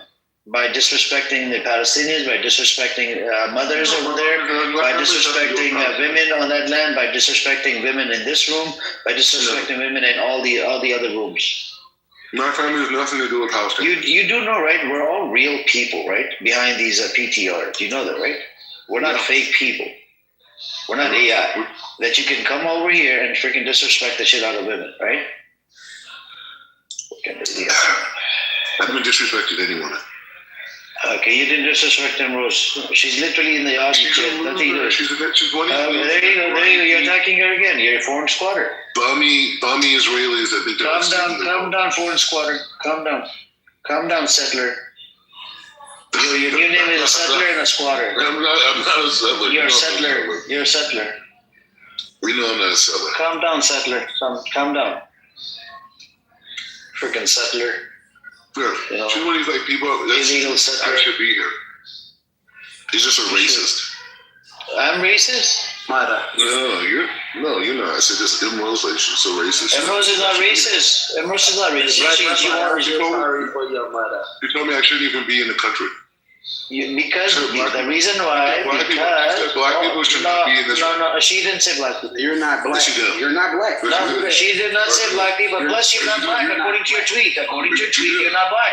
You want to stay with the black people? Okay, should we read over your tweet? Part of a colonialist system. We shouldn't be here. She's a racist. Let's read your tweet. Yeah. Let's read your tweet. What you tweeted on Twitter page, all right? Just an idiot. She doesn't care about you guys. She just hates Jews. No, let's read your tweet. You go back, everybody hates Jews, boy. Bro, this is the problem with this idiot. Bro, why are you wasting your life? You know how many articles Amir has inspired for me? He is my muse. You know how much promotion Amir does for me? He takes videos. He's like, we're like me and Amir, we're like in partnership together. Hell no, bro, F off. You know, you just want to fuck Amir. We all know you gay. Wait, what is this going on here? Calm down, I'm not gay, bro. Why are you gay? Oh my God. You can tell for sure that Cash and I have a strong male influence in his life. Amir caught it straight. You caught it straight. My fault. Yeah, I gotta watch my back. What's your relationship with your dad? Oh my God, bro! Stop asking first question. No, Amir, I love when he asks questions like this. You should have my relationship with my dad. He's great. I swear to you, my dad talk all day. We talk about Israel mostly. Oh wow! But now you're on community. My dad hates you guys. Oh wow! He hates us. Yeah, I actually have a young family. My dad probably younger than you, to be honest. How old was he when you were born? It don't even matter, but he's 54 now. Okay. He's 54? Yes, sir. Bro, I'm much younger than him. Oh, you just look like that. Damn, my fault. Yeah. I guess you age like milk. Well, I mean, I don't even care how you look personally. I've never seen a picture. You never seen a picture of me? Nope. Oh, look at my PTR, brother. I'm a young, handsome fellow. Well, I'm looking up things as Amir talks. Okay, cool. I have to write an article today. Do that, yeah. ChatGPT gonna get it done fast, like all the books you wrote. You know what's funny, Amir? You know, like I do notice that you do have a certain, you have a certain inclination to go after women. When it comes to men, for whatever reason, it seems like you tuck your tail in line, bro. Cause he a bitch, bro. I've been do that. He a bitch. I'm telling you. I know for a fact if we was in person, if we was in person, he wouldn't. Me and you have more in common. I know that for a ideologically than you want to admit right now. I know that for a listen. If we was in person, that man would stare at the ground and act like he don't recognize me. I'm telling you, bro. I know that for a fact, bro. On my mama, this nigga's a bitch. I want to go. Oh my mama. So really talking Black Rabbi, you said up here and said that we have more in common. I mean, I don't think so, man. Like, I think, listen, like, just because I'm an Israelite and you call yourself a rabbi doesn't mean that we have the same beliefs. No, I'm not even talking about that. I'm just saying, if we sat down and talked one-on-one outside of like this like stupid room, and you talked about your view on society your view on government, your view on, you know, education, your view on different things. I bet you we're in the 80 percentile of it. No, because you're going to give me your view on this. He ain't gay, bro. What you weird about? Yeah, well, if that's the case, I'm a ladies' man, not a man's man. You dig what I'm saying? Even our identity as African Americans. You don't identify. Well, that's where we differ. Where we differ. You said you used the term that the dude that died just recently, Jesse Jackson. He was a loser, wasn't it? African American, yeah, but he was the one that coined that term. Yeah, he did. And I agree with you. I agree with you. Yeah. So my point is that the whole African thing is a ruse. It's not really real for majority of Black people in America, right? And also too, my father has Native ancestry, you know, to this land. You know what I mean? So actually in your PTR, you do look kind of American Indian, to be honest with you. I do have, you know, same hair, you know, similar heritage. You know, like my mom died, they were Cherokee Indians. Well, yeah. So I'm just saying, like, so now that so you understand where I'm going at. 100%. I'm saying 80% of our worldview is similar. We disagree on. No, I don't know. But you brought up the African American thing, though, bro. Like that's what I'm saying. I just use that as a colloquial term. I just use it as a colloquial term. But even then, gang, he don't want to argue with you. He want to agree with you. He a bitch, bro. If you was a female, he'd be going crazy. He a bitch, bro. He not gonna argue with you. He want to. So if this was Ace or I don't know who else. This is Ace or Fire or Emerald. Any of them, he'd be like, I don't care. We're gonna blow up the country. We're gonna take over. Oh my God, I'm a superstar. I write books. I'm so. Emerald's are the losers. She's doing the losers. Oh my God, I gotta look up my ass first. Stop attacking Emeralds. Come on, man. Oh my God, I wrote another book. Y'all want to check it out? Nobody ever looks at it. Come on, this nigga. I'm not attacking her. Yeah, you are. You are. She's not calling you any names. Why are you calling her names? I'm a famous guy. You guys do it. She represents the losers of this. Calm down. There's nothing to do with being a loser. You're a loser. You weren't even born a Jew. You know, Your mom is not even Jewish. She's Muslim. No, I was a star when I was in America. Now I'm a bigger star. I'm what you call a superstar, like the movie. Yeah, that's what I am, bro. What are you? What do you do, huh? I wrote a book. Yeah, I'm just saying. What have you done? Guess what? I wrote another book. You're talking about me. I don't know anything about your life. Never will I. I don't care. Once I go and live that part, I think you know what life. Guess what? I live where Jesus was born. I'm here. You're there. I'm everywhere. I'm like, right. Shut the fuck up, bro.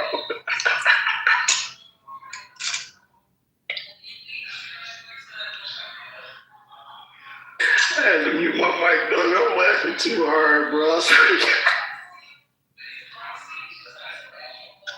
Yeah, but the thing about it, cash does represent a certain demographic. Bitch, I swear that's a shit. You a lame ass nigga. I swear that's a shit. Let me hear anything, bro.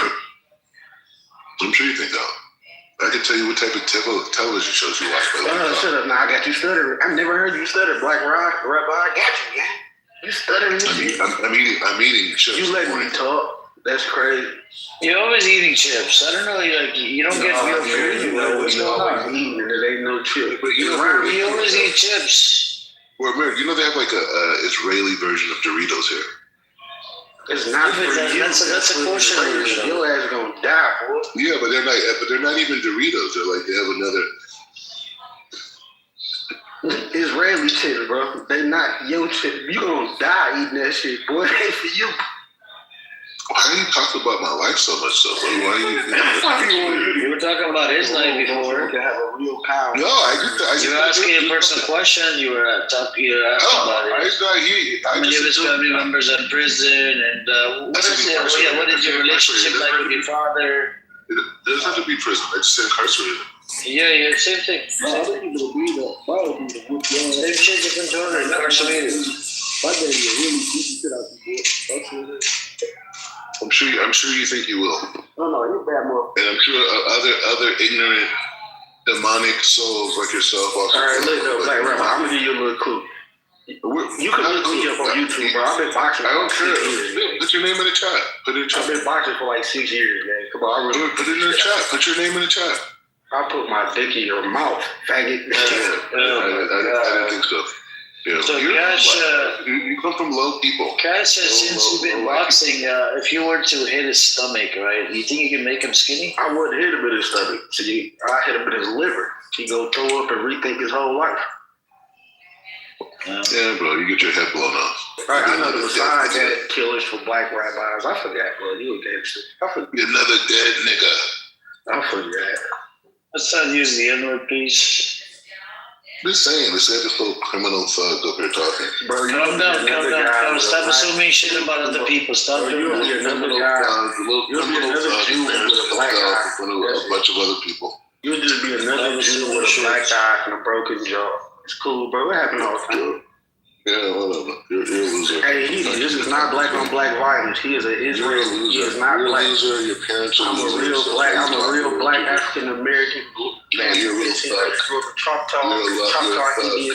My great ancestors come from the Mississippi. You're a thug. St. Louis. You're a thug. You don't contribute nothing in society. You feel me?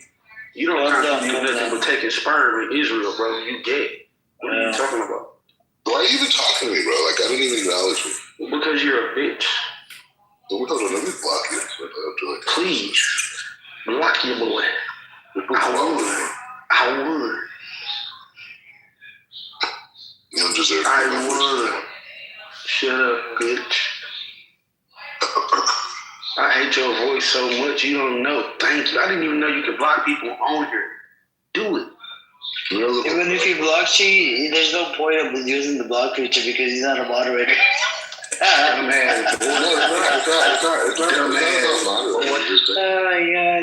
He's such an idiot rabbi character. Like Rabbi, I'm dropping my name in the chat right now for you, bro. I want you to check me out. I'm not like you don't exist anymore. I'm not check me out. I'm not talking to you. Check me out, boy.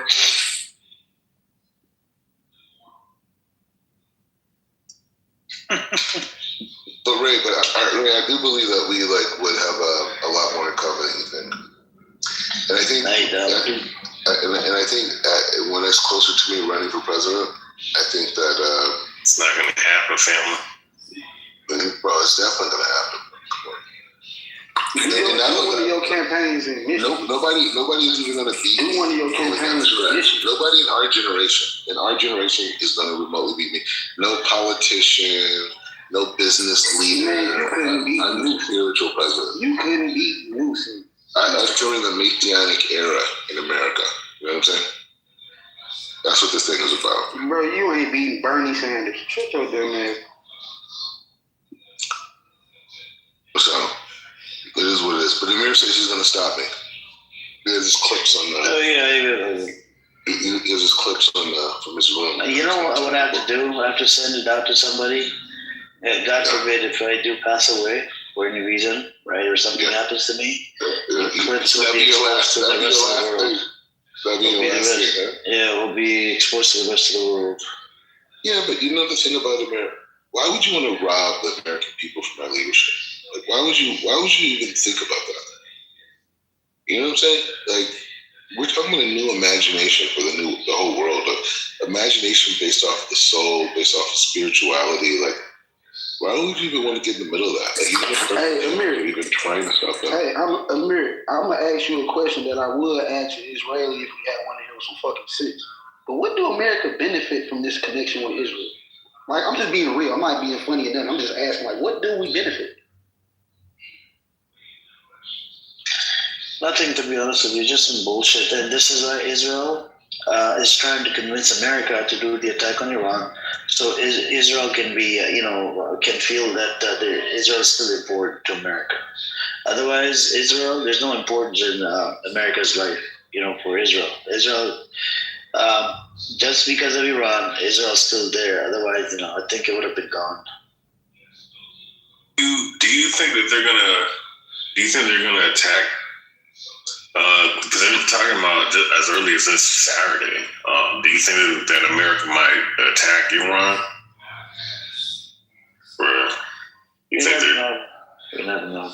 I think they're gonna try to attack, but I think the only thing holding back is are they gonna attack? you know, like it's a lot of things that Iran could do that other countries Maybe can't. America will attack, but the problem is there's midterm elections here in America, so Trump is stuck in the middle.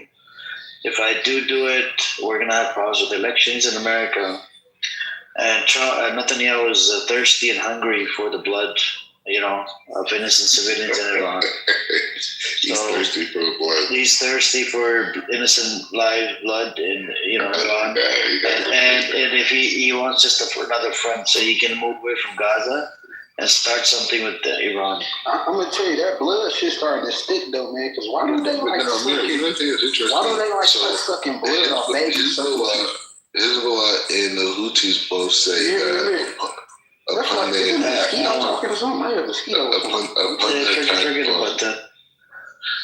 their attack on Iran, they said that Hezbollah says they're going to get involved in the attack. Or Iranians sent some message for Hezbollah to also counterattack Israel. But they don't have any infrastructure, though. Israel's been bombing Hezbollah infrastructure for the last 3 months.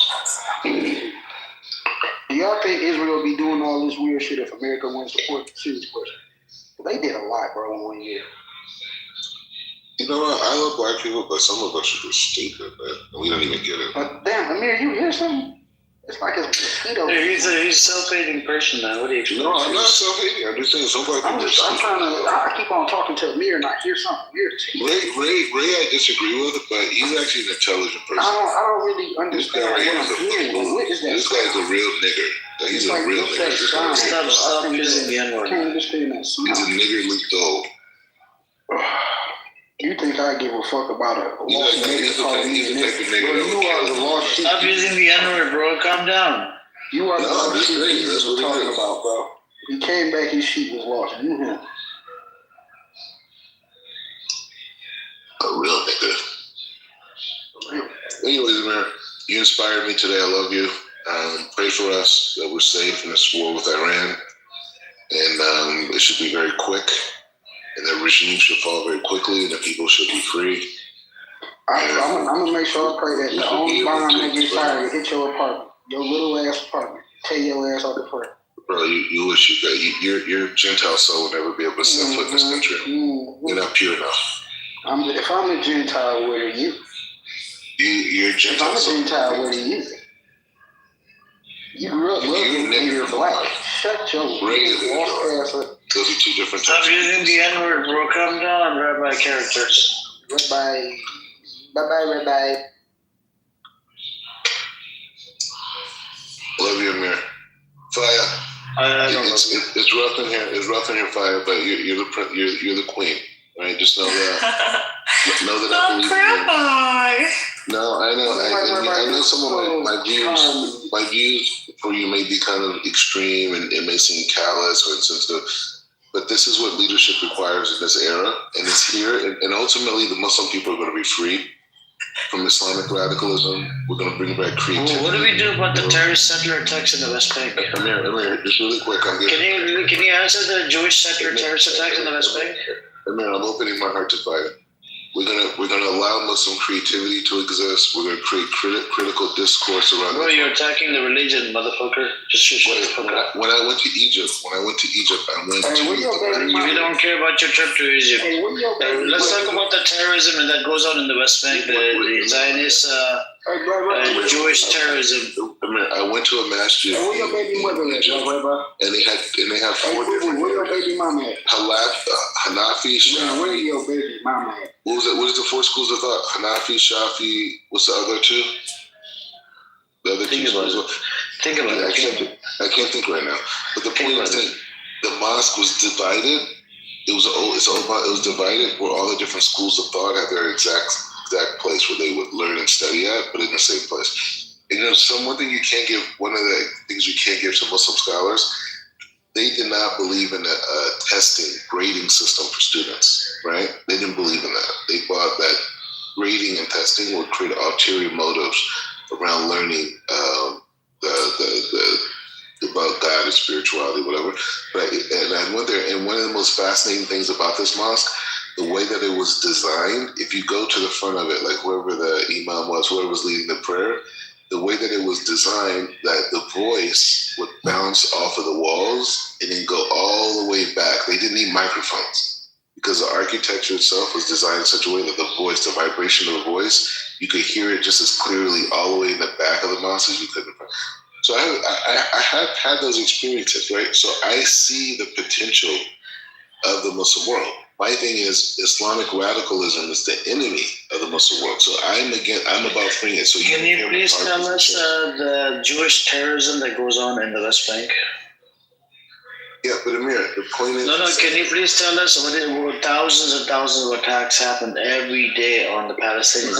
These are Jewish terrorist attacks in the West Bank. What do we do about it? Why do you have to exaggerate?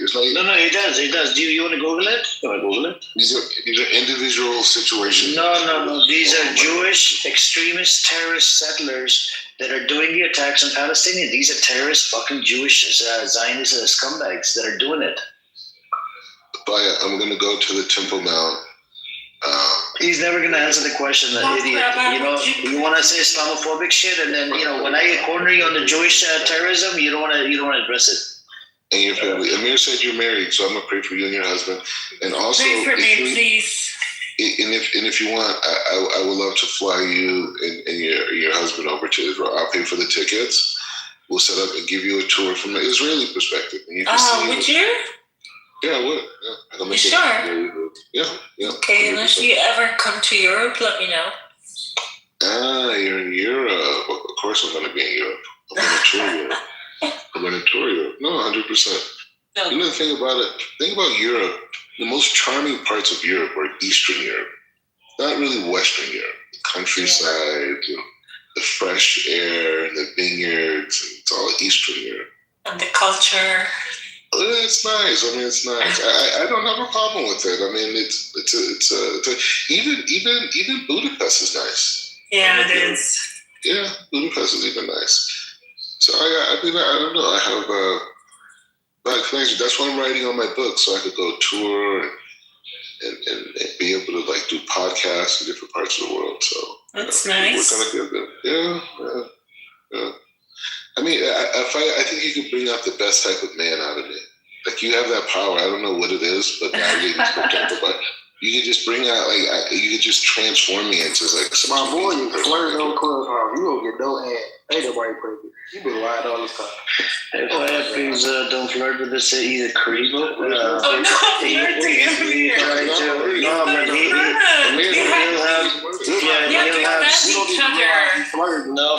have different ideas about this. He did it with Ace, and he did it with a lot of people. Being Black Rabbi, special connection, special.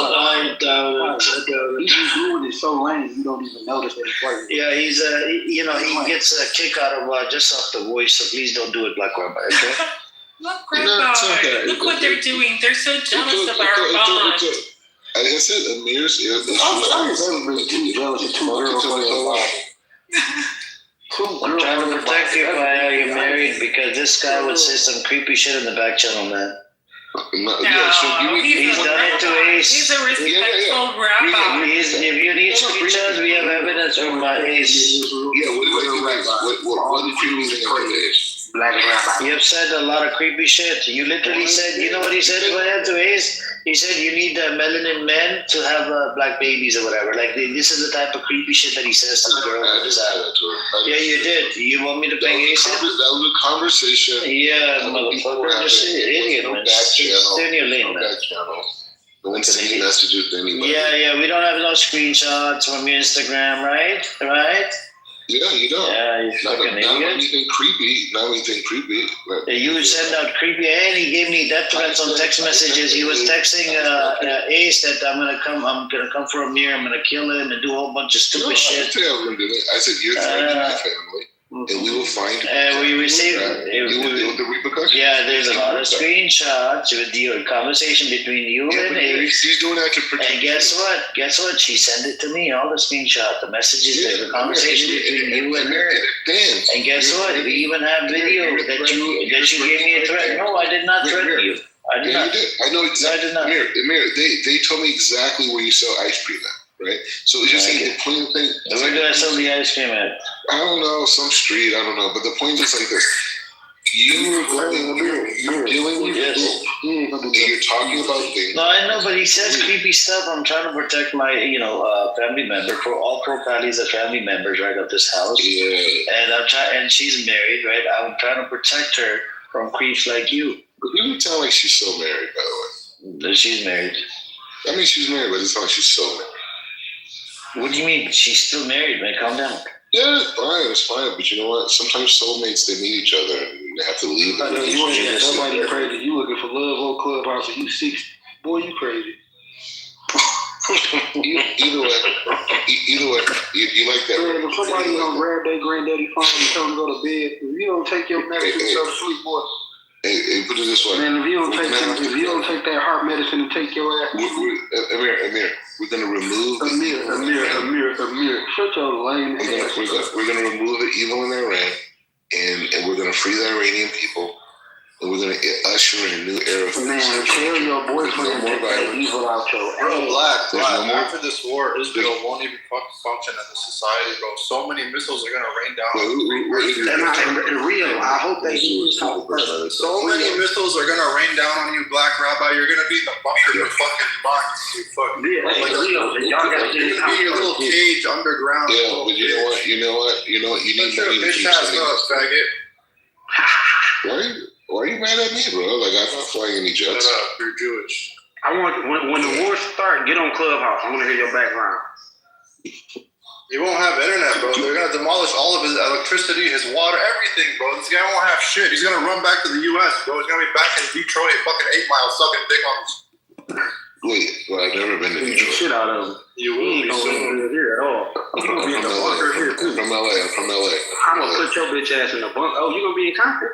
All right, put her down there. We're gonna put your bitch ass in the bunker there too, boy. I just gotta keep talking, man. Get off my nuts. Shut up, boy. We're gonna put your bitch ass in the bunker, boy. You guys want to talk about it? You know what I'm saying? You know what I'm saying? I'm on your. Hey, you know what it is? Stuff like right by. You just stop talking to me, bro. Get off my nuts, bro. Get off my nuts. You're a sheep in wolf's clothes, and I'm tired of you barking like a wolf. Yeah. You're a motherfucking sheep. You're a motherfucking Clubhouse sheep, boy. Shut your bitch ass up. You're just a dumb thug. You're the biggest bitch I ever met in my life, boy. They lock you people like you up. I smack niggas like you on the way to a fight. Your neighbors look at you and be like, yeah, man, that nigga was crazy. I'm talking about on the way to a fight, Rabbi. I just stop and slap the fuck out you. I know you would because you're a violent dog. And your mother's a dog and your dad's a dog. My mother's a dog. You got your low class. Your low class. Like, people you're supporting are violent, bro. These people are going around killing babies over there, bro. Like, nah, bro. You're talking about somebody slapping somebody. That's a different area. So it's okay. So no. I'm not saying that. I'm saying there's people here sacrificing children for political power. That's what they're doing. It's a big difference. Israel's issues with Hamas. Well, I mean, using military warfare by attacking people's food sources, taking resources away, and then bringing a firing squad and blowing brains out of 8-year-olds. I don't give a fuck who they are. That's more violent than cats randomly slapping somebody and shit. Like, that shit is normal to me. You know what I mean? In comparison to that's also a problem. But the point is the same. Perfect example, right? And I'm going to leave at this point. In Lebanon, there's also airstrikes by Israel, right? But you don't see. Leave Lebanon alone. No. But you don't see babies dying. You don't see all these casualties of civilians. You know why? Because the Lebanese citizens get the hell out of there, and they're not controlled by Israel. You guys killed a bunch of children. Yeah, right. You killed a bunch of children. You know what the IRGC is doing right now? IRGC are moving into civilian areas. They're taking Hamas's playbook. They're going into civilian areas and they're putting up their weapon defense systems. They're moving into civilian areas. You guys have military installations in the heart of Tel Aviv. Why does the IDF have literally command centers in the middle of Tel Aviv, Black Rabbi? Why do they have that? Wait, what? Why do they have command centers? Why do they have command centers in the middle of Tel Aviv? Why do they have air defense systems in the middle of Tel Aviv? What's going on there? Because that's where why are you guys using civilians as human shields? What's wrong with you guys? No, wait. Okay, so I'm going to educate you really quickly. Bro, educate shit, bro. We all saw the videos. You don't fuck. You guys. I know you saw the videos. The videos. That's it. You saw the videos. That's it. Yeah, you gotta be honest. Yeah, Black Rabbi. You gotta be honest, bro. Like, I mean, I'm pretty sure anybody can go up and access videos. Now, I wouldn't say the dark web, but you know, there are videos of whether it be in Lebanon, whether it be in Ray, you're an intelligent guy. You're talking about judging what is happening in a geographical region that you've never been to based off a video clip. Does that make sense to you? I mean, what the fuck are we talking about? I mean, there's places that we all haven't been to, but there's recordings. There's like live recordings on camera of shit that goes on. You don't think that's? I'm not saying that there isn't a certain level of propaganda with nations, but I mean everybody does that. But my point is that. But my point is that all I'm pointing out is that you can't sit up here and talk about how violent Cash is, or just because he wants to put hands on somebody, just like anybody else that wants to put hands on somebody. He's a thug, but I mean, here it is. He's a thug, but the IDF aren't thugs for doing the shit they're doing. And also, there's fucking bunch of fucking leakers. I mean, you know, some of our tax dollars are going to Israel. They're not thugs, you know what I'm saying? But Black Rabbi, you know what I am? Well, yeah, you know what? That's even worse. You're a loser. You're a loser on this app. That's what you're like. But that's a good point, Rabbi. These guys are a welfare state, bro. All they do is take our taxes and suck in the blood of our taxes. You're a foreigner. What's your bitch ass up, bro? I live in the U.S., you dumb fuck. You're a foreigner. And they get U.S., you stupid fuck. And they get money from the United Nations, too. Yeah, they take money from everyone, bro. They can't do shit. League of Nations. Like, it's shit. You're a foreigner that came to America for live. Be happy that you're there. I'm a foreigner that live in Israel. I work here in the U.S., bro. I'm here to support you. Be happy that you're in America. You're in Israel like a little bitch leeching off Israel, you stupid fuck. Leeching off Israel? I thought Israel was a welfare state. It's a fucking welfare state, but you're a welfare fuck. You're leeching off of them. Oh, wow. Okay, cool. But who's their welfare state from? America? Yes, exactly. But I'm American. You're not an American, so you're a dumb fuck. You're an Israeli citizen.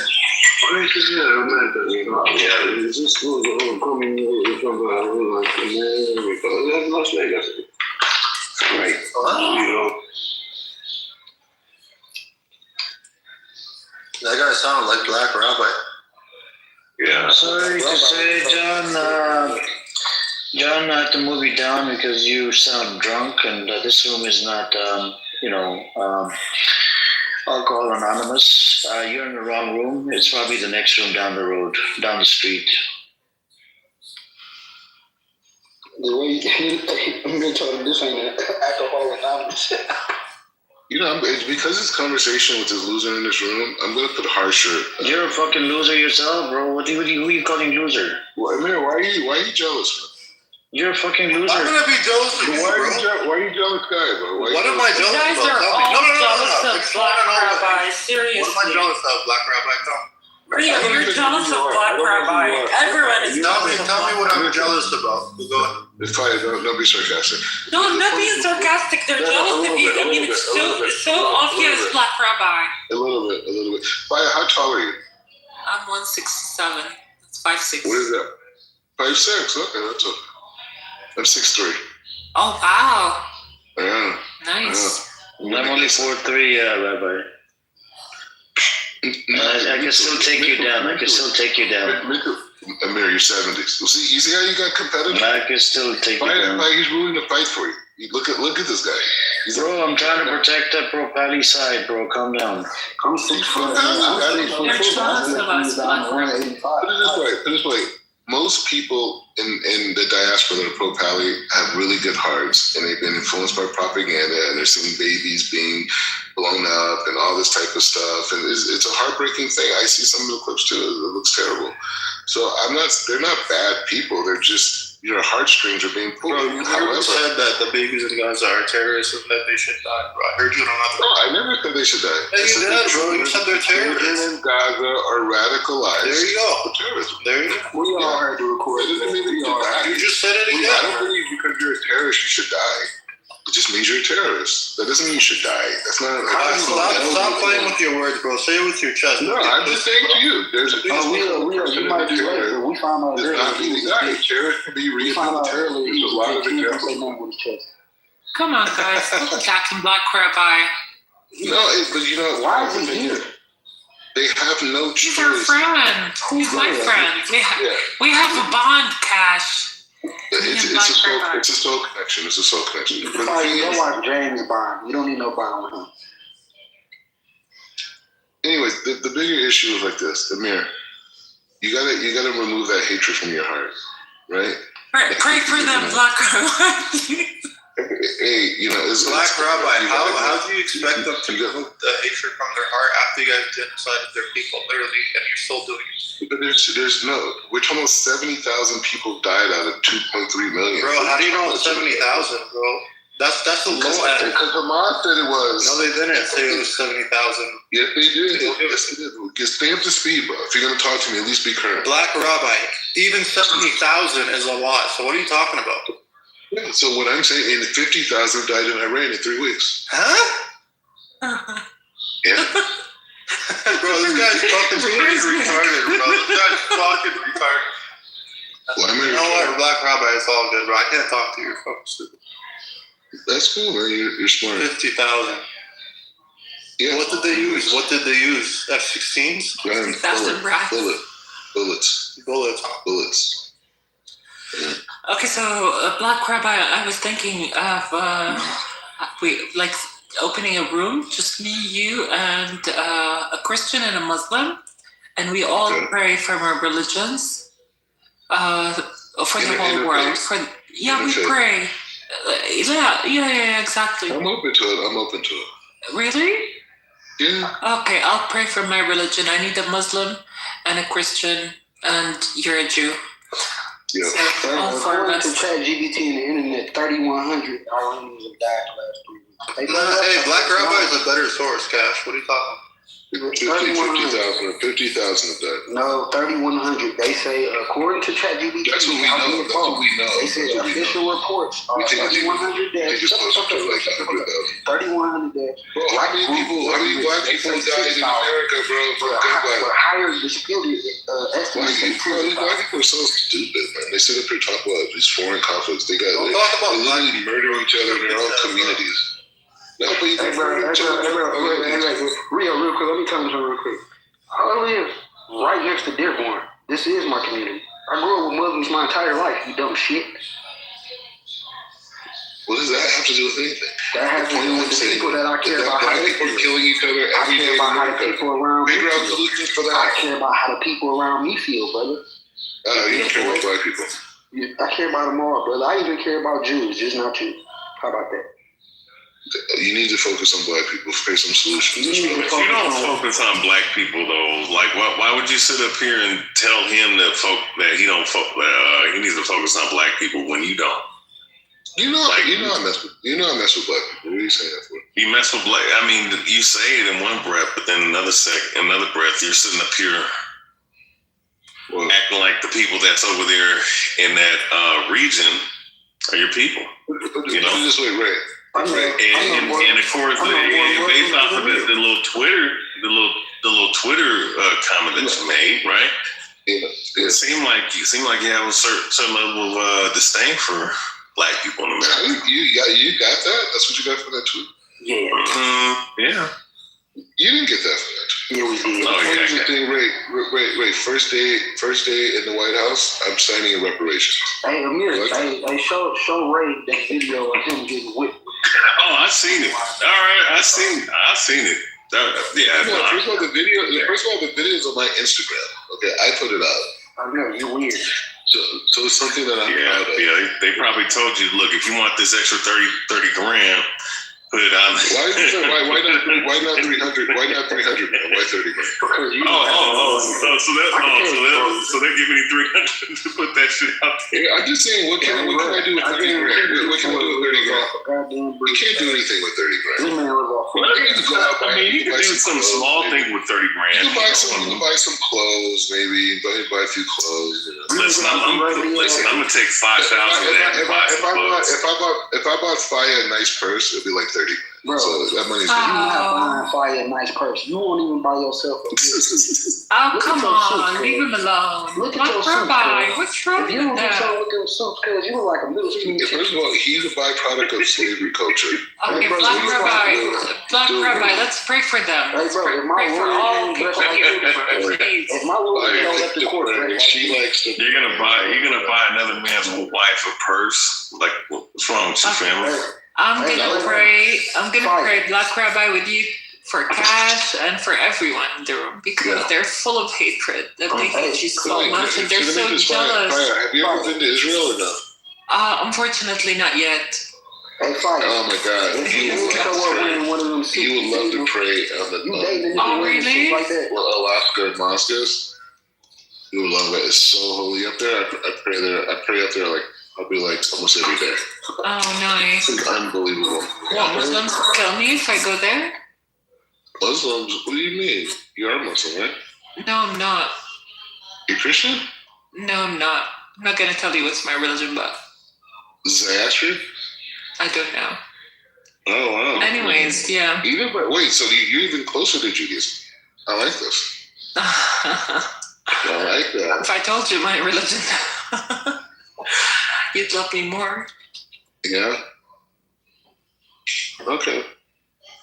She's Jewish. She just anti-Zionist. Either way, we could do an interfaith prayer room, and then you gotta understand too another issue. When I'm not in these hostile rooms, I'm a much nicer guy. Yeah, I've seen you in another room. Yeah, and that's where I felt like I understand you more than everyone here. Yeah, I'm a chill guy, but everything in here is hostile. But I need the energy. I need the energy. Of my enemies. I need them cursing at me and telling me how it works, because it invigorates me. My work. I see you throwing. I totally agree. I see you throwing the 3 6s in one of these photos, Rabbi. You see it? You mean doing what? I see the little fucking hand gestures you throwing up. It's all good. Hand gestures? Where? Which one? Let's see. The one where you're taking the picture with them. I don't know where that's from. Probably Europe. Sitting up here throwing the little 3 6 right in both of your eyes. Little. You know where that's at? That's in Geneva. That's in Switzerland. Oh, Geneva. Yeah. And those two black girls, they used to be in a group called Sweet Rush, and they were performing at the United Nations. I was working for the UN at that time. I mean, not the UN, I was working at the State Department, but we were working with the UN. But as and the other two Iranian American Jewish Federation. I just want to let you know you wasn't flexing. All them girls are ugly as hell. Yeah, cool, bro. I'll say the one picture with the Iranian American Jewish Federation. The bride to his right she's good. She's decent looking. That's Rebecca. She's a good one. The one on his left is okay. That's her friend. That was her friend. But the other one, she, I ain't gonna disrespect nobody. I don't know which bride. Actually, I dated that other girl. Yeah, the girl in the black to your right, or to your left, she look. Bro, stop! It's too pure for your eyes. Don't do that. Those girls are too pure for you. Black Rabbi. They're pure. I'm just gonna tell you that I'm the jealous type. Okay. Oh, I know. Hey, I think Black Rabbi might have Down syndrome. No, come on. Leave him alone. Yeah, Black Rabbi. Judging by some of these pictures, you have to be in your 50s. No, you're not. I'm in my 50s. I look like I'm in. Oh, you definitely are in your 50s. That's what you see the one with the white guy.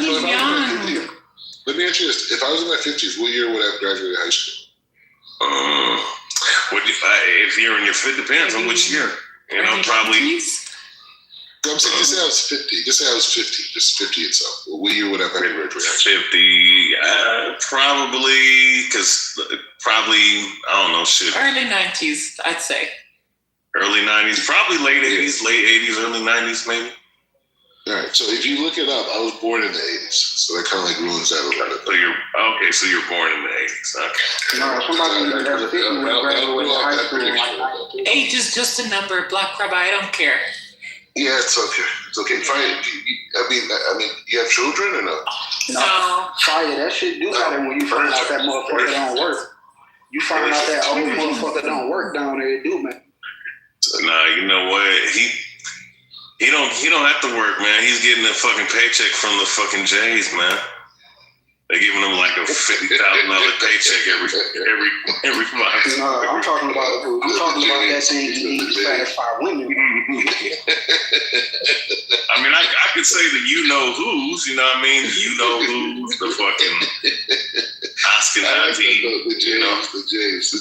But you know what, right? The Jays would like you more than you realize that they would. Like, Jews are like the most interesting, funny people you'll meet. Like, you have no idea. Listen, like if you're an interesting personality, they will just fall in love with you instantly. Yeah, I doubt that. I mean, I'm pretty sure, you know, the Jewish-owned YouTube, since they like to strike my videos all the time, even though Jewish-owned stuff. I mean, yeah, well, they do own YouTube. I mean, who's they? There's no they. Maybe a Jewish guy. No, I don't think based off what I believe in and what I represent, I don't think that they like people like me too much. Now they probably like certain people in my community that they paid off. Yeah. Wait. So you've talked to the guy Ariel in this app, right? Ariella. You know what I'm talking about, Ariel, right? Ariel. Yeah, Ariel, whatever. Yeah, Ariel. Yeah. So you can see he's a pretty low IQ guy, right? He has friends. Like he's like, I wouldn't say he's a popular guy, but he has his like friends. Yeah, well, I'm just saying, he's an Israeli citizen. Like he's actually a citizen. So if he can do it, for sure you can. Yeah, I'm not gonna do it. Bro, he act like you want to be an Israeli citizen. Boy, don't nobody want to run up that dumbass trail like you. What the? And no, and kiss the fucking wall that 500 other people have put their mouths on. And then you gotta think, Ray, niggas like Black Rabbi, they not just kissing walls. They kissing dicks. They kissing other men. They doing all type of Yeah. You know what's Cash? You know what's crazy because elders in my community, right, or the community that I'm around, I hop around. Like them motherfuckers when they went over there, right? Which I don't understand why they did. Them kids over there were calling them all kinds of fucking racial slurs and shit. Yeah, they spit those black people. They be calling racial slurs. They be doing Christians too. Wait, let me just. Does your community? Do they know me? I mean, the nigga that you, well, my bad, Amir. The motherfucker that you debated, yeah, he probably knows who you are, but I don't know. You know, I'm talking about. I mean, for sure, the broad community knows. I'm talking about your specific community. Yeah, the Israelite community. I mean, I doubt it. If I sit up here and ask random people, do you know a guy named Black Rabbi? They're probably not gonna know who you are. No, not Black Rabbi. Rabbi. Well, what other alias do you go by? Do you go by something else? Like, I'm pretty sure the only person that you've ever talked to. Hey, right. He about to give you his real name. Like we don't already all have it already. This man is crazy. I done looked up this man all type of shit. Come on, bro. This man is perfect. I done looked up this. I ain't gonna even go into details, but man, I know everything about this man. We all know your name, Black Rabbi. You can say it.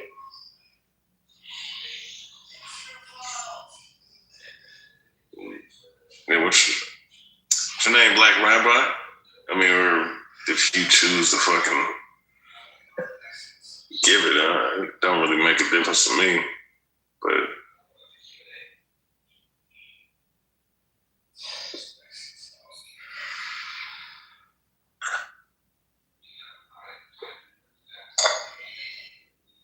I don't know, man. I think Rabbi, I think you're caught up in some shit, bro.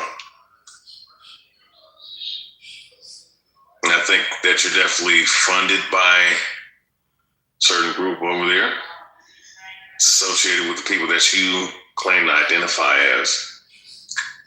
And but at the same time, I don't know. I mean, I could think that, and you could just be grifting right now, man. Which I'm not gonna hate on your grift, but you know, it's the best thing. If you're gonna really grift or do something like that, you have to be authentic, and you have to believe in the shit that you believe in, bro. That's all I have to say about that.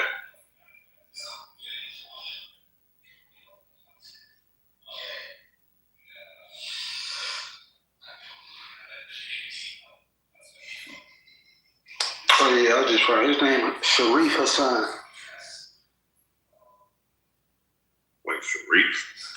Sharif Hassan. His name is Sharif Hassan, yep. Sure. Yep.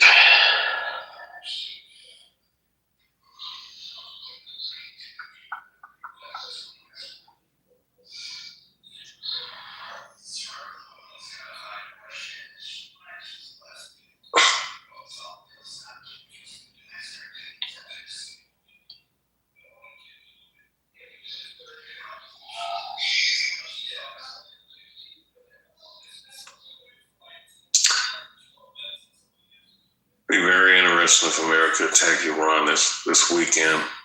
Y'all gotta understand too, like, it's not really hard to be somebody in Israel. The city's only 45 fucking minutes long. So for you to be knowing everybody or everybody know you or you to pop up in some kind of catalog or something, if you do anything, you're gonna get noticed. The city's as big as fucking New Jersey, cuz. Everybody know each other in Israel. You be playing it like you some kind of superstar.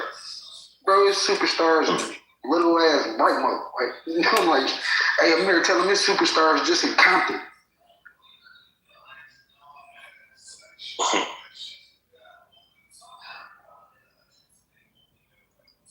Y'all know what, though? I'm done dragging this man, bro. I thought he was done dragging.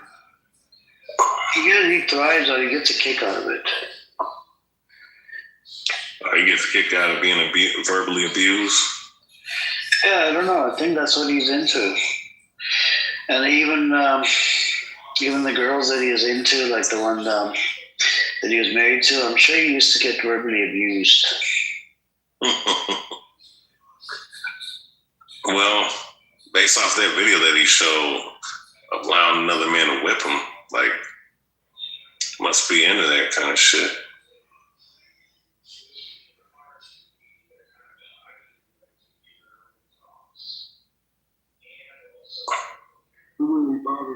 Yeah, too, that you've been entertaining him this whole time. You a funny motherfucker for that.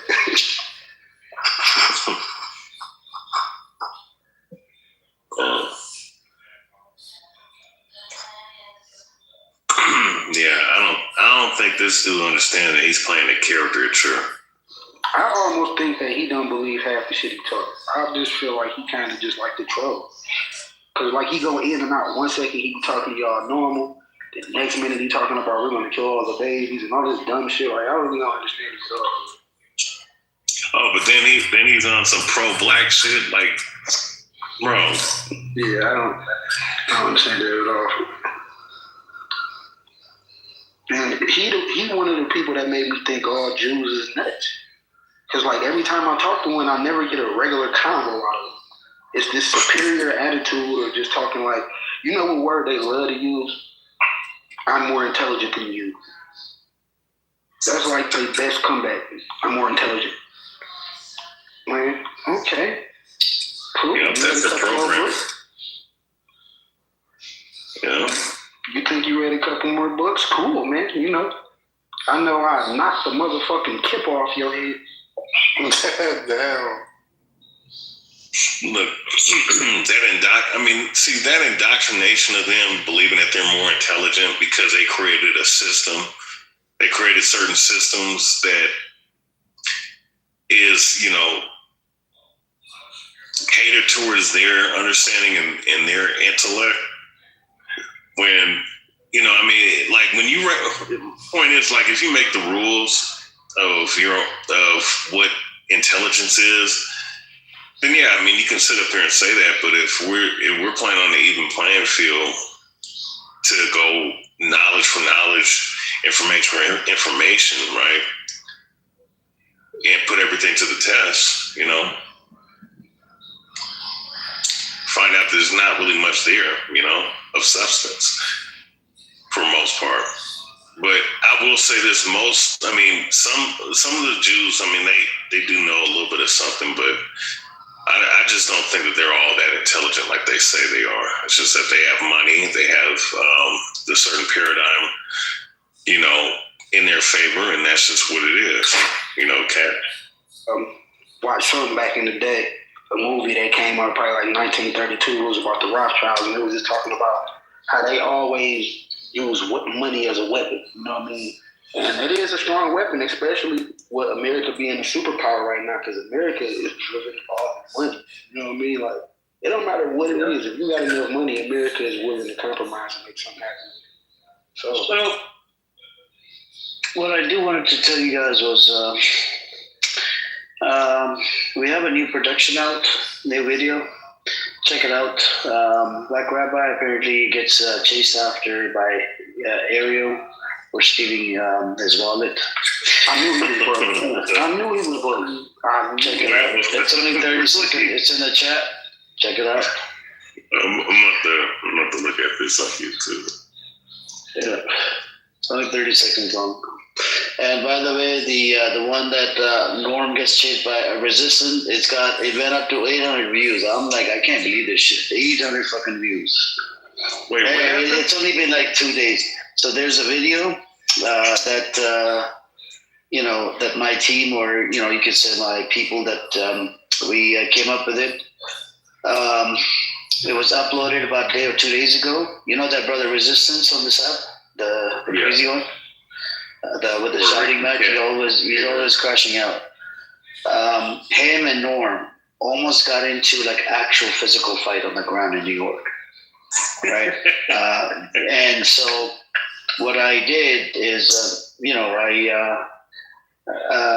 got help and came up with the video, and it's on the YouTube.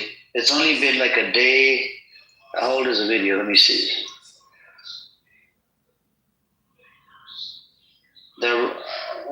It's only been a day or 2 days, and last 48 hours, 529 views. I'll put the running video as well in the chat so you guys can look at it. A normal, gets. Let me see right here. I can't believe this, man. 800 views. That's a huge accomplishment with the 800 views of that. Oh, wait, is that cool? Normal?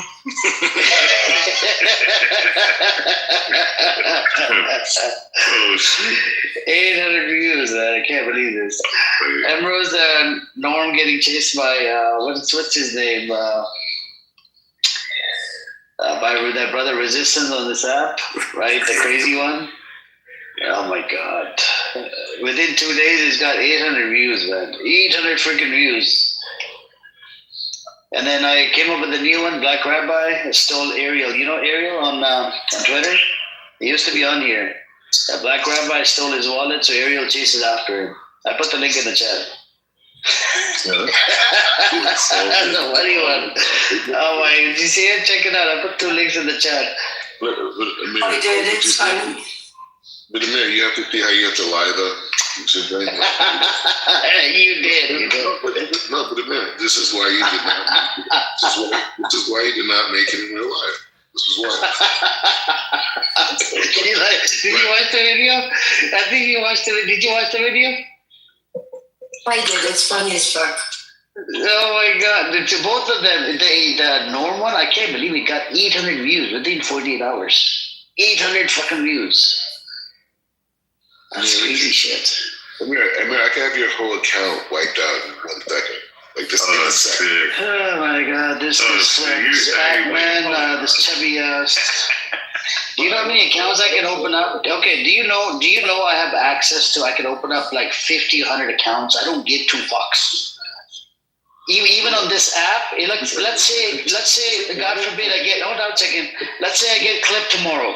Do you know I can open up multiple accounts on this freaking app because I'm OG? I know how to run this shit. Mazi, check out the Black Rabbi's video in the chat. And Norm video, bro, it got a lot of hits. Almost up to 800. Resistance chasing after Norm. And look at the Black Rabbi one. Ariel chasing after a Black Rabbi. I think the best part of it is how much you're enjoying it. Every time you mention it, you laugh. This is funny as hell. This is funny as hell. You can change it to like congregations of losers from all backgrounds. You're a fucking loser, bro. That's your fucking mouth. No, I'm just saying, you should change your word for that. Israeli losers, American losers, come together and laugh at the same jokes. All right. Does that include me, Black Rabbi? At least we laugh at the same jokes and don't enjoy the same kind of murder. I'd rather that. All right, fix your voice. The point, Fire. Calm down. Stop attacking God. Wait, Fire. God brought you here so as to connect. That's why. Yeah, and I'm glad we connected, Black Rabbi. Yeah. So, anyways, Amir, if you see my PTR, this is actually my first cover page. Can you promote this video that I came up with? We can't see your picture, bro. We are watching the video. You stole Black Rabbi's wallet. Ariel's wallet. We're too busy watching this video you stole, bro. Amir, this is. What are you doing stealing his wallet? Damn thief. Amir. You're a thug. On my PTR is my first cover. Bro, the city is 45 minutes big. It's like being in a little neighborhood. You can be on. It was a good story. Shut up. On the cover with Oprah Winfrey and Bob Johnson. Yeah, that's when you sucked your first dick. We know. Shut up. And Amir, you can see when I was 21, the youngest vice president in the beverage industry. The gayest vice president in the beverage industry. Yeah, this man started a few pops and think he big time. Shut your dumb. I think he sold some beverage under the table. Did you sell beverage to people in black market? Where you from? They call him the Coca-Cola King. It was an energy drink company, and they hired me relationships. I made sure people were not thirsty. You had relations 0 people? Wow, what's a big number? This is after I started my internet company when I was 18. Oh, so you went. Of course you did. Yes, of course. Being broke and a nerd don't go together, bro. You stealing wallets out here. My dad made $100 million. Man, I didn't say nothing about your Yes, of course you did. You boy. It's called inherited money. It's called being a broke ass thief, stealing wallets. Amir can tell you how many property pieces I own in LA. I can tell you, and I can tell you. So the one in Crenshaw he inherited, right? I've been asking you, can I go with the boys and can we occupy your Crenshaw property? Yeah, but Amir, how much is that property worth though? It don't matter. Come on. Okay, can we go occupy just like you're occupying Jerusalem right now? Well, you better sell that property, boy, because you are 1.8 since gentrification. Can we go occupy it? That's what you're proud of? That's just one piece. Little poor Israeli. Calm down, bro. You just said you inherited $100 million and you're proud of a property that has increased to 1.8?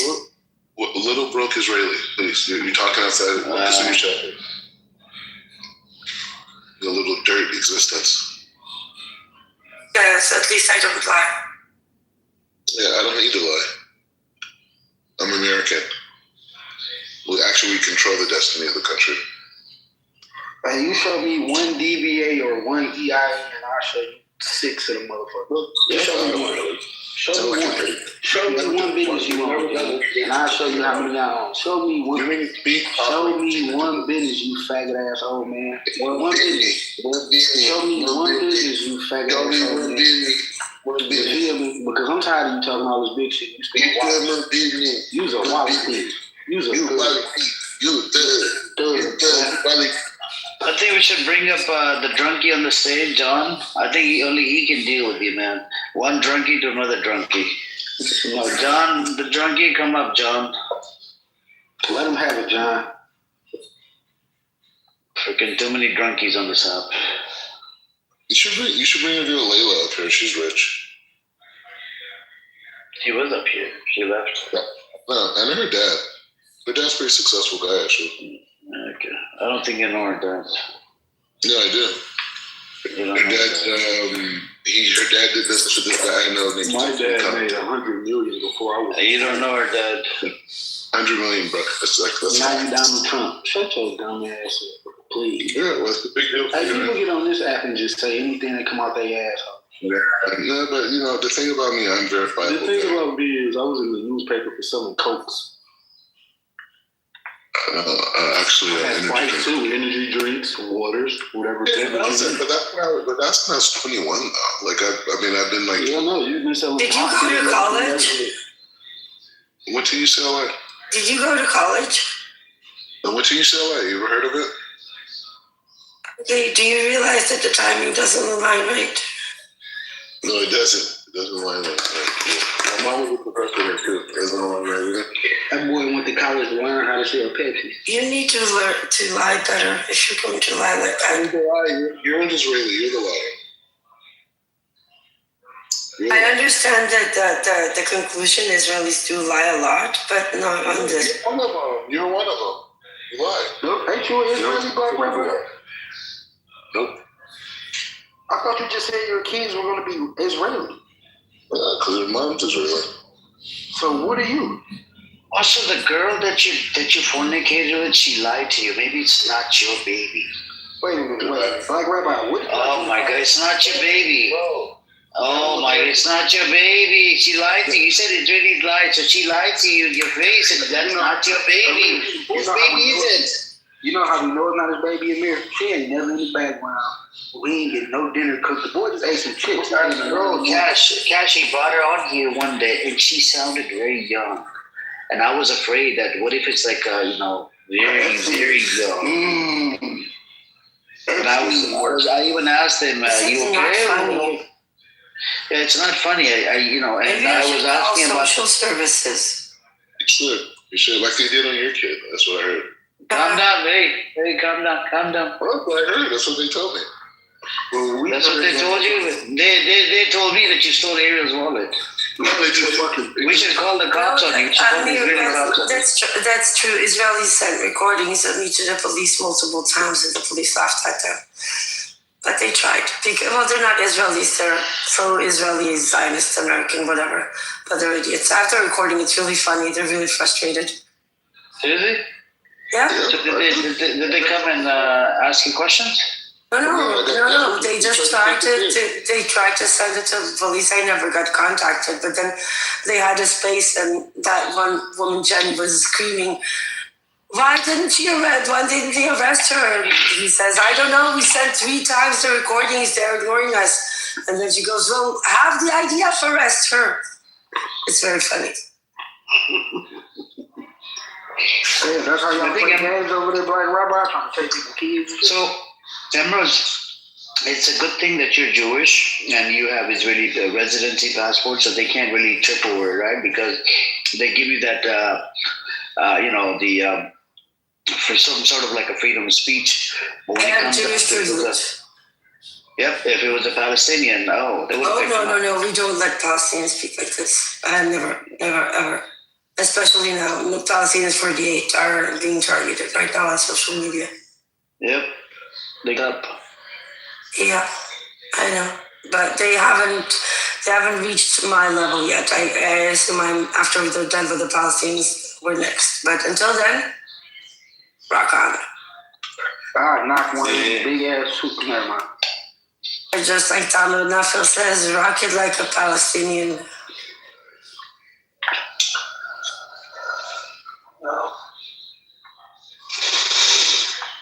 But yeah, Black Rabbi, you should save that video and tweet it on your Twitter, Instagram page. Tell them, look, Amir made this video. Let's make it famous. What video are you talking about? The one where you stole that wallet, boy. The one that you stole the wallet from Ariel. You a thug. You know the thing about it, that on that point, which is an interesting point. Ariel put that video out online, thought he was going to embarrass me, right? I stole 400 books from the time he put that up. To AI robots? Who would you sell the books to? AI?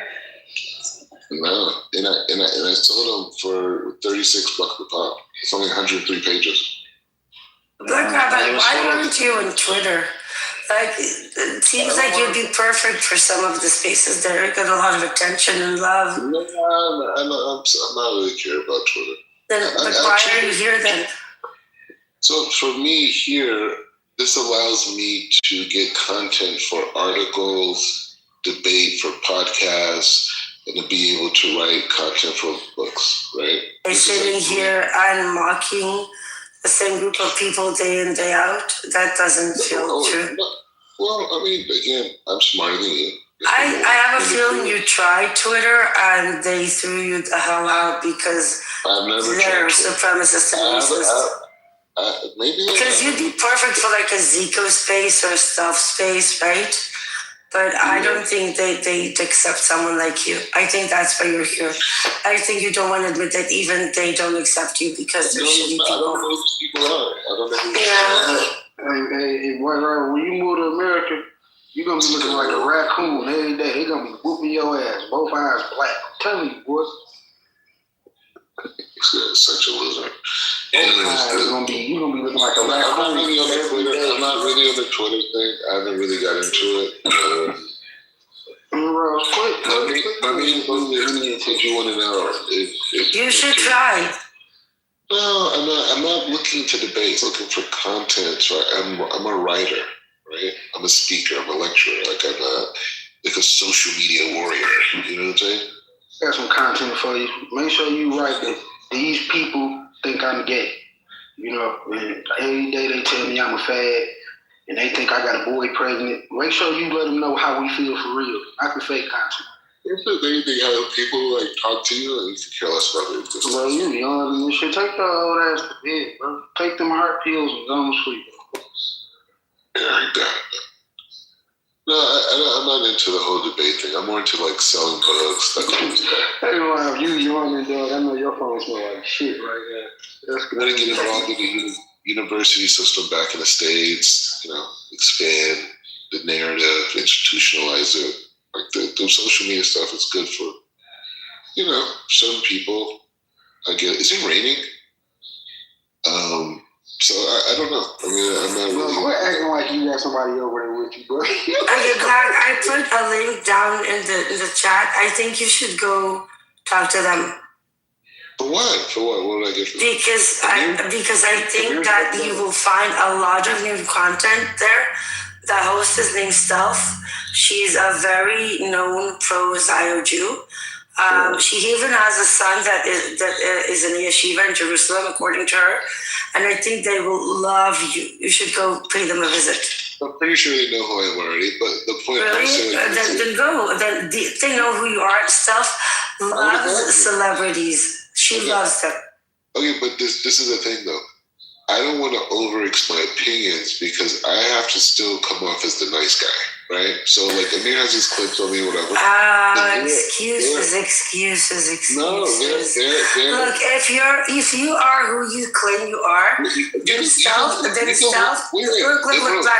Black. I'm just saying. Then Stealth will know you, and she will pull you up on stage immediately. Who cares? I thought you wanted to do a social media content and writer, right? This is a really small platform. I'm suggesting. Well, you're selling it to Estelle? Yes. Oh my God, you crazy? She will chew him. Oh my God.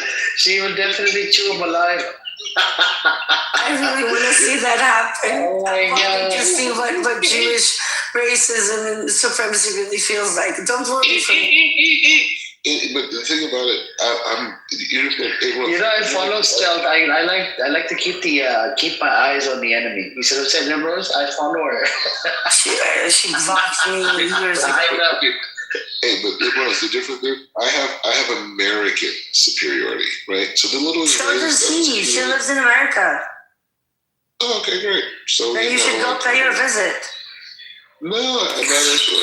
It's stuff that like You know, the title of her space right now is Tucker Carlson portrays President Donald J. Trump in Israel. Donald J. Trump in Israel. You should go pay a visit. I'm telling you, they will love. If self really knows you, that she will pull you up so quick. They'll say that little house that they had on the island was a mosque. You're here in Israel, so you should know that I'm constantly on I-24 network.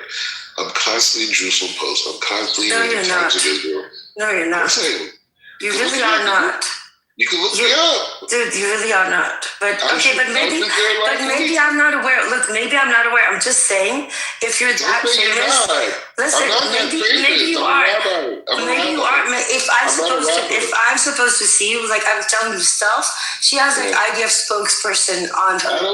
She has like no, but I'm saying if you're that famous, she will love to see you there. You should go and talk to her. I'm dealing with real stuff. What makes you think she doesn't? I'm dealing with all your institutions. Dude, she is being promoted by the IDF themselves. Like the IDF spokesperson sits on her spaces. You really should go say hi. I could care less. Or maybe you're a chicken. Who was the head of national security before Ben Gvir? Your mother. No, the thing is that before Ben Gvir was called something else and you don't even know it. Before Ben Gvir was head of national security? Yeah, before Ben Gvir, this wasn't called the National Security Ministry. It was called the Interior Ministry. And before that, it was Omer Bar-Lev. Oh, wow. Okay, go. And before him, it was Omer Bar-Lev. So if you go on my Instagram, you will see me and him in multiple places together. With Omer Bar-Lev? Yeah. What does he look like? You could go on my Instagram. No, tell me now. I know what he looks like. You tell me. What does he look like? I could go on my Instagram and tell you. Then I don't have Instagram. What does he look like? No, I don't need to do that. What does he look like? You see me and Mike Huckabee. No, you be lying on it. You a friend, bro. Oh my God, go tell stuff that she will listen. You will have like the thing is, you want to create social media content and stuff. When she wants somebody promoted, like I saw an Israeli girl go from 400 followers to 14,000 within a month because someone decided to promote her. If she knows who you are and you're there, I'm telling you, she will pick you up. She will promote your little ass off. You will get so much social content out of it. But I really hope you're not lying because if they discover that you're lying, they can be really vicious. Yeah, great. The point is, if whoever this person is, I could meet them in real life. Anybody I want to meet in this country, I could meet in real life. So, you said she's in America though. But our son goes to yeshiva in Jerusalem, and I know he gets into a lot of trouble. You might be actually able to help. You know, Amir, you know who has asked for help for their son? Yehuda. Yehuda tried to talk to her son on the phone and calm him down, but it didn't work. Maybe you can help Black Rep. Not interested. You're not interested in saving a young Jewish man, his soul? He's being corrupted. He wants to leave the yeshiva. You need to help her. Oh my God. Yes. Wow. Just remember, don't lie to them because if they find out you're lying, they can be really vicious. I am me. I don't need to lie. I'm me. Then go say hi. Then go say hi. Then go say hello to self. Go say hello to self. I don't listen to Filoni for nothing, okay? So you're talking to me like you're giving me instructions. It's like, go and find some weak-minded guy to talk to. You said Yehuda, that guy, that idiot from Canada, right? Right? He's from Canada, right? Yeah. She called him crying to help her with her son and blah blah blah blah blah blah blah blah blah. Yeah. All right, because Selfish spaces, they're like her small spaces are 300-400 people. Her big spaces are like 2,000. You can get a lot of social content there. No, you understand? My goal is not at this stage to be famous on social media. That's not. How long before we see him on Twitter, Amir? 2 days? No, I'm not interested. What I'm more interested in is writing for JNS.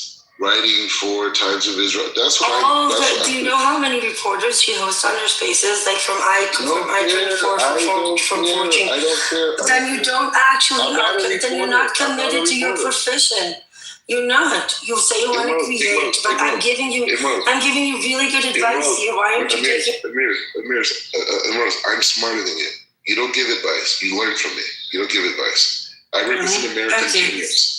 I represent American genius, so you can learn from me. So you're a rabbi of genius, beverage company CEO. You're an heir to $100 million empire. What did I miss? I don't know. Your broke ass ain't got nothing, boy. Yeah, you're right. Me or my siblings, none of us got anything. Did anybody talk to Jindeep today? Jindeep, are you here? I'm famous nowhere but this room. I'm not even famous in this room, bro. They had multiple arrests in Bethlehem yesterday. She's here with her bad reports again.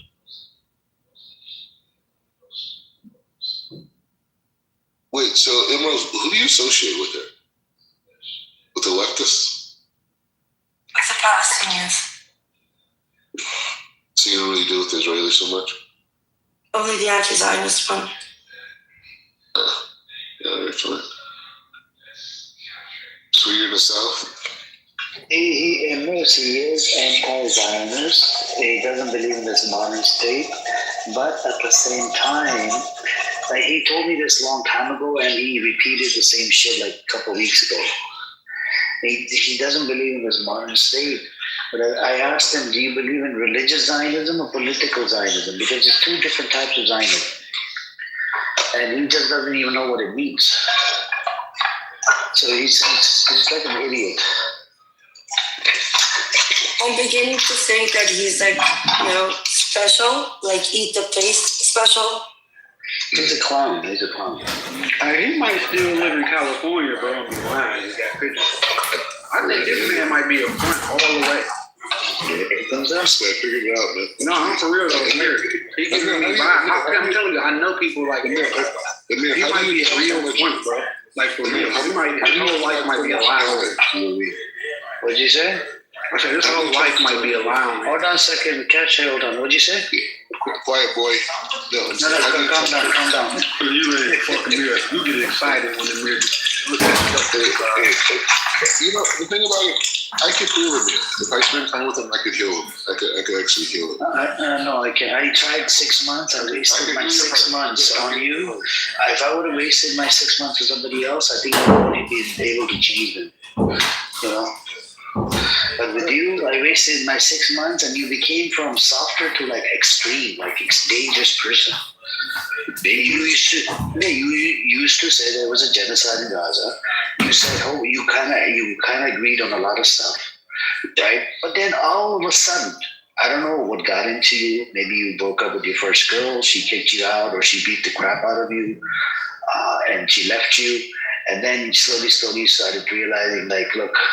And I think there's some sort of you need to heal. I think you're suffering from. You gotta do jihad within yourself. It means struggle. You're struggling for, within yourself. There's something going on. You need to come to the light, like Rabbi.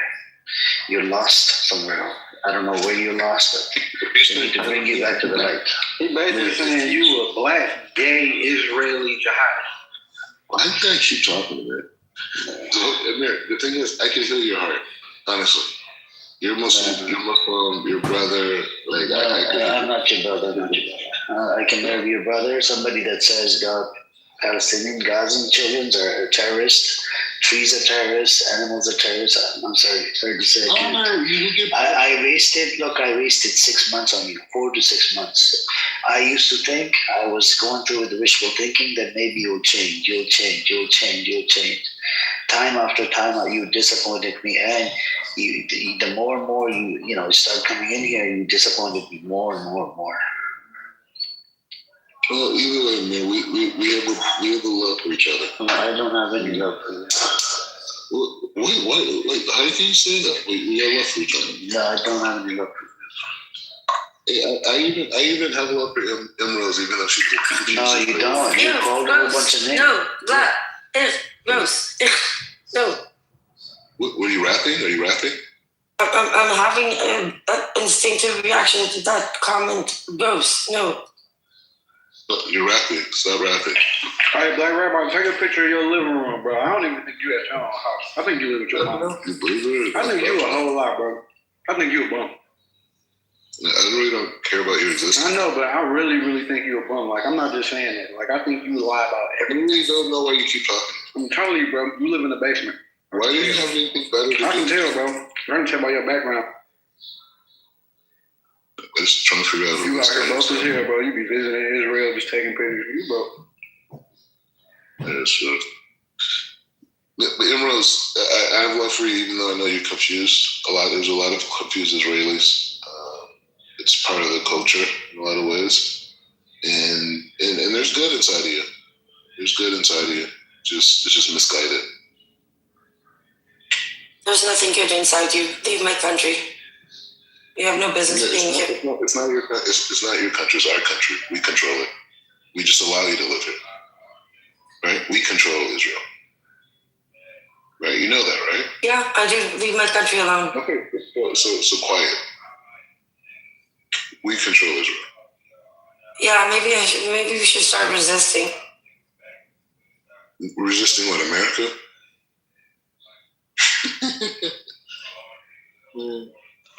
Resisting lost sheep. Yeah, we run this. We run this. Bro, I'm telling you, bro. We are the reason why Israelis are saved.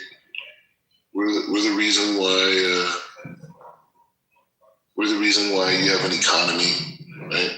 The only reason why you can put food on the table is because we are here to protect. But the funny thing is that everything you just said, it couldn't be more contradictory to the core of Judaism. Nothing. What did I say contradictory to Judaism? That America controls Israel? First of all, your vanity and your condescending tone. Why is that? Your condescending tone, and the fact that you rejoice in evil acts makes you very similar to the exact type of behavior that led God to Sodom and Gomorrah. It's exactly exactly people like you. Your third grade biblical class, dissertation you're talking about. Like, what we're saying is that the will of the American people. Sodom and Gomorrah. You mean he's a sodomizer? It's not just that type of behavior. Oh my God. Sodomizer. She called you a sodomizer. The Americans are the reason why Israelis. The reason why she used the scripture on you. Oh my God. She said Sodom and Gomorrah. Sodom and Gomorrah. Yes, because you rejoice in evil and you rejoice in control. What evil? What evil? Bro, you repeat somebody with a kid voice. You fit in the next 72 hours, there's going to be missiles flying from the north, from the south, and from the west, all at Israel. You know what's protecting Israeli citizens? American taxpayer dollars. So when you tell me to get out of your country, you are the feet of shit. Are you saying 72 hours? They about to shoot you are an ungrateful heathen that is sitting up here on American taxpayer dollars protecting your ass. Take your money, take your soldiers, take your Security Council veto, take everything, take your arms, and leave. I promise you, Palestinians and Israelis will be having a far easier time working this out if they played on evil grounds, where there's no America to arm Israel, where there's just two groups of people that need to get along. Trust me, take all your shit. Take all your American shit. Take all your American shit, all your money, all your guns, and get the fuck out. We'll kick you out first. We'll kick you out. We'll kick that. We'll show you how much this is your land. We'll kick you out. That's how much power we have here. We'll kick you out. And this is why God hates you. Yeah, God hates me. We'll kick you out. That's how important you are. You and your whole legacy here will kick you out. No, we've been here since the 1830s. Black, do you remember the story of Masada? Do I remember? I've been in Masada. Do you remember the story? I've been there. Okay, tell them what happened at the end of the story. People committed suicide. Why? I don't know. They're like, yeah. That's low Muna. Yeah, exactly. That's what you. That's. It's people like you that bring an entire society to commit collective suicide. I'm not saying it's a good thing, right? This is where because once you decide that you'd rather take your own child's life and not something's wrong with you. And that is exactly what you're trying to do. You're trying to create a situation where people here will go down the path of complete annihilation of themselves just because of some delusion ideology that you're pushing along with other people. You're a bad person, and God will. I really hope that until you die, every day, hour after hour, day in, you will never stop hearing the screams of the mothers in Gaza. I hope that haunts you till the last. Every time you pick up your own child, every time you look at your own wife, you hear them crying. I hope you hear them screaming. I hope you see them bend over their child's body, and you remember that for the rest of your life, and you remember that you supported this piece of shit. Yeah. You're part of the privilege that you're fighting. I am part of the privilege. That's why I'm trying to fight it. But you don't belong here, and you came to promote it. You're a piece of shit of an individual. Seriously. You're the most simple-minded Israeli. We are the reason why you're alive. Okay? The only reason why you're alive is because of us. I'm alive. The kids in Gaza are not. And I hope that the sound of their grieving mothers haunts you till the day you die. Every time you look at one of your children, your grandchildren, your wife, your family, I hope you remember the sound of the screaming mothers in Gaza, because you are the one who provided guns for it. You are the ones who came here and promoted it. I hope it haunts you every day till the rest of your life. And when one day your children will ask you, Dad, Grandpa, where were you during the Gaza House? You will have to answer them, and they will know exactly who you are. That will be your punishment. You will have to tell your children decades from now that you were the bad guy, you were the Nazi. That's your burden to bear. If that makes you feel better. I feel better if you just passed the fuck out and died. I ain't gonna lie.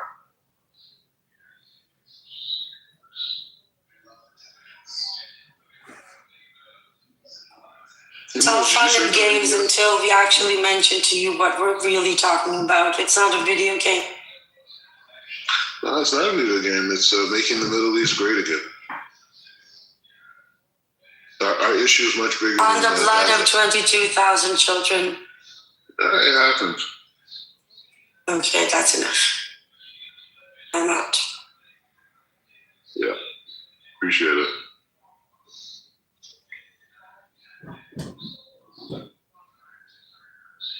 You don't be here. We had a good conversation. You can go and sleep. Not like right now. This guy keeps talking like anyone cares what he says this minute.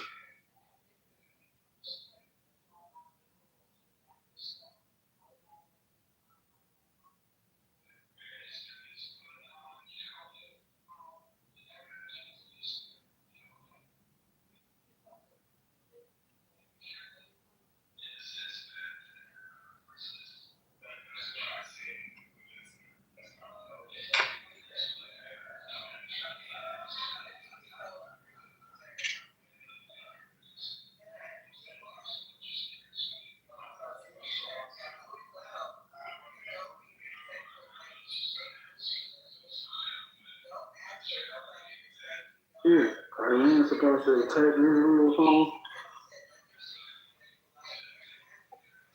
on high alert right now. I just think. What about your neighborhood, you loser? Did y'all hear something? That's what I heard. Black lizard.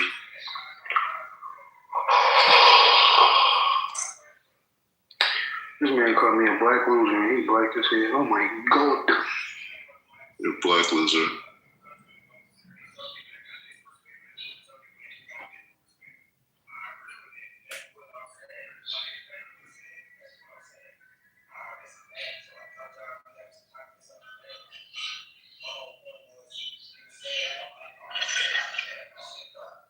It's like so many people have told you about, and this was a very good example. And Sodom and Gomorrah. Sodom and Gomorrah. Let me ask you this. What is this? What is this stuff? What the fuck, you? Hey, come on. No, it's not thought about fucking nothing. Do you want to go in the audience, John, behave like a human being. Animal. Okay, sit in the audience like an animal. Like an animal. You are acting like a Sodom and Gomorrah now. That was a good example. She used that example on you. You wanted to use scripture, right? That was a good one. She got you on that. She did, man. She did. She got you really good. She's a liar. It's in her DNA to lie. It's in her DNA. It's not in your DNA to lie? No. Okay. Is she Jewish? Probably. I don't know. Okay. Are you Jewish? Definitely. Okay. So it's in. You said it's in her DNA. So it's in the Jewish DNA. Is that what you're saying? No. Yes. No, that's not what Yeah, that's what you say. This is why I told you multiple times, use your words wisely, right? I can get you on your words. You make sure, this is what ends up happening. There's still some time left before, Rabbi Shmuley's dildo shop gets attacked again. Come back to America. Yeah. Yeah, just come back. I will be in America at some point. Don't worry. Just come back for good. Come back. No, I'm always gonna. I'm always gonna be here. This is my home as well. Yeah, but it's not your home. It doesn't belong to you. You're American. We control it. What the hell are you talking about? You're a foreign squatter. We're not foreigners. We are the people. You're a foreign squatter. You're a foreign squatter. If it wasn't for us, the country wouldn't even exist. Yeah, but you're a foreign squatter. How am I a foreigner? We're the reason why it exists. Why they exist? Because America did recognize the state, right? If I go to Puerto Rico, am I a foreign squatter? Because you're not occupying the land. You're just there for like a month and you leave. I'm asking you a question. No, you're a visitor. You're a visitor. Okay, so here in Israel, we have more power than we do in Puerto Rico. You're not a visitor. You're occupied. You're like a squatter, foreign squatter. You're just living over there. You're occupying the land that doesn't belong to you. He is. He's from Sodom and Gomorrah. What do you expect, man? You really like that, didn't you? Oh, she used the scripture on you. Like, that was good. That was good. No, I'm more intelligent. Come on, he's an idiot. He's such an idiot. I can't believe this. Either way, I even have love for Emma Rose. I just know she's confusing, really. She's not confused. She's too prideful. She's not confused. She knows the history. She learned about the history from the Zionist historians. Benny Morris is a Zionist historian. She learned the history from his book. His book literally talks about how the state. She's unappreciative. No, it's not unappreciated. If the book says, if the historical book says it was established by ethnically cleansing Palestinians, what does that tell you? That means that this state was... Her grandparents killed Palestinians. No, not her grandparents. Yeah, they did. How do you think she'd ask her? Okay. Do you know that there was a lot of Zionists that there were a lot of Jews that live on that land, and they were not Zionists, by the way? Do you know this? Do you know that the Jews in Jerusalem were not, Zionists?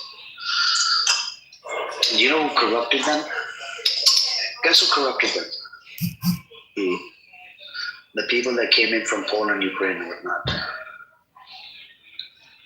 Maybe if I teach you one of my books, would you read it? No. You wouldn't read it? Nope, I don't give $2.